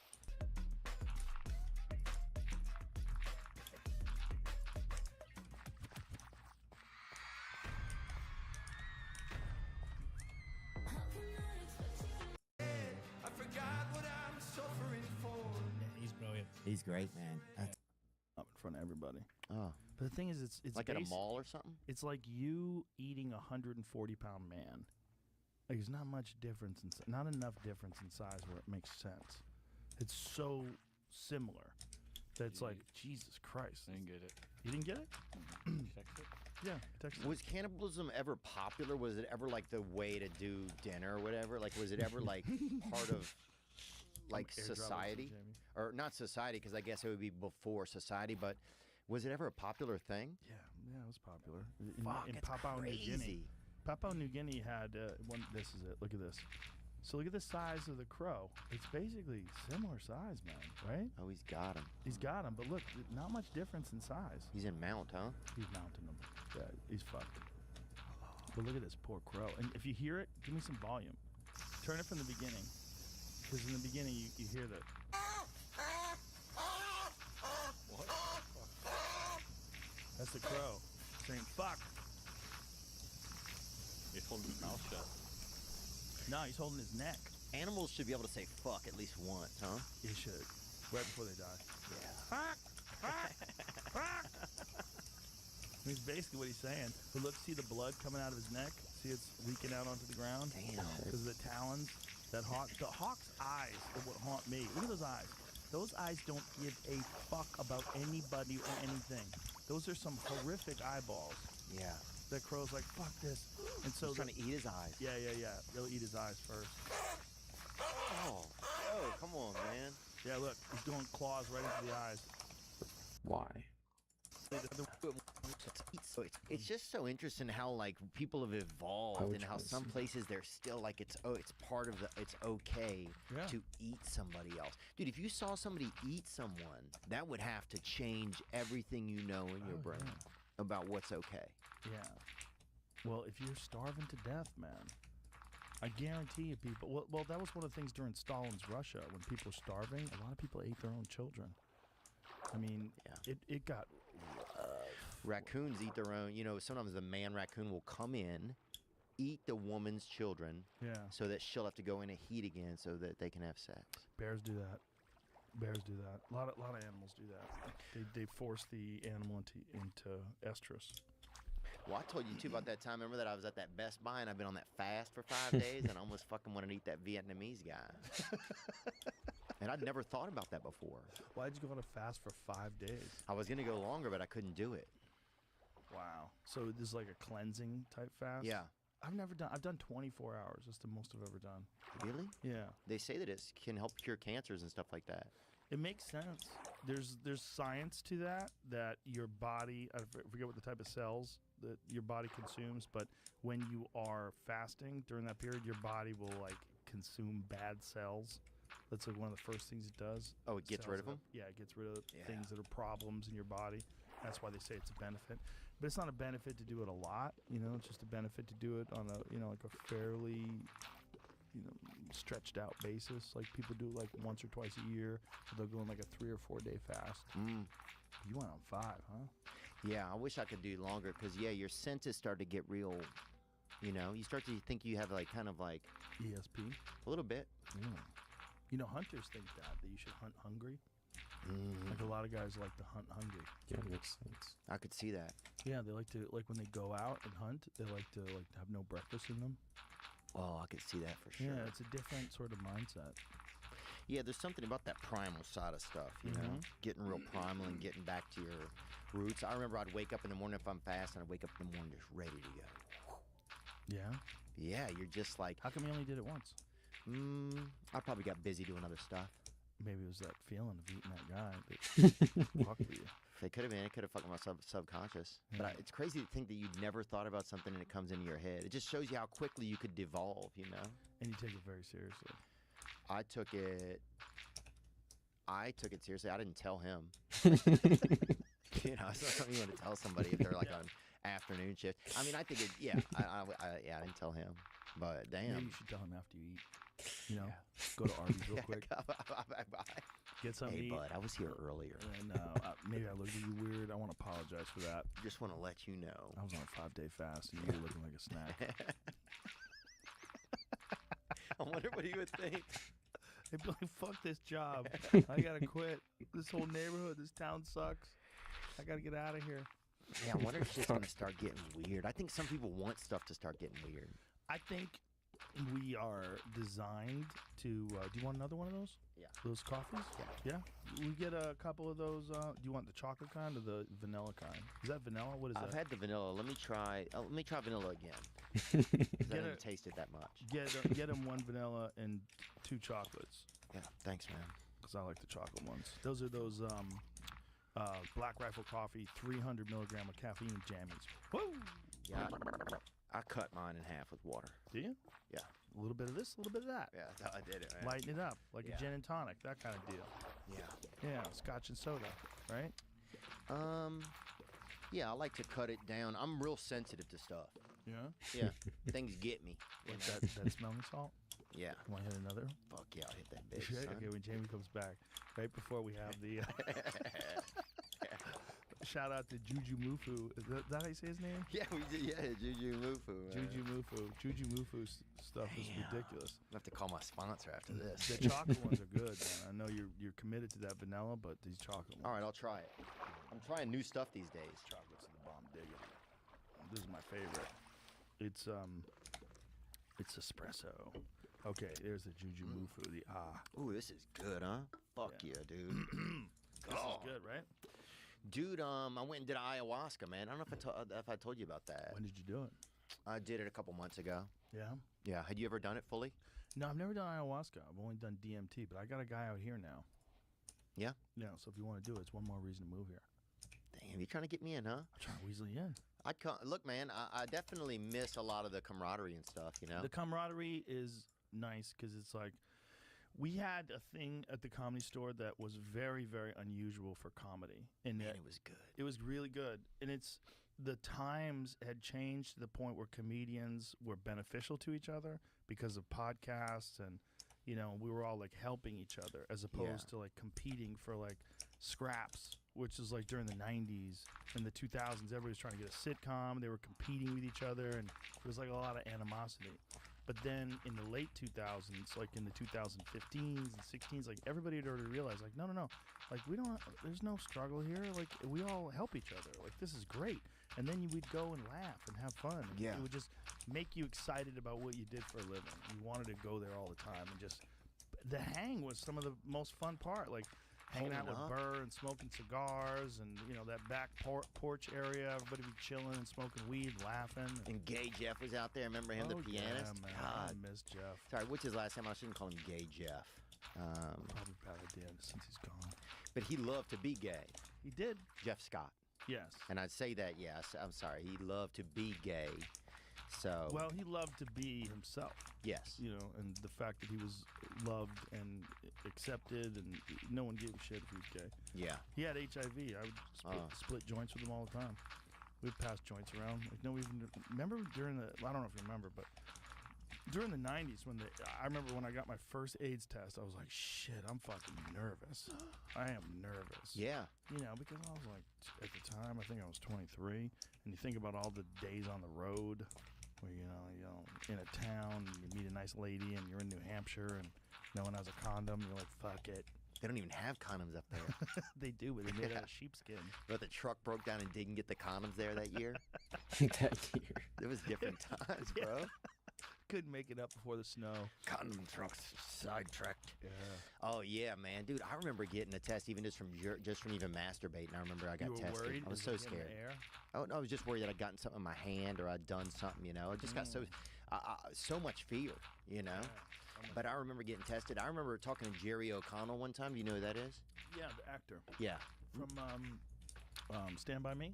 Yeah. Yeah. Really awesome guy. And he talked about living in New York City in his building during the AIDS epidemic. And he said like half the people in his building died. Like half of his neighbors died. Holy shit. And he said it was just so wild when he was a kid, like that these people he knew and they just started to disappear. Didn't you interview Robert Kennedy Jr.?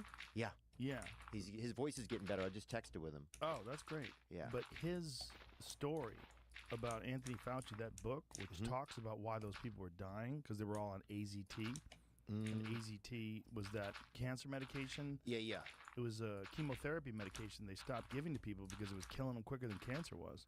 And they started giving it to people who had AIDS. And it was helping them? No. Oh, it wasn't? It was killing them. and they were giving it to people that had no symptoms. So they just tested HIV positive. They'd give them AZT, and it was just killing them. Really? Because you used to hear AZT was what cured HIV. No. AZT they abandoned. They abandoned it because it was too harsh. But Fauci pushed it during the early days of the AIDS pandemic. The AIDS epidemic was rough, man. I mean, obviously, no one knew exactly what was going on. You can't fault people for trying different things out and trying different strategies out to contain the virus. But according to Robert Kennedy Jr., there's a lot more to it than that. Yeah, he's really interesting guy. You know, I know him just even as friends, and he's got some fascinating stories, even from growing up. They used to take these like homing pigeons, and they would give them to the train conductor. And have him take them like 100 miles or something, him and his friend, and the first whoever's got back first won. So it's just like this cool game they would play. Isn't that wild that a pigeon can use the magnetic field rather of the Earth, and they track it like a GPS system straight back to you? Yeah. And we have to pay $1 million to build something like that. And God did it in a fucking nothing. Well, they think that people had some kind of ability to like know where they were and know where they were going. We just lost it, which makes sense to me because now that I have navigation, like even in Austin, I've been in Austin for 2 years. I barely know how to get around. I know how to get to work. I know how to get to the clubs. I know how to get to the restaurants that I like. Other than that, I don't know where the fuck I'm going. But when I lived in Massachusetts, but back in the day when there was no navigation, I knew how to get everywhere. I knew the 405, whatever the roads were. I forget the roads. But I don't think it's good for us having navigation because here's what I noticed. So I'll use navigation, right? Right. So now I know my computer's telling me where to go. So now my brain is free to just think about whatever.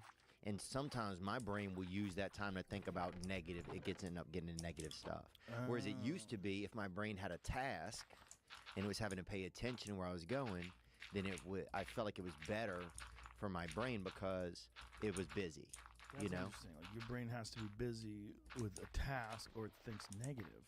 I think, well, it's one of the things that I think these days it's like, you know, like a long time ago, I think, I wasn't alive, but like a long time ago, I think that our senses have to be in the world. Like, we had to be aware if there were lions, what the weather was going to be like, where our kids were at our hip. Like, you're in the moment. You're in the moment. You had to survive. Like, you know, it was different. And now, since most of our comforts are met in America, I feel sometimes like those senses didn't disappear. I feel like they just went inside of us. Right. So now they're hunting like any uncomfort that comes up inside of us. Right. So I think it's like why we have so much more mental health struggles because we're still like as alert as ever, but the only fearful things are inside of us now for some reason, for some people. That makes sense. You know, I was listening to some guy talk about anxiety the other day. And one of the things that he was talking about with anxiety, he said, it's basically people's desire and ability to problem solve for the future. So you start thinking about what may or may not happen in the future and you get anxiety. And in the past, you had to dwell on exactly what was in front of you right there and then. Like, I'm hungry, my children are hungry, I got to find an animal. And kill it and figure out how to cook it. Right. And that was what people occupied their day with. And then when all that's gone, you could just go to McDonald's and feed yourself for $3 and you're sitting there fat and full. And then you're just thinking. You start thinking about weird shit. Yeah, because whatever your natural instincts, they don't have any. They're like, what the fuck do I do? Yeah, what is this like? I need to still hunt something. I need to still kill something. Yeah. So they start hunting you. Ooh, they start hunting your fears. You start creating problems. I'm sure. Yeah, I think so. Well, that's why I'm a big advocate of working out really hard. Oh, dude, bro, it is. I can't even tell you. I don't know how I forgot it. I mean, I was a fucking dude. We used to, you know, good, dude. We used to fucking go, you know, I remember driving to the Taco Bell and fucking doing steroids in the car, bro. We used to fucking, you know what I'm saying, bro? Taco Bell parking lot? Dog, I do 50 mLs just to fucking put down a fucking Mexican pizza, son. Let's go. You're ready to get jacked. How big were you at one point in time? You have any photos?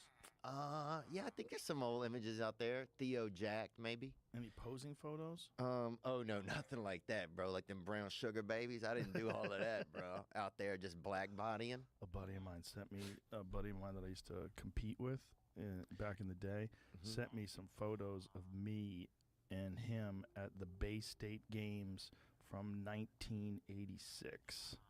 Ooh, the Bay State game. That sounds... Yeah, I'll send it to you, Jamie. I was probably 202. Yeah? Jacked. Oh, dude, I was fucking jacked. I could fucking chew on my traps. Really? Reach over and take a bite? Damn. Oh, fucking good. Do you miss those days? Well, I don't in some ways because I was doing, some type of testosterone or something. So you get a little bit jacked, but then when you come off it, it was a little tougher, you know. Right, you'd be depressed. Right. So, but I missed some of those days. The thing I realized I missed also was the camaraderie of just being in the gym and getting those devils out. Yeah, and hanging out with other people that are doing the same thing you're doing. Yeah, and joking around. You realize, oh, I'm okay. See, that is that's me with the blue jacket on. On the right? Yeah, the far right. Damn, dog, you was fine, bro. Huh? Thank you very much. That was cutie. That's my friend. Well, go back to the other picture, please. That's my friend Larry Jones to the right. I've talked about him many times. Look how tall his legs are. Look at that guy, Larry. On the left? To my right. Yeah, he's to the left of me in the photograph, or we're looking at it this way. Okay, yeah. But to my physical right. Oh, we got them long, or has he got those? Look at his legs. Damn. His legs go all the way up to my tits. And he's only like 6 inches taller than me, but his legs were way taller. He had like extra foot-long legs. And then the dude next to him, I forget his name, the guy with the green belt, but the guy with the red belt, that's my friend Tom. He's the one who sent me the photo, Tom Redogna, and he's the guy with the mustache. And next to him, that's Sidley. And Sidley and me. And then Junksick, I've talked about him many times. It's the guy that I've got my left arm on. He's the guy that was in med school while he was competing. So this guy was a national champion while he was going through med school. Gang, baby. Crazy. Most disciplined person I ever met in my life. Really? Couldn't believe. I to this day, I think about him if I ever think that I work hard. That motherfucker was always tired. Wow. And won the national championship. Wow. Always tired. Going to med school. Always tired. Didn't give a fuck. Yeah. Because worked. He would be practicing, doing his studies, and then he would put all of his books in a backpack and run up and down the stairs. And show that other photo? Total power doesn't just happen. You have to make it happen. With Total Wireless, you have unlimited 5G wireless with no contract and no caps. Plus, get a Samsung Galaxy on us. Switch to Total Wireless. That's a total power move. This is Blue Chew Gold. And so this was like when I think this is 86, so I was 19. And what would y'all do? What kind of lunch would y'all eat? So that is me waiting to compete, I think, probably. This when Subway was big too, I bet, huh? Would y'all have a lot of Subway subs? I don't know if Subway was big back then. I don't think it existed. Damn. Jared didn't really sink Subway. You would think that scandal would have sunk Subway. I wonder if it took a hit off their business. Your spokesmodels out there fucking kids. Yeah, that's a. I don't know. I don't know if that I don't know if that will sink a business. I guess it depends on what it is.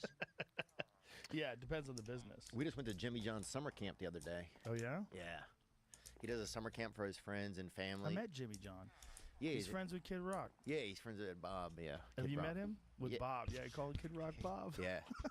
He has a dinner table at his house now. It like He has his new house got built or whatever, and it's like the White House. It's insane, bro. It's a replica. It is the White House. Yeah, I talked about it. He took me for a tour. It's the wildest shit ever.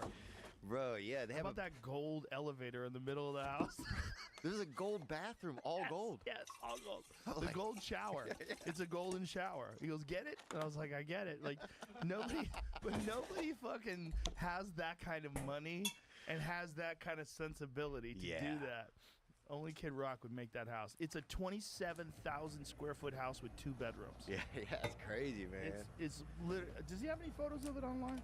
It's the craziest fucking house I've ever seen in my life. I have a good. He has a dining table upstairs, and it's beautiful, and it's like it spins on a big circle, so you can pass by the view, like, and you go in circles, so you keep passing by the view. You know, it's really it's nice. It's cool. Oh, so the actual floor spins.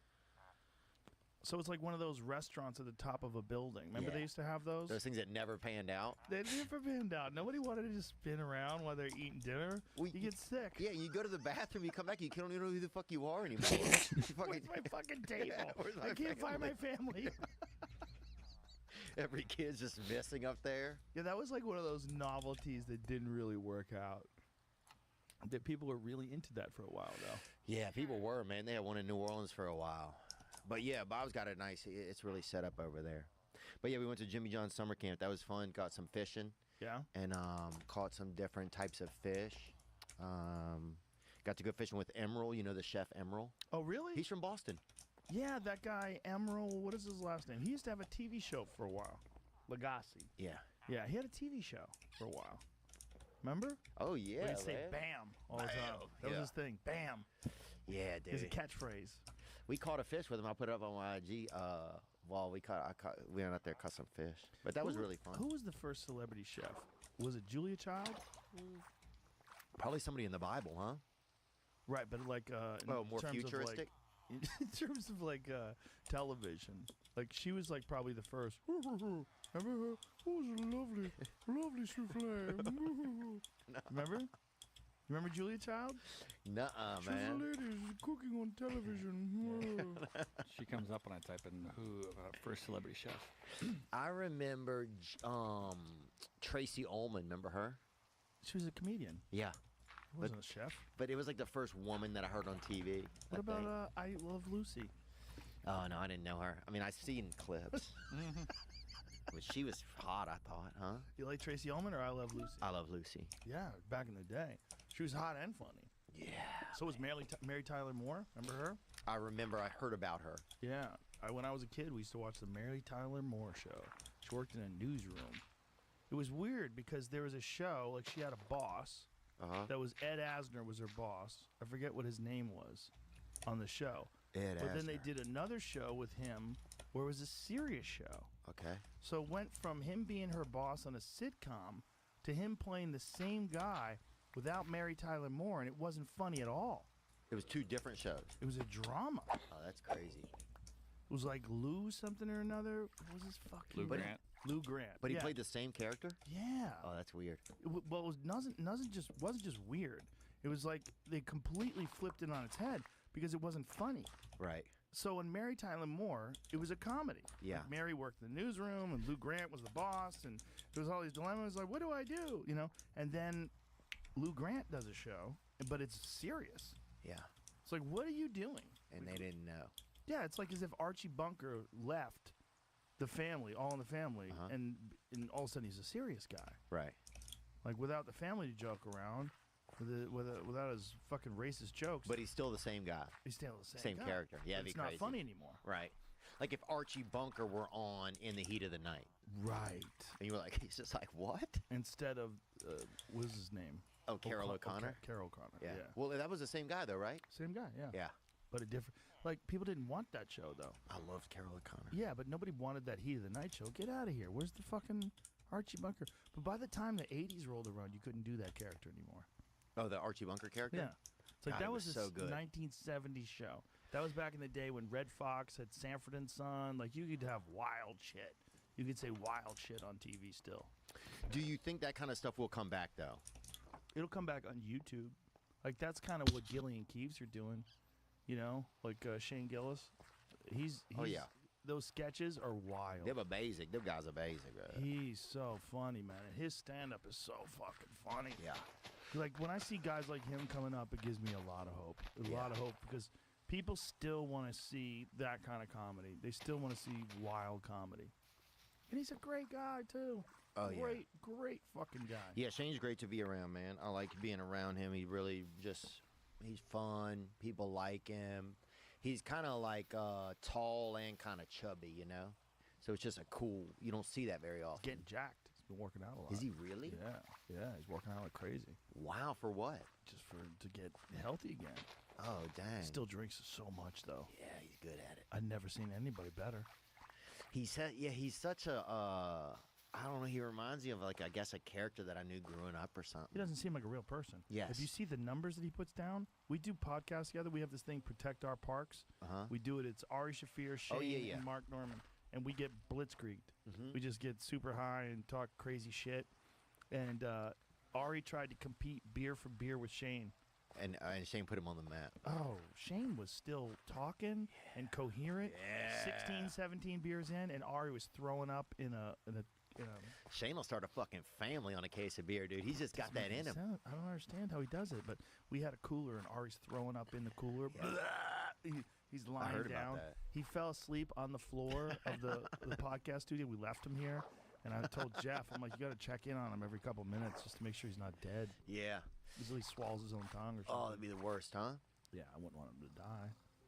Not like that. No, I wouldn't want him to die either, man. And I think that Shane is like, Shane seemed like he could start a family. Oh, there you go. Look at him, blacked out, angry. Look at his face. He's upset.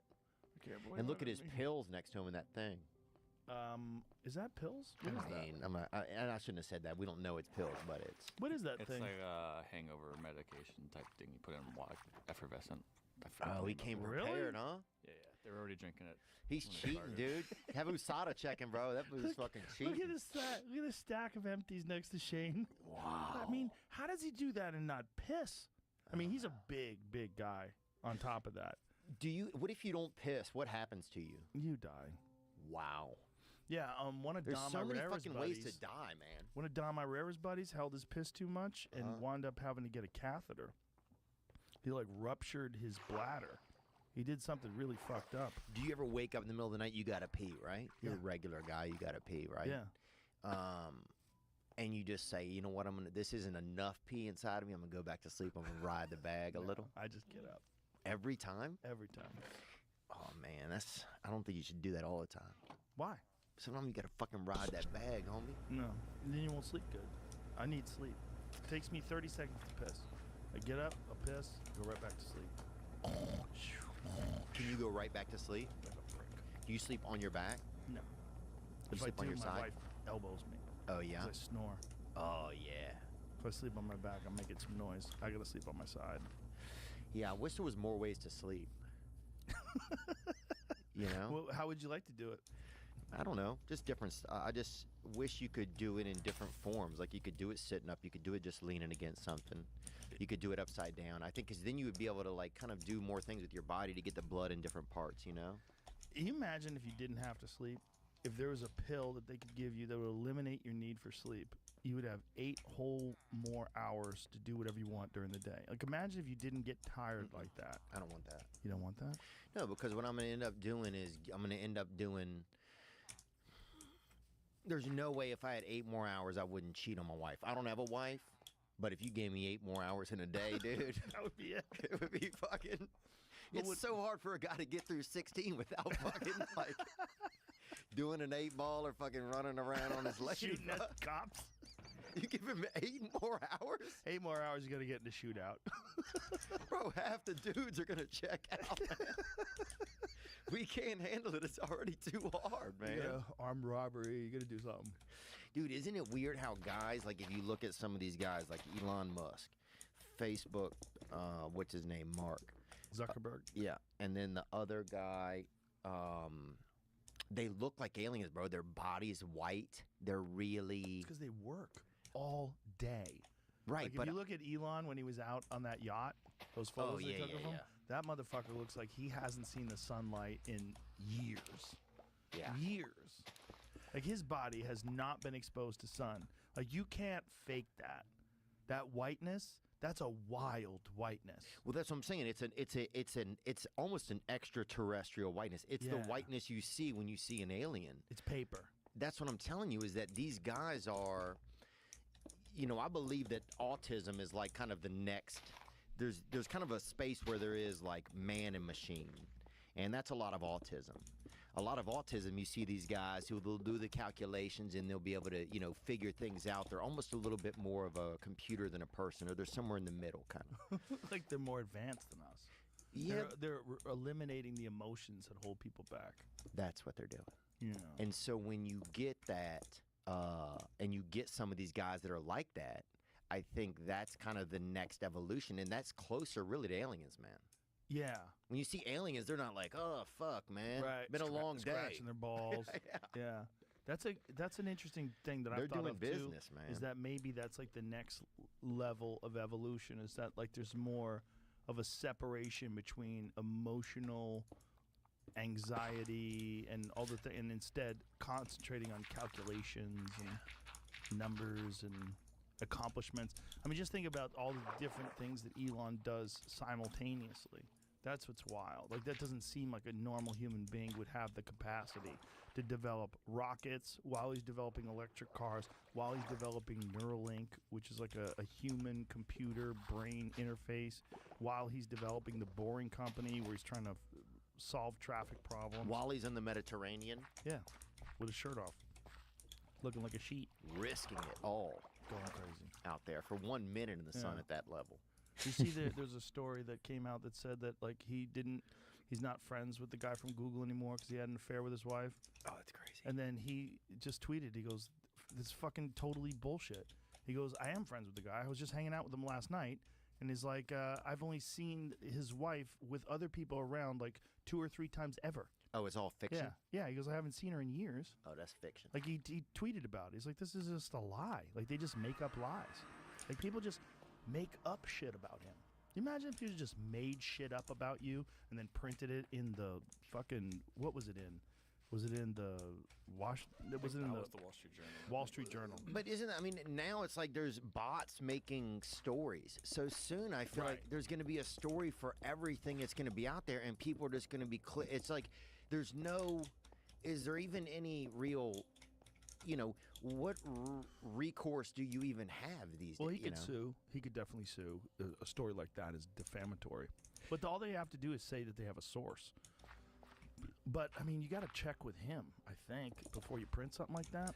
But the thing is, like, the concern is that what those stories do, like, I think he made some sort of a reference to short sellers. Okay. So, like, someone who's, like, shorting the stock. Yeah. So you could make an argument that if the stock crashes, that you could make a lot of money on that. And if you made a story that made Elon look like he's out of control, he's losing his mind, people would go, "Oh boy, I'm going to get rid of my stock because this CEO is out of his fucking mind." And then you're shorting the stock. And so then the stock crashes, and then the people that shorted the stock wind up making a shitload of money.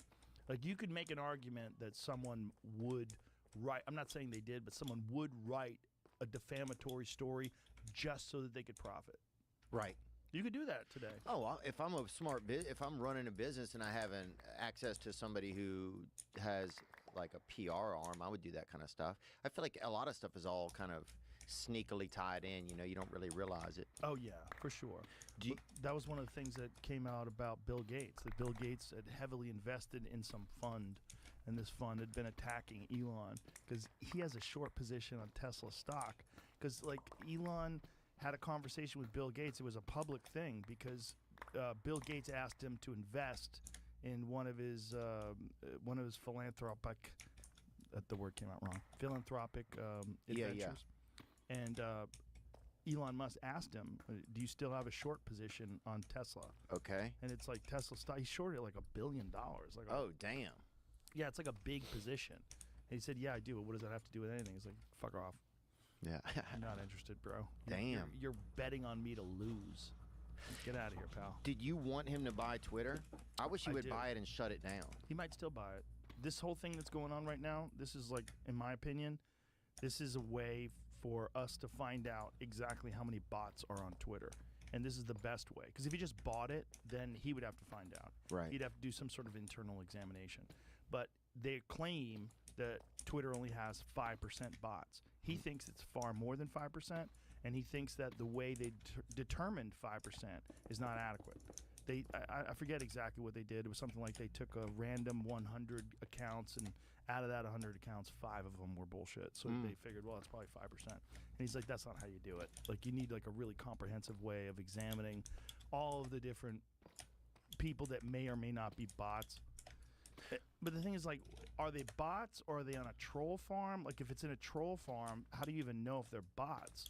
Like, how do you know if they're being paid to say what they're saying? A lot of them are trying to fuck. Usually a lot of the chick ones, or it's like sex. Look at this or something, and it's sex. Right, but they're not really trying to fuck. They're trying to fuck you out of your money. Yeah. They're trying to get your dumb ass to give them a credit card.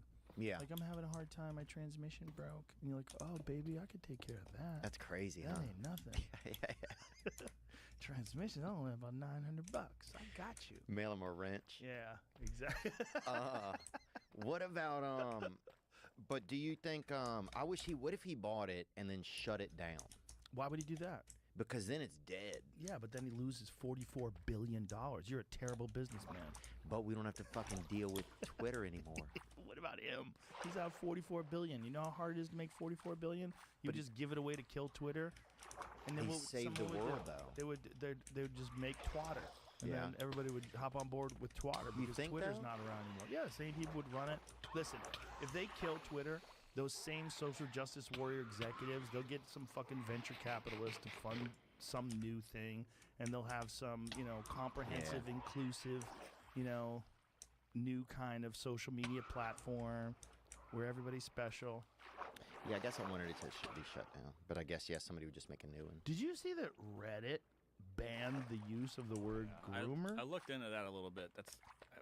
That is what they were saying, but that's not quite what happened from what I was reading. Okay, what did you read? That the screenshot that I've read on a few pages was from a subreddit, and the subreddit claimed that admins told them they couldn't do that stuff anymore, and they had to police their subreddit harder using those terms groomer.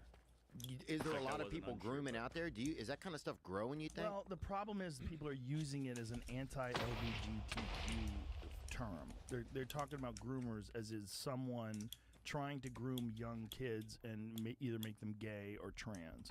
The problem with eliminating the term groomer is, what about some grown man who's grooming young girls and trying to fuck them? Because that's real. Like, that's a real thing. I mean, there have been many young girls that have fallen victim to older men who come along and find some 14-year-old girl and get close to her and then wind up grooming her. They got to stop it. But it's a thing. Like, grooming is a thing. And I understand that, like, it makes people uncomfortable that people connect it to LGBTQ people. And, a lot of it is like TikTok. Because people are seeing these people on TikTok with blue hair screaming, all your children are going to be trans. And they freak out. And they're like, we got to stop these groomers. They're grooming our kids. It's like, but how many fucking of them are there? Like, and how much of this is just magnified by social media? Right. And how much of it is magnified by groups like TikTok, which, are, oh my God, I read TikTok's terms of service. I went down a TikTok rabbit hole yesterday. Yeah, it's good. I stayed home, smoked a little weed, and I started reading up on TikTok. Yeah. Oh my God. I'm going to read you this because this is so crazy. Is it good or bad? Bad. So what are you saying? It's a bad place to be? Listen to this. This is from TikTok's privacy policy. All right. It said, we collect certain information about the device you use to access the platform, such as your IP address, user region. This is really crazy.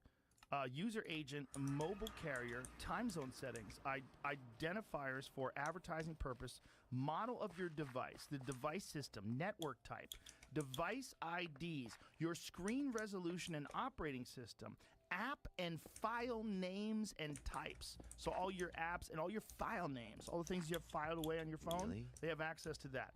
File names and types. Keystroke patterns or rhythms. So they're monitoring your keystrokes, which means they know every fucking thing you type. Wow. Battery state, audio settings, and connected audio devices where you log in from multiple devices. We will be able to use your profile information to identify your activity across devices. We may also associate you with information collected from devices other than those you use to log into the platform, meaning they can use other computers that you're not even using to log into TikTok. They can suck the data off that. That's what you're agreeing to when you download and start using TikTok. That's wild. It's insane. My question would be, do you think they did that? They created TikTok just on purpose to have all that? 100%. Wow. I think they saw that people are addicted to social media, and they came up with the most addictive version of social media, which is TikTok. It's the most addictive by far. It's the best for sucking people in. My kids are fucking hook, line, and sinkered on that shit. And I know a lot of other people are hook, line, and sinkered to grown people. It's good. It's good. And it starts playing things immediately. The moment you turn it on, it's like playing you a new thing, playing you a new thing. You're like, "Ah!" and you just sucked into it. And all the while, it's monitoring your keystrokes, your audio settings. But by audio settings, that means it has access to your microphone. That means it's listening to you right. Just tell me how it ends, now. man. It ends with China having all of your data. And if they develop if they get all the data, then currency, what? Then what? Well, you're fucked. Or because if they look, what's going on in China? I don't know if you've seen this, but they pulled tanks in front of banks to stop people from fucking rioting because they just took all their money. Did you see all that? Yeah. Did you see that shit? No. Oh my God. They have shut down people's accounts, and they're doing a social credit score system in China, and they have digital currency. Video of tanks shows Chinese military exercise, not bank barricade. Yeah, according to China and the AP. But if you see what's going on over there with the digital currency, what they have is the ability to tell you can't buy gas. Like, hey, Theo, we don't like the way you're living your life, so you're not going to be able to buy a plane ticket. China's a dump, man. When you're backed up and need relief that's fast and gentle, like this. Not like this. Mirafast works naturally with your body in as little as 30 minutes. I didn't catch your name. I didn't give it. Bond is immature and reckless. Thrill-seeking. Issues with authority. I mean, there's cool people, and I like some of the food, but I think it just. I don't know. I don't like the way they're doing it all. When any military exercise they're doing when they're putting tanks in front of a bank is intimidation at the very least. Do you think the people there even know what freedom is anymore, or you think they're just so brainwashed? They've never had freedom like we have, so no. I mean, they weren't even capitalist for a long time, right? It was a communist country, and then they realized, you know what? In order to compete, we got to loosen this up a little bit and let some people get greedy and make a shitload of money. And that's what they did. They kind of have a hybrid of capitalism and communism, you know, because in the old days, it was like the government would tell you what you do. Okay. The government would tell you what you get paid. All right. And you just did what you had to do. You did what you were told. Right. But what they do now is they allow people to get extraordinarily wealthy. So some people, they develop industries, they develop businesses, and they work in conjunction with the government. Like every business that exists in China, say it's a tech business, you are an arm of the government. You're not independent from the government. Like that was the concern with Huawei. Like when they banned Huawei phones from being distributed in America. Do you know about all that? I don't think so. It's not the gas station. No, that's Wawa, right? What is it? You're talking about flip phones? It's a H. No, they have super complex. Okay. Smartphones like Huawei. It starts with an H. Huawei had some amazing phones. Oh, Huawei. Okay. Yeah, with an H. Okay. And they had amazing phones that they were using. Like they had like 100 megapixel digital cameras before anybody did. Really like high-end phones, but they also had network devices that were stealing data. Fancy. Yeah. Well, they were stealing. They were using them as spy devices. Okay. You know, like all this shit that I was reading about TikTok. Well, they have a similar situation with like their routers. So that's spying. So they're spying 100%, basically. 100%. But what do they do once they have all this information? Like, what's the end goal to having it all? Oh, As yeah. the FBI found Huawei equipment in Midwest could disrupt nuclear communications, CNN. And that is from yesterday. I'm going to send you this, Jamie. I'm going to send you some new thing. Hold on a second. Dang. Because this is really crazy. This is some shit that they found out where the FBI director starts talking about. I'll send you this, Jamie. Hold on a second. The FBI director was talking about how bad the Chinese spying is on Americans, and he said it's bigger than every other country combined. Why do they want to spy on us, though? Because what? Because we are what? Stealing intellectual property, stealing all your data, stealing credit card numbers, stealing where you're going, tracking you, if you're criticizing the Chinese government. Like, whatever the fuck your control. So say one day they could one day, would it be possible then if they take all this information that they could just commandeer say a business's website, right? For sure. Like Nike. For sure. And Listen, so then listen to this guy talk. Okay. Listen to this guy talk. Go full screen. Go full screen and then give me some volume. Biggest threat we face as a country from a counterintelligence perspective is from the People's Republic of China, and especially the Chinese Communist Party.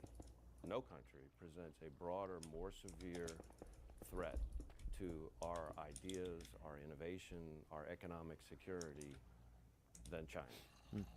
And they are targeting our innovation, our trade secrets, our intellectual property on a scale that's unprecedented in history.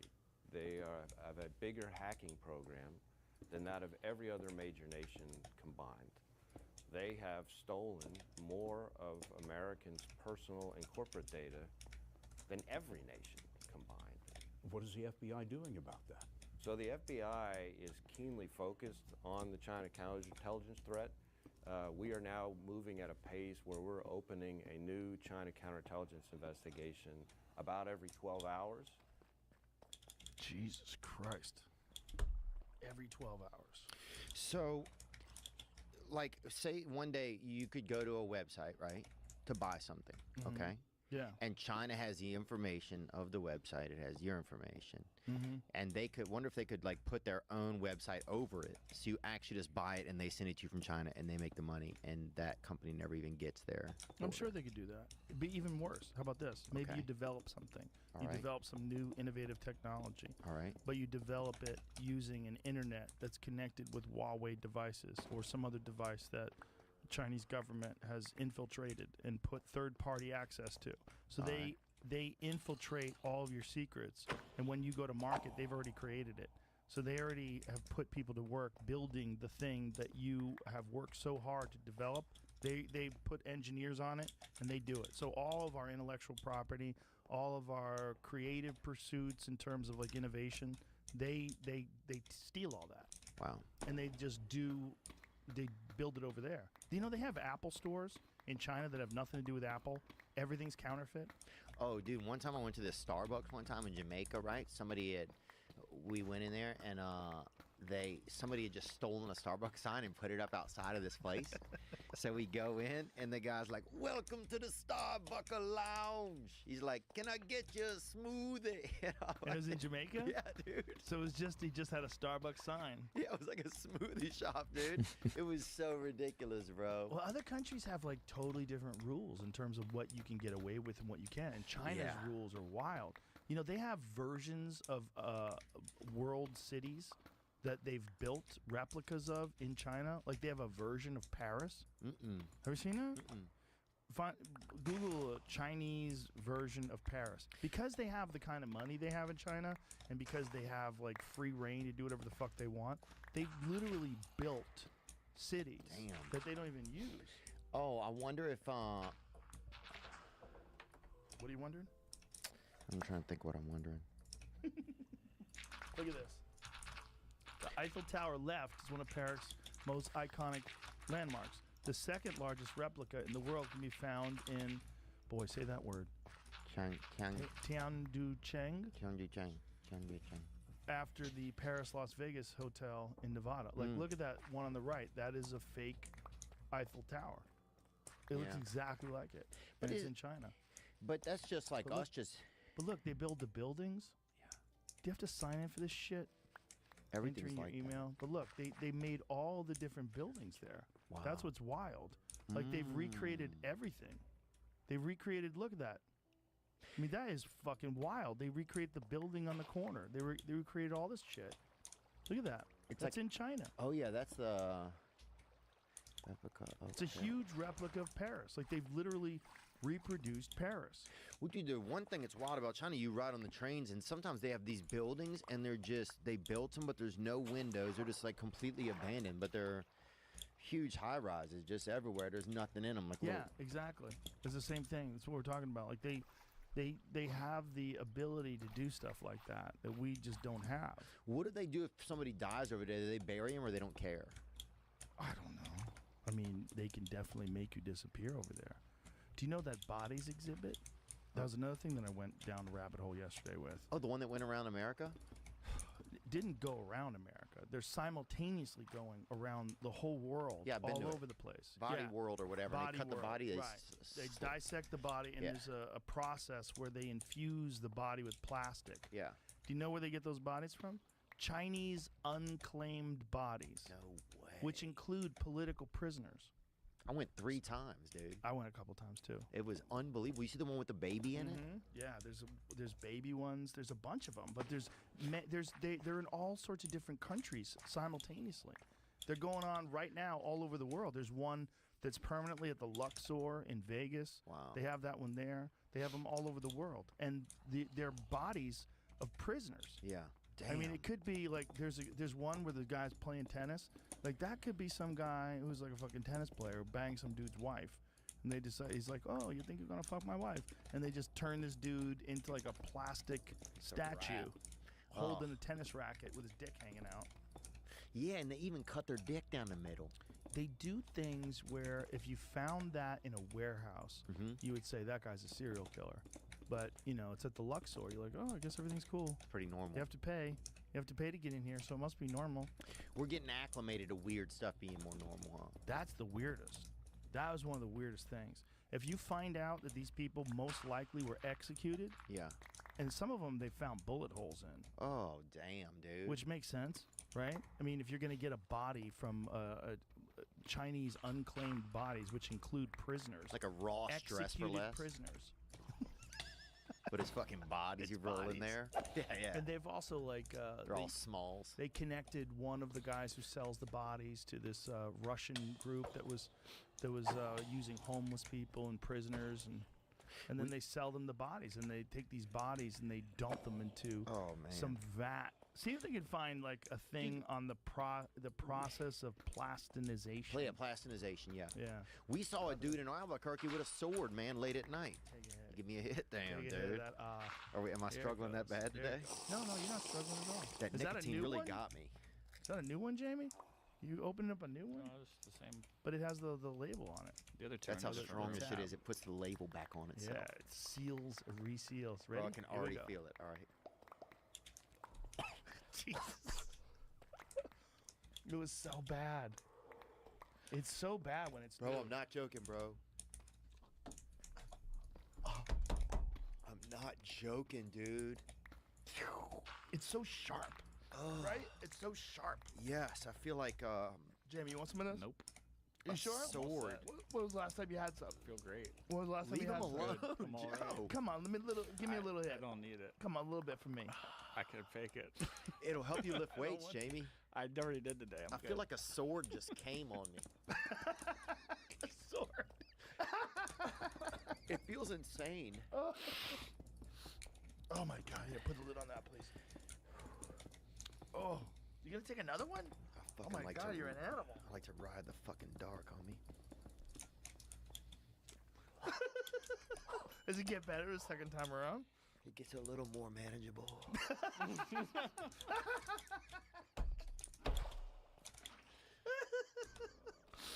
Oh my God. Oof. I feel like they're moving furniture in my fucking DNA, baby. Yeah, that is not good. I Dude, mean, yeah, you gotta have Bobby Kennedy on, man. He's an interesting dude. How did you meet him? I met him just through like this. I met him through just some other friends, Yeah. and he just is just an interesting guy. He's just so smart. He just has such, and he works with the environment, you know. So his whole life has been about taking care of the environment. Yeah, he was an environmental lawyer. You're crying. Are you emotional or are you just like freaking out because of the smelling salts? I mean, I can get emotional sometimes, but I think the salts have got me. And that thing made my heart slower. It's so rough. It makes me never want to play golf, dude, smoking that cigar. So when you had him on, what would you associate golf with cigars? Yeah. The cigar bothered you too? Rich people, you know, fucking, hey. Hey, You yeah, love about Clemson? him Yeah. making deals. Yeah, you go to Clemson or what? Clemson, roll tide. Yeah, but he loves, you know, he started with the environment outside of our bodies, and then, so I think whenever everything happened with COVID, he was thinking about the environment inside of our bodies. He's long been somebody that speaks out about what's Yeah, it called? he was an- Inoculations. Yeah, he was an environmental lawyer, right? Dude, I got a buddy who was addicted to inoculations fucking during COVID. He broke into like a CVS and did like 40 fucking shots, dude. What? Yeah, bro. What? What did he Hell do? yeah. He got like, he boosted. got a bunch of different Oh, vaccines? Yeah, bro, this dude. Boy, they should study him. How's he doing? Maybe that's the key. You got to get a lot. I think he's doing fine. I've seen him at some meetings. Inoculation meetings? No, I just. Inoculations Anonymous? Oh. Hey, bro. He goes to IA. Yeah, you got some MMR or what? I'm trying to mix that Johnson & Johnson up with that Moderna. Get that rush. I'm trying to get just below a stroke. I just want that blood to flow smooth. But Bobby's interesting. He just got that voice surgery. He did? Yeah, so I hope it When heal- did he get that? I think about a month ago. I don't know if it's... I'm not sure. I just texted him, so I don't know. But I hope it gets better. He's just a really neat guy. So what was wrong with his voice? Because I've heard that it was something he actually got was an injury from a vaccine. Oh, really? Yeah. See if you can find that. Oh, that would make so much sense. Yeah, because he's so... What took him down that road? Does it say it here? Spasmodic dysphonia. That's it. It causes his voice to quaver. What's quaver? Is that like quiver? And make speech difficult. It's a form of involuntary movement disorder called dystonia that affects only the larynx. That Now, larynx, how did he get that, though?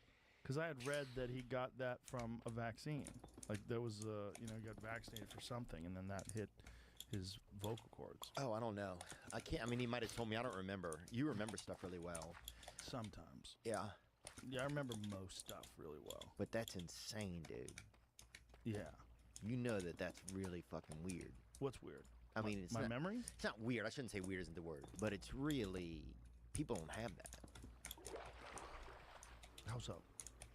They don't, man. I've met a lot of people that aren't able to remember that kind of stuff like you. You got that. But that's what I do. I'm in here doing this all the time. So I know. remember things. But you have a really good. You also have a great knack for it. Well, I have a knack for remembering things that are interesting to me. Yeah, yeah. I can remember like when I do like UFC stuff. Like I can remember fights from 20 years ago. Wow.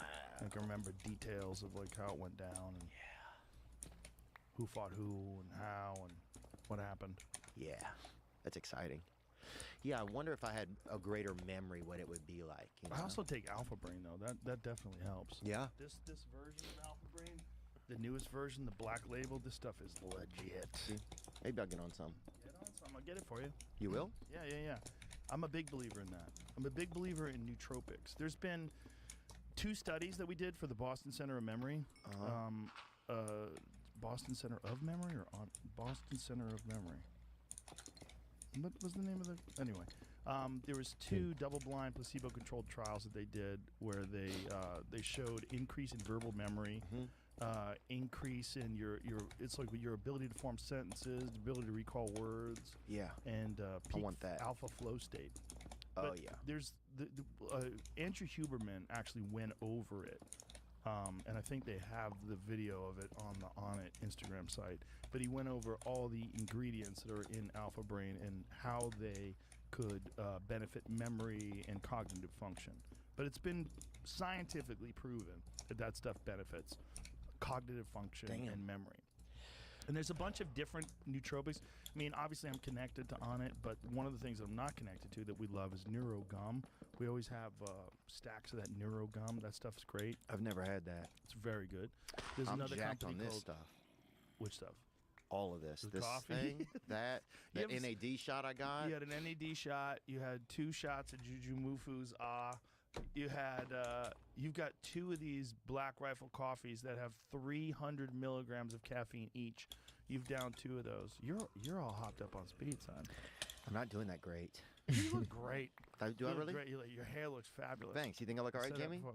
It looks great. Thanks, man. You look great. I've been feeling better. I think that getting that caffeine to my heart early fucking shook me with that stick right there. Nicotine. Oh, the nicotine, huh? The Yeah, dude. tobacco. You only took like a little bit of that cigar. No, man. Look how much I'm is balls going. deep in this bitch. Yeah, y'all can handle it, man. I think I just got, I think I got, I'm just not that, I think I just, I don't You're do sensitive. it that good. Yeah, I'm You're sensitive to different materials, Have you ever smoked cigarettes? Were you ever a cigarette smoker? Yeah, I used to smoke them, man, but, and I Wasn't didn't your like thing? it. Yeah. I didn't like it, man, but I fucking smoked them bitches. You know what I boy. really like? Yeah, you do? They make these tobacco ones now. You take a hit and you just have a head rush. The mother of all head rushes. It's like, oh, bro. One big shot and then breathe it out. And it's like, Kill Tony has a sponsor. They're called, I think it's called Escobars. Oh, yeah, that's the one that I like. Bro. Them bitches are They're hard. fat like a cigar, and you take a hit of those, and you are just cruising. And they're all flavored, like they mix like flavors and like things that have happened in your child, like kiwi puberty or something, or fucking kiwi puberty. They'll have like cinnamon divorce, and you're like, what the fuck's going on Cinnamon here? divorce. They're so strong. I think didn't they like make a move to outlaw? Yeah, they just did, but that's only I think for Juuls. I think they're still letting some of these other ones go. Really? Because yeah, man, people can now smoke indoors. I think more people are smoking now than ever before. Because But they're doing it with the vapes. Yeah. But I wonder how bad the vapes are for you as opposed to cigarettes. when we find that I mean, it's Right. like I'm sure they It's didn't gonna test take it for 30 years. It's gonna be No. bad. Like a lot of people smoke cigarettes for 30 years before they get cancer. Dude, I just feel like, I wonder, do you think that the world is really getting like, that everything's getting real shady and weird? Or do you think we're just getting older and people as they get older start to think that things are getting shady and weird? I think things are definitely escalating. They're definitely getting shadier and weirder. The problem is they're also getting exposed. So they have to be more aggressive in how they propagandize and how they pretend that things aren't shady and weird. So then you feel like you're being gaslit, right? You know what gaslighting is? Not When exactly. I've Someone heard it. pretends that something is different than it is. Like I would talk about like maybe if I like started talking about Jamie and I said Jamie's you know, he's always been this really aggressive guy and he's just really mean to people, which is the opposite of Jamie. And I'm gaslighting you. I'm telling you about Jamie. And I'm Okay. trying to put something in your head to make you think things are different than they are. Okay. I'm trying to maybe I'll make you think make you think that it's your problem. It's your fault that something went wrong. Okay. So I'll gaslight you. Like pump you up with a bunch of information when you really start believing that. Like, oh wow. That's what gaslighting is. And you're seeing that from news organizations. Like you're seeing that from like CNN. Yeah, fear tactics. Fear tactics, and also like pretending Joe Biden's fine. Right. Pretending, oh, he's just got a stutter. Like, you know, that's gaslighting. Right. When they like, did you ever see like the press secretary go on Don Lemon, and she was like, you know, and he was like, is Joe Biden too old to run for president? She's like, oh, how are we even asking this? I can't even keep up with him. He's amazing. Like that's gaslighting. Right. Like that lady knows that guy's a dead man, a walking dead man. Yeah, it makes me feel sad they keep putting him out there. You It's know? sad. It is sad. If that was your father or your grandfather or something like that, and you saw him like stumbling over words on television and sitting on Jimmy Kimmel's couch and forgetting what he's talking about, like it's sad. Yeah. Oh, it reminds me of my father. And so it's like, Right, because your dad was real old, right? Yeah, so it like I mean, it's funny because it's like it reminds me of my in weird ways, you know. But it would hurt my feelings if they did that to my dad, you know. If they pretended like he was well and he was struggling, you know, and because of his age, not because of something he had done to himself. But or- meanwhile, Fauci is 2 years older than him, and I was listening to Fauci in an interview today, and he was sharp as a tack. Sharp as a tack. I mean, whatever that guy's doing, you know, other than vaccines, whatever stuff he's getting into his body, I mean, he must have the best nootropics. He must be on the ball. Do you think that there's better chemicals out there that people have access to that we don't know about? I think I'd probably have access to them. You'd have access to them. Yeah. Do you? No. Not that I'm aware of. I mean, there's some strategies that you can use that can mitigate the aging process. And I've talked to a lot of those scientists, guys like David Sinclair that are like from Harvard, who's at the cutting edge of this stuff. So there is some stuff. And there's also this study out of Israel where they used hyperbaric chambers, and they put people on a routine of 60 90-minute sessions over a course of 90 days. And they found that the people that did that, it lengthened their telomeres to the point of it would be like a difference of 20 years of aging. So they like went back and decreased their biological age by 20 years in accordance to like what their telomere length was. So there's certain things that people can do that definitely have a very positive impact on the way the body functions and behaves. But to see a guy who's 81 years old like Fauci is talking so smoothly and so articulately and asking, he was on The Hill, that show Rising on the Hill, and they were interviewing him. It was really interesting. It's like he's very sharp. We had a dude try to fast himself out of being gay, I remember one time. How many days? I think he did almost 40 days or 20-something days. Isn't that crazy? How much weight did he lose? He lost it. Oh, he was ribs and dick by the end of it, you know? And still, and dude, I remember. I was thinking ribs with a big old dick. I remember he told me, he goes. I'm thinking a skeleton with a big old rubbery dick. He told me, he goes, it broke my heart because the first dude I saw with a Diet Coke, I wanted to fucking blow him. And I was like, oh that's man, what a letdown. You I know? saw a video today of a Rottweiler throwing up a woman's dildo. And like in full, like how do you watch all this? They brought the Rottweiler to the vet. Fucking Instagram. They brought the Rottweiler to the vet, and the vet's like, and the Rottweiler's like, and it comes out this giant hot pink dildo comes tumbling out of this Rottweiler's mouth, and this poor lady has to sit there and go, yeah, that was in my ass. Oh. Somebody had to go get it.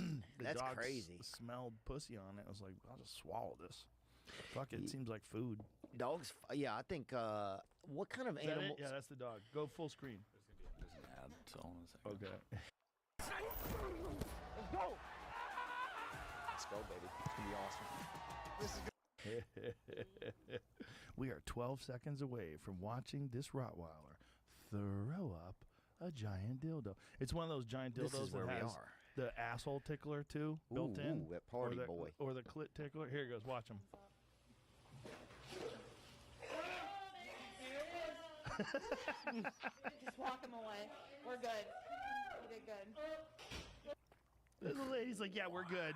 Did good. Let's get out of here. Get the van, Ronnie. It's a fucking 14-inch dildo. Get the van. Damn, bro. Keep the car running. That is a, Look at the size of that thing. See, it's got it's either a clit or a butt. It looks like a butthole tickler to me. Yeah, it could be. That's a, what are those things called that they bury stuff at the schoolyard and the kids all put something in? Cemetery? Time capsule. That's that freaking, that's that Alabama time capsule right there, dude. It looked like it had a macaroni in it. Do you think once they come up with a fuck robot, will women want them more? Who will want them first? Would it be men fucking the fuck robot or women getting fucked by the fuck robot? I think it'll be men because women, I think, still will want somebody to be there more because they have a more of a attachment, I think, to somebody being there. But I think even that's starting to dissipate some. But I think, But women have more sex toys than men, don't you think? In terms of like vibrators, like a vibrator seems to me that it's like more common than like a pocket pussy or a fucking fleshlight or something like that. It seems like that's vibrators true. That's true, man. Damn, that stuff got me fucking shook up. Which stuff? This stuff? I don't know. Everything? But if you're somebody that is alive or whatever, and Wanna you, hit? don't do it, man. You can't help yourself, huh? No, I want more. It's weird. Why do you want more? I'll It makes fucking you do an cry. 8-ball of that shit, son. You know what I'm saying? I'll hit the strip club with that shit, dude. Imagine have a girl sitting on your lap and like, hey, honey, take a hit of this. What the fuck is wrong with you, Theo? Some bouncer beats your ass. Yeah. What are you doing? Going, girls. Yeah. Oh, that was the scariest, dude. If you was ever in cocaine in a night in like a strip club, that stuff's scary. Cocaine is? Just cocaine's real scary, but especially everybody dying from it now. But well, the fentanyl. Oh yeah, fentanyl's scary. Even so, yeah, it's like we can't even make good cocaine anymore. It's like, well, we can, but we got to make it legal. That's really what's up. Do you know that it's the #1 killer of people 18 to 49? Wow. Yeah. Fentanyl? Fentanyl. That's unreal. Yeah, it's unreal. And most of the time people getting it, they don't think they're getting fentanyl. They want to get ecstasy or they want to get, whatever they're trying to get, coke, and they're getting it laced. Well, I had 6 friends during the pandemic that passed away. Really? Not best friends, but, you know. From fentanyl? Friends from overdosing. Jesus. Because I was worried about whenever they started that. I was like, well, if they close all these, like, recovery meetings and everything closed, you know. And it went to Zoom, but it's not the same as, like, human connection. So, you know, you saw a lot of people get disconnected, man. Are you still going to meetings? It's really scary. Yeah. Yeah? I'm going back right now. I'd kind of fallen off that path for a while.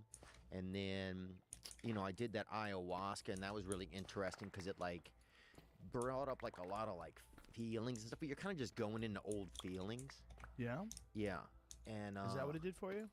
Yeah, it brought up, like, and memories and feelings of things that had happened when I was younger. Things I'd never even known about, you know, kind of interesting. Memories that you didn't know you had?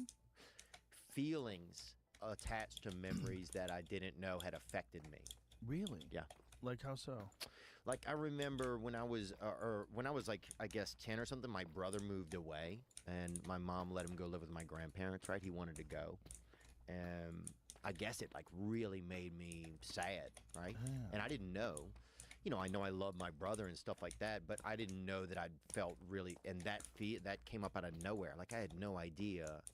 So that memory and feeling with it came up like, you know, just like a bubble coming up out of soup, you know? Oh, so like you had suppressed that memory and you didn't realize you suppressed it, and then the ayahuasca brought it up and said, hey, this is a source of your sadness. Yeah.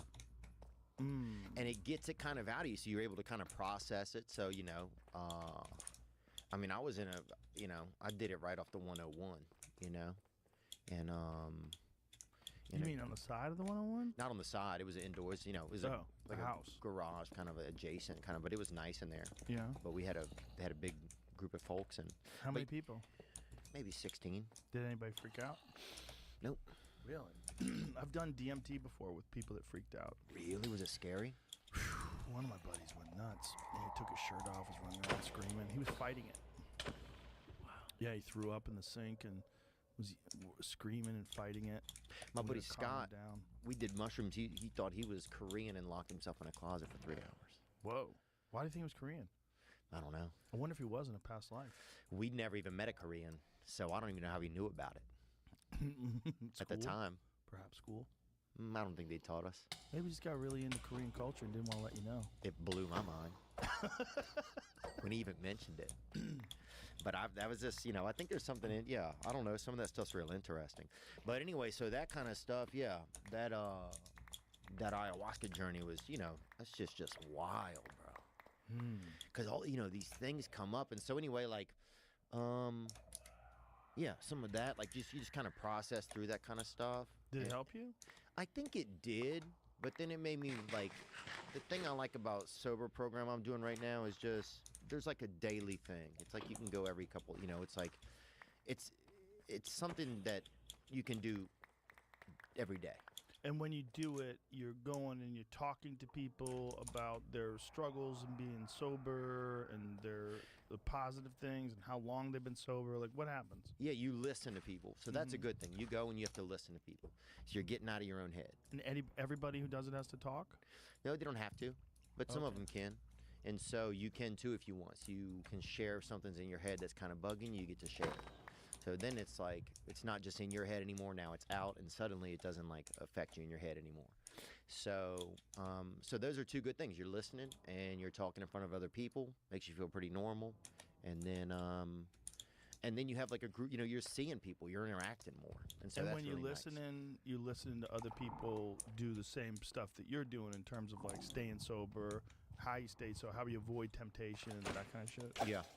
And for me, I don't even know if I have a drug-alcohol issue. I think my thing is more like an emotion, like feeling kind of issue, you know? And so like you try to kill the emotions with the drugs, the alcohol? Yeah, or I think I just try to find my way away from them. And it could almost be anything. It could be hit, you know, if you left me in here, I'd probably continue to hit that over the day. You know, just every now and then. You're ready to do it again. Just to check out, and I'm going to do it again in a minute. Push it over to But just something to kind of check out, you know? Right. Because, like, being alone with your feelings is troublesome. Yeah, it's just like, it's, because I realize sometimes my alcohol was almost my feelings. Like like I would use my feelings almost like alcohol. Like if I had feelings, I would be like, oh, let's keep feeling them, you know? And I'd get stuck in this kind of like, oh, this is how I feel all the time, you know? And it's not good if you're not feeling great. So then you would just constantly dwell on feeling bad, and it make you feel worse. Right, and some of that I would even be trying to do better things to better myself. I wasn't like laying at home. I was actively trying to make myself better, but I didn't realize that even then, by like, this has to get better, this has to get better, I'm still kind of dwelling on it. And not being in the moment. Right. So then, like, things like that help me the most, I think, are just like working out, associating with others, you know. Working out's a big one, right? It's fucking crazy, Joe. It's crazy. And because I didn't have any of this until I kind of, you know, I know that a lot of this was probably in me from growing up, but I didn't have a lot of it until I think I've really started not, you know, fitness kind of left out of my regular daily routine. How'd you get back into it? Like, what was the step? Because, like, a lot of times when people get out of stuff, it's very hard to get back in. So, like, what made you get back in? I found just a good place to go. So you were thinking, I should probably get in shape. Right. And I started going, and after a few days in a row, I was like, oh, this is good. Then you get momentum, right? You get, like, a routine. Yeah.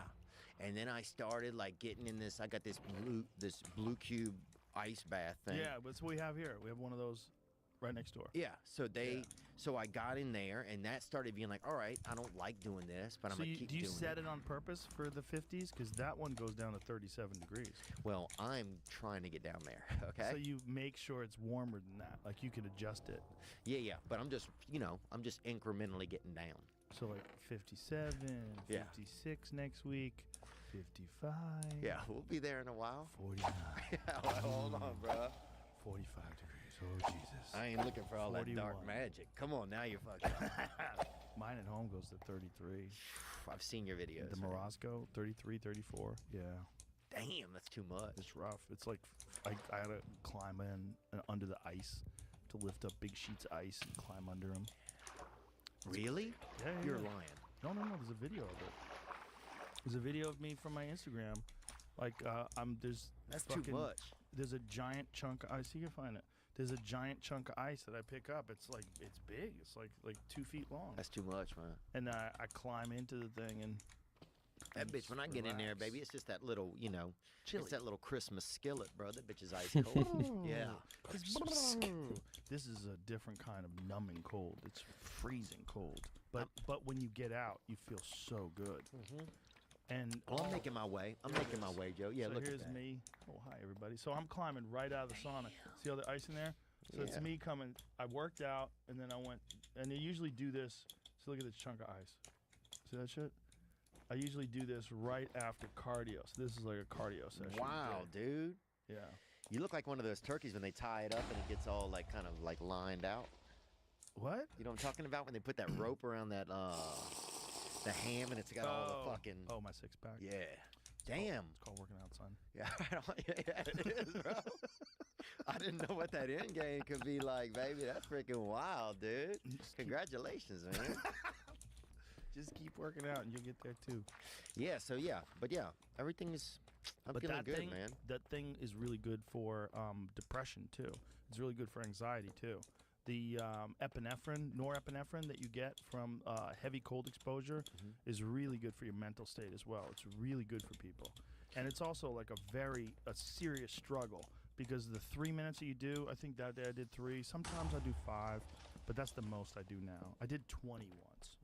I don't recommend that. I'm doing 11 right now. For a few days. 11 at 50 something. That's good. Yeah, that's probably plenty. If you're doing 11 at 50 something degrees, that's probably all the benefits that I'm getting doing 3 at 34 or whatever it is. But it's great for your mind. Like you get out, you feel happier and more peaceful. Oh, I feel fucking ready, dude. Yeah, it's such a struggle because it's a real life or death struggle. When you're in there and it's 34-degree water and you're in there for 3 to 5 minutes, that is a real life or death struggle because by the end of it, I'm shaking. Like my body's shaking under the water and I'm like 30 more seconds. And now what I do is if I do hot, cold, I always finish on cold because I let my body reheat itself naturally. Yeah, I like it, man. What I like about it is I'm doing something I don't want to do. Every time I start doing things I don't want to do, I grow. Yes. You know? That's a lesson that people need to hear and learn. It's so important because everybody just wants to be comfortable. Everybody wants to sit on the couch. I don't want to go outside. It's cold. I don't want to do this. It's hot. Like, you've got to do things that you don't want to do because you show your body that your mind is the boss. Your mind is telling your body what to do, and then you have control. Yeah. Dustin texted me one day. Poirier texted me. He's like, you can't wait for everything to be okay to live your life. That's what he. And it was. You ever get a text from somebody that says one of those moments where it fucking gets through to you, you know? And I was like, fuck yeah, man. That's a very poignant, and obviously coming from a guy like him who is, accomplished incredible things and done so in one of the most difficult things to accomplish incredible things. Like, he's a fighter, a fucking cage fighter at the highest level of the game. Talking about a guy who knocked out Conor McGregor. You know what I mean? He's a beast. Oh, yeah. So, like, his ability to, like, get things done is exceptional. Yeah. You know, he's an exceptional person. And so his understanding of that fact, that you can't just wait for things to get perfect. You just go out and do stuff. I always tell people that about working out. Like, fuck your motivation. Fuck your motivation. You need discipline. Because motivation's not there every day. I'm missing motivation most days. Wow, Some really? days, yeah, sometimes I got motivation. Some days I'm like, fuck yeah, today I felt good. I can't wait to get to the gym. But a lot of days, like, gotta get to the gym. And then once I get going, then I feel great. And I feel great when it's over. But it's that beginning part that's hard because your body wants to stay comfortable. Your body will trick you. Man, today you should take the day off, Theo. You don't feel good. Theo, what did you get, like 6 hours sleep last night? That's not. Oh, yeah, that thing, whatever that is, that guy lives on my shoulder. That little sleepy guy, that motherfucker. Dude, I might have a twin that never separated, baby, because that fella's chatty. Yeah. That chatty guy. Telling you to take naps. Yeah. Yeah, so that kind of stuff's been helping me, man. But I'm feeling, I'm excited, man. I'll probably go back on tour later this year. Yeah? You've been writing a lot? Yeah, I've been doing a lot. And I just got off a tour. I've been touring for like 16 years, you know? Right. So, like, I just took, my last tour date was a month ago, but I think I want to take, like, another month off. Do you write, like, physically write? Do you sit in front of a computer? Do you sit in front of a notebook? Yep, I'll sit in front of a computer and I'll go through, I'll listen to some old sets, put more stuff in. Oh, this was an ad on here that popped out of me. A lot of it pops out of me on stage, though. Yeah, isn't that interesting when things do that? That's why it's so important to record. That's the magic, baby. Yeah, like you're in that moment. You're in that weird moment where you got people laughing, you're in the groove, you're in that zen moment. Isn't that best? I love that, man. And that's what I miss, I think, sometimes about the way the store a little bit, or not miss about it, but it's like, that's what was perfect. That was what was awesome about it. Yeah. It was just like it was a fun group there. Yeah, it's a fun group there. And that was a vibe, man. But yeah, I'll probably get back out a little bit later this year and do some more dates. And have you done any sets at the store? Yeah, I've done some. Yeah? Yeah. What's it like there? I'm still like back in LA probably 4 months out of the year. Oh, yeah? Yeah. Do you have an apartment? Still have my same apartment. Oh, that's nice. Yeah. So you can go back anytime you want. It's your place. It's not like you're staying in a hotel. That's right. Nice. That's yeah. Nice. I chose to do that. That's been good. It's a little sketchy there now, isn't it? Yeah, it's just different, I guess. Touch and go in those streets. Yeah, it gets a little risque out there. We want to fucking bring you on. You want to, bring your silverware, even when you're doing pole wall. They're handing out concealed carry permits in L.A. Are they? Yeah, they give them to you now. Did they always do that? It was hard to get one before. Real hard to get one. They turned down a lot of people. You had to have like a real threat. You had to own like a jewelry store. Do you feel like we're headed to that place where it's just going to be sort of the Wild West again? Because is it going to get so strange that security is just going to be like a privatized thing mostly? Like, or what's going to happen? It could. I think most likely people are going to get fed up and they're going to elect some officials and some government people that come in and clean it up. That's what they did in New York City. That's when Giuliani took over New York City to clean it up. LA's going to have to. There's this guy, Rick Caruso, who's running for mayor in LA, and he's a big-time developer. And, he's basically saying, look, in 1 year, I can put most of the homeless situation, get those people to shelters, house them, take care of them. I can get them off the streets. And these people aren't doing that now. And he wants that to be a number one priority Because if you're a guy who's a real estate developer and you're developing a project and across the street from you there's like 80 tents, like that's not good for business. Yeah. It's not good for it's not good for those people either. It's not good for anyone. Yeah. And they, they're being ignored and in fact even encouraged because there's laws that protect them and make it easier for them to live like that. And downtown LA is fucking Mad Max right now. I mean, I don't know if you've seen any of the more recent videos of downtown LA. Holy shit, man. No, we saw a guy with a sword in Albuquerque. I think I told you about that, though. We saw a guy with a sword just protecting the streets one night. But Was he like Dracula? That sword? That kind of sword? This dude was, it was crazy. The guy's walking down the street with a fucking, With a sword. Yeah, and he had it like that, like how it's... Oh, like a samurai. Yeah. Like he was ready to go. And he was not a licensed samurai. There's no way this guy was. He was like 6'4". What? You can't be a tall samurai? I don't think so. Why not? Think about it, man. Would help. Let's all hide. Oh, Danny. Huh? You're like, oh, let's all hide. Oh, fucking Danny's here. Tall ass. Well, I think samurais weren't ninjas. You're thinking of ninjas, not samurais. Oh, yeah, maybe I'm thinking of ninjas. But yeah. Samurais don't hide. They come to fuck you up. Oh, yeah. Then this guy would probably be good then. Yeah, he'd be perfect. Got a nice reach. Yeah. Yeah, I didn't think about that. He just looked like he was just reaching for, I don't know. Just reaching for the Lord, man. This guy wasn't doing super good. Reaching for the Lord. It was middle of the night. Yeah, we'd done a show there, and it was just, it's Albuquerque. It's wild, The aliens are on the ground. You think? Yeah, dude. Do you think the aliens are in New Mexico? I mean, dude, yeah, bro. Go to Albuquerque. Roswell. Bro, Roswell. That's where they crashed. Well, if they crashed, they all they rented cars and drove over to Albuquerque then. It's never been just about me. It's about my people. The ones who show up for me every step of the way. That's why I choose Total Wireless. Hi, babe. How's training been? Because staying connected to what matters most, We're so proud of you, son. that's a total power move. Can you tell which one is a Shane Company engagement ring? We can. No machine set center stones. No structural weak points. No visible tool marks. Do you believe they're there? Do you believe they're visiting us? I believe that we're them. That they're us just from way in the future. I think so too. I'm glad you said that. A lot of people have been saying that lately. I think that's a thing that people kind of have in the back of their head, that's where we're going to be. That's what we're going to do. We're going to look like that one day. Well, yeah, you look at Facebook, at Mark, and you look at Elon, you look at a lot of these guys who are, mentally on the edge kind of computer humans, and their bodies are white. And they look just like an alien. They have they're as close as we're getting. Well, I think if you look at like ancient man, like ancient hominids, they were muscular and hairy. And you look at people today, they're doughy and spindly. And they're moving towards that general direction. I think that's what, when we look at that alien, that Steven Spielberg, Close Encounters of the Third Kind type alien, that's like an archetypal image that we have in our consciousness. I think we recognize that that's where we're going. And then we're going to be connected to technology in some very bizarre way. And we're most likely going to be like some sort of a cyborg. Well, the thing interesting about aliens, you don't see them with no backpacks or no transistors or anything. Nothing. They're just chilling. They're probably not even a biological creature anymore. At a certain point in time, I think that's where life goes.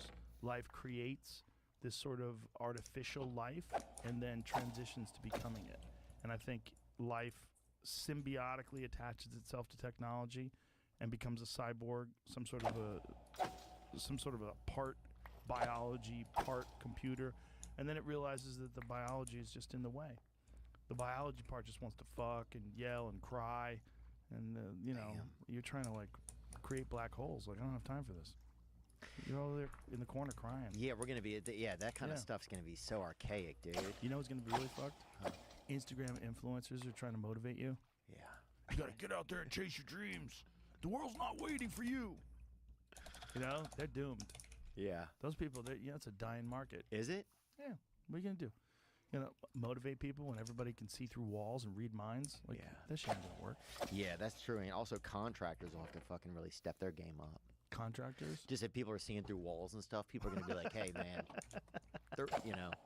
the neighbors know. Yeah, the neighbors know. Well, I think the neighbors are gonna know because everyone's gonna be able to know what everyone's doing. I think in the future, there will be no privacy. I think that is one thing. Like right now, there's no real privacy in terms of like the government 100% can listen to your phone. You know, I've had people that were like Gavin DeBecker, who's a real security expert, and he was talking to me about Pegasus. And Pegasus was the system that they developed that they used on on the Jeff astronaut. Bezos. They used on Jeff Bezos. Oh. That's how Jeff Bezos. Remember when Jeff Bezos had like photos and text messages, and they used it to like embarrass him, and it was about him and his girlfriend. Yeah. Remember that? Yeah.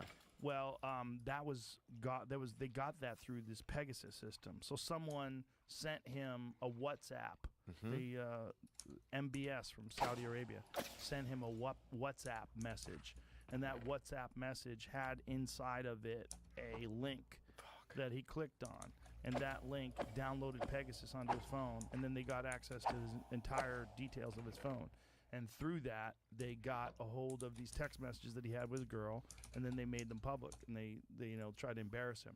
Can TikTok take our text messages, you think? Yes. Oh, Jesus. Yeah, I think they get everything. I think they get all your recordings, all your audio. They know what music you're listening to, what YouTube videos you're watching. I think they get everything. All the porn you're watching, all the porn you're watching. I'm not watching any. All of it. Zero? I've seen some. But I haven't seen that much. You know, I don't think there's... Are you into, like, stepsister porn? No. Are you into stepmom porn? I like the hot MILFs. Do you? Yeah. Like a hot 40-year-old goes to the gym. That's my kind of girl. Ooh, yeah. I'm trying to think if I've made love to anybody like that in my life. I don't know if I have or not. What's your type? I like probably volleyball chick. A strong girl, athletic. Yeah. Yeah, some athleticism. I like it. Maybe has a family member that can't speak English that good. Oh, okay. Foreigner Or even mentally fucking Happy unwell. to be here. Oh, mentally unwell. You like that? I know if there's somebody their family is. Okay. Because they're loving people. Because you can't be right. Because you're compassionate. Because you have this family member. Nurses. Challenges. Nurses. Very kind people. Right. Yeah. Nurses are really some cool. Some of them not so nice. Yeah. Nurse Ratchet. Remember her? Or Kathy Bates from Misery. Typhoid Wasn't she a Mary. nurse? Wasn't Kathy Bates a nurse from Misery? I The don't Stephen know. King movie? I don't remember if she was a nurse. She broke James Caan's ankles. Rest in peace, James Caan. Oh, We that just lost movie, him remember? recently. Yeah, Misery. Oh, dude, that. She's a former nurse. Yeah. Thank God for Uber, huh? Well, and then there was also that nurse. There was one nurse that was killing all of her patients. There was a nurse that they found there was like a disproportionate number of people that were dying under her care. They'll do that if you're not nice to them. 18 serial killer nurses who murdered their patients. There's an There you article, go. So I don't know which one. Oh, Jesus Christ. That guy killed. Hold on. Go back up to that guy. This dude. Look at this. Niles Hogel may have killed more than 90 people. February 2015, German nurse, how do you say it? Hogel was jailed for 2 murders and several attempted murders at the Delmenhorst Hospital. He would inject his patients with a cardiovascular drug to create a medical emergency and then step in to resuscitate them at the last moment. Wow. So he was just like thrill killing. Oh my God. Go back up to her. That's back Amelia in the day, Dyer, but dog. look at her face. She looks like a lady who killed 400 people. Amelia Dyer is one of the most notorious serial killers in history. Although she was only convicted of 12 deaths, evidence suggests her true body count was at least 400. Her crimes took place during a 20-year time span in the late 1800s, and all of her victims were babies. Man. Oh, my God. What a freaking cunt, dude. If What you're a going to attack cunt. babies, Dyer was a trained nurse who turned to baby farming to make money. Baby farming? yeah, it's like What? those puppy mills kind of. She would offer to adopt or nurse a child in return for a fee, but then would typically terminate the babies within days by drugging them with opium-based substances or smothering them. There are so many reasons to love the play with the Arizona Lottery, like supporting children in foster care. I've been an educator and school librarian for 25 years. I did retire. She actually served 6 months in prison for negligence in 1879, but Dyer wasn't arrested for her crimes till 1896. Her reign of terror finally ended permanently on June 10th, 1896, she was executed by hanging for the murder of 12 infants. That's the past, man. Holy fuck, man. See, every time I try and romanticize the past, you got to think there was some freaking crazy folks out there. This is the best time to be alive. Fuck the past. Yeah, you always say that. I like that. This is the best time to be alive. It's a good thing, huh? Yeah. There's troubles and trials and tribulations and there's difficulties in today's life, but it's also a time of unprecedented information and kindness. Fucked up. Oh my God. Daniela Poggiali ended her patients and then took selfies with them. So she killed them and then took selfies. Italian nurse Daniela Poggiali allegedly killed at least 90 of her patients on purpose because they were bothersome. Interesting word. While she vehemently denied the charges, the Italian government thought otherwise and charged her in 2014 with her crimes. Not only was Poggiali present for 96 deaths during her time as a nurse, a very high number according to authorities, but she also took selfies with her deceased patients. Police say she stole money and jewelry from the victims and bragged to others that she killed them because they annoyed her. Oh my God. But do you think that's just a sign of the times? Like, these people get selfies with anything, all the time. So it's like, do you think it's just like, oh, they died, I'm also getting the selfie? I guess if you do it that much, and it's obvious that you want to be a bad person. Well, I think she's a sick bitch, and she was like, she's killing them. The selfies is not that creepy in comparison to just the fact that she's killing them. Yeah. I wonder how you I mean, if we can test people for that. But dude, then all those shows, Dateline, all that's gonna be a wrap, bro. Like, I've wanted more people to kill people. Just so you have more of those shows to watch? Fucking hate to say that. I think there's plenty of stories from the past. No, I've seen them all. They'll repackage them. Everybody knows it, bro. We need new content. We need people to freaking. Well, okay, why do women like those shows so much? Women love those serial killer shows. I've always thought, and this is going to come back to haunt me, that a lot of women want to be murdered or want to have a man show up because it's the closest thing to that knight in shining armor. But it's like, it's a man shows up. It's like at night. It has all this mystery to it. Do you think that's why they like vampires? It's close. Think about that. Like Twilight. Remember how many women were in love with the Twilight thing? Yeah. Yeah. Robert Pattinson. He was a handsome, beautiful vampire.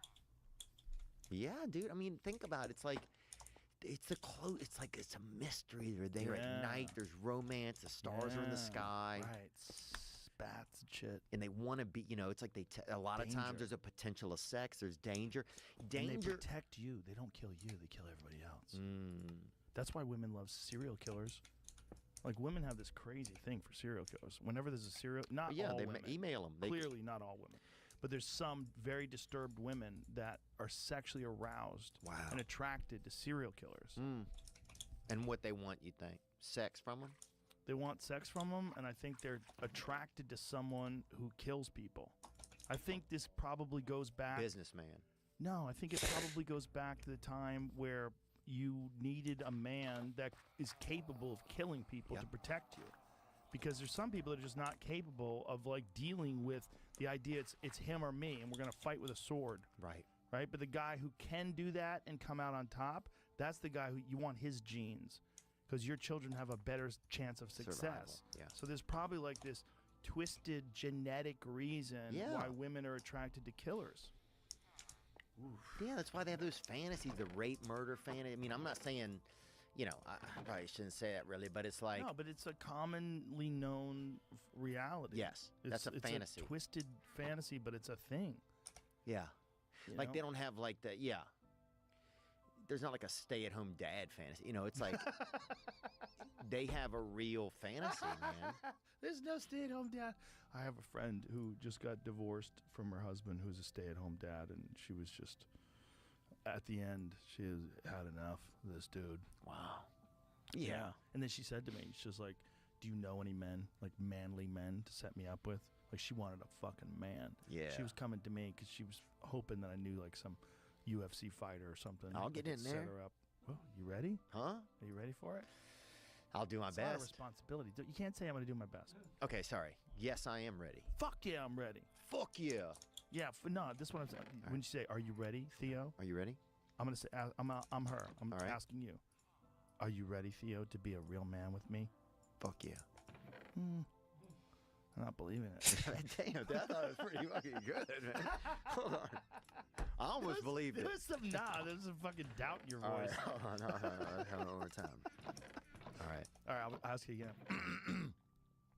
I'll do it in a girl's voice. Maybe it'll make you feel better. Yeah. Theo, are you ready to be a real man with me? Fuck yeah. Nope. Not buying it at all. Damn, dude, what? Not buying it at all. If I was a cop, I'd arrest you for lying. Oh, come on, bro. Dang, dog. I thought I did pretty good, man. No. You're just not used to it. Yeah. Try it on me. All right. Hey, Joe, are you ready to be a real man? Fuck yeah. Dang, boy, it did hit a little. Yeah, it's real. All right. Let me try one more time, all right? Like something happened to me, all right? Okay. Like I just came in from the rain. Like Okay. Thunder. Hey, Joe, are you ready to be a real man? Depends on what you want from me. Why are you wet? Do you own an umbrella? Did your car break down? Like, what the fuck is going on? Okay, so now I see I don't want to be that guy. You're a trouble. Right. You're a problem. I'm a problem if you I'm might that be guy. one of them gals who comes in wet all the time. Yeah. Like you never figure out umbrellas. Your car's always getting a flat tire. You're annoying. You're just cleaning your glasses off. You're a problem. Yeah. But also, if I'm that guy who's just like a bunch of it's like, I just want to be the fuck yeah guy. Fuck yeah. Fuck yeah. Fuck yeah. Fuck yeah. Fuck yeah. Yeah. You got to think fuck yeah like you already have a heart on. Fuck yeah. Yeah, that was real. Yeah. That felt real. Like you think of yourself as you're already rock hard, purple helmet, ready to go. Fuck yeah. Woo! Fuck yeah. Take a sniff of this and then tell me. Here he goes. Here he goes, folks. One more hit, Shake baby. it up. Shake it up. You ready to be a real man? Get in there.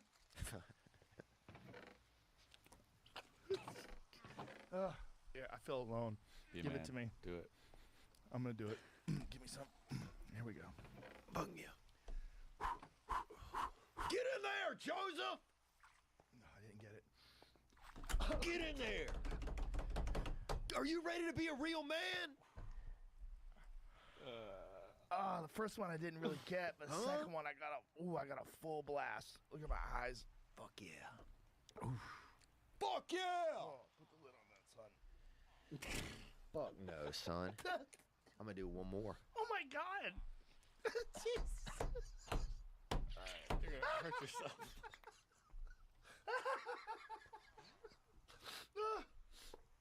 It still like lingers. It's like attached to my nostril hair. I can taste it. Get in there, Jamie. You need to get a hit of this. Come on, Jamie, I'm tired huh? of your bullshit. Make that fucking pussy pop, son. Get in there, dog. He's like watching us suffer. I know. He's not getting none of it. I want to see Come his on, here we go. elbows get hard. There he goes. There he goes. There he goes. There he goes. There he goes, dude. There he goes. I told you. Ooh, he's moving his limbs, bro. He's doing karate over there. That new one's different. It felt like I sniffed chlorine. Yeah. That new one's different. That's what God wanted for you, son. Coming out already. Oh, yeah. It's no joke. You got right in front of you. Tissues right there, brother. That's what God wanted for you. Oh, my God. No joke, right? How high could people get a long time ago, you think? I think they got real high. Oh, my God. Yeah. Oof, look at Jamie. He was like sitting there on the sidelines, mocking us. I know. You know, that's bullshit. It felt like water with chlorine was just going through my nose. Yeah. Right. Like it wasn't like a sniff. It wasn't It was air. like a solid thing went in your nose, right? Oh, yeah. It's like you work at a wave pool, dude, with your face, man. That shit's hardcore. It's hardcore. It's good. Whew. I think people got real high back in the day. I mean, that's there's a book, The Immortality Key, by this guy Brian Muraresku, and he detailed how the ancient Greeks during the Enlightenment, they were all drinking wine that was laced with psychedelics, and they proved it. They found these ancient pottery vessels, and they did samples on them, and they found No way. LSD in them, No lysergic acid. It wasn't like LSD, it was ergot, which is like very similar. It produces LSD-like effects. And that's what helped him think of all that stuff? Yes, 100%. Not only that, but during the podcast, because of the podcast and because of his book, because he came on the podcast, was so popular, and the book sold like crazy, Harvard opened up a new field of study dealing with the ancient Greeks and the Enlightenment and psychedelic use. Wow, man. Yeah. So psychedelics have probably helped things progress over time. 100%.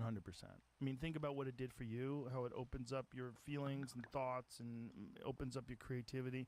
For me, it's been a giant source of creativity. It helps me so much. It helps me even just marijuana. It helps me so much with writing and thinking about things and just checking my own behavior to make sure that, you know, I'm proud of the way I think and talk and you know, and making me communicate with people that I might have had difficulties with or apologize or reach out to them, like if maybe like we had a dispute or something like that, like the feeling that you want to resolve things and just being in touch with your feelings and in touch with your thoughts, and then just the opening of creativity. It's also like the recognizing that like having like unresolved things in your head, they're not good for you. Yeah. Those things, they stay in your head. You got to resolve them. And when you resolve them, then they go away. Like this weight lifts off of your body. But until that weight lifts off your body, you're going to carry those things around. Well, that's the same thing that like 12-step programs do. It's like resentment. You get to resentments and you heal all those, you know. And 12-step programs, that's another thing they do is you reach out and resolve things with people. You apologize to people that you might have wronged. Hey, I'm sorry I stole that Coke from you. You got to call them and tell them. Yeah. You know? Yeah, so I think, it's just a good way. It's almost a way of, it's like a purging. All of, you know, it's all interesting, you know, different modalities people use to try and make themselves well or to keep tabs on themselves. It's all real fascinating. Yeah, it's real fascinating. You know, there's a lot of stuff. There's stuff on the inside, stuff on the outside. But yeah, I'm glad to be alive and be able to keep trying stuff and like keep competing against the world, you know, and against myself. Yeah, keep getting better, right? That's the big thing. Just keep improving on the way you interface with reality, the way you interface with other people, the way you do your life, your job. Bet you get better on stage because of that too, right? You get more freedom. You feel like you're more yourself, more at home in your own skin. Oh, some of my last shows were some of my best, you know. Really? And it's funny because I used to think, man, I'll never be able to create stuff that's gonna get me, you know, like that's gonna be even better than some of my previous stuff. And then it's like, it just. That's always the fear, right? Yeah. Well, I'm in that right now because I'm getting ready to film. And then once I film, I'm fucked. You know, I'm out of weapons. I got to write all new shit. It's like springtime. But it's that feeling, that scary feeling of having to create new stuff that's exciting, man. It's so good for you. Yeah.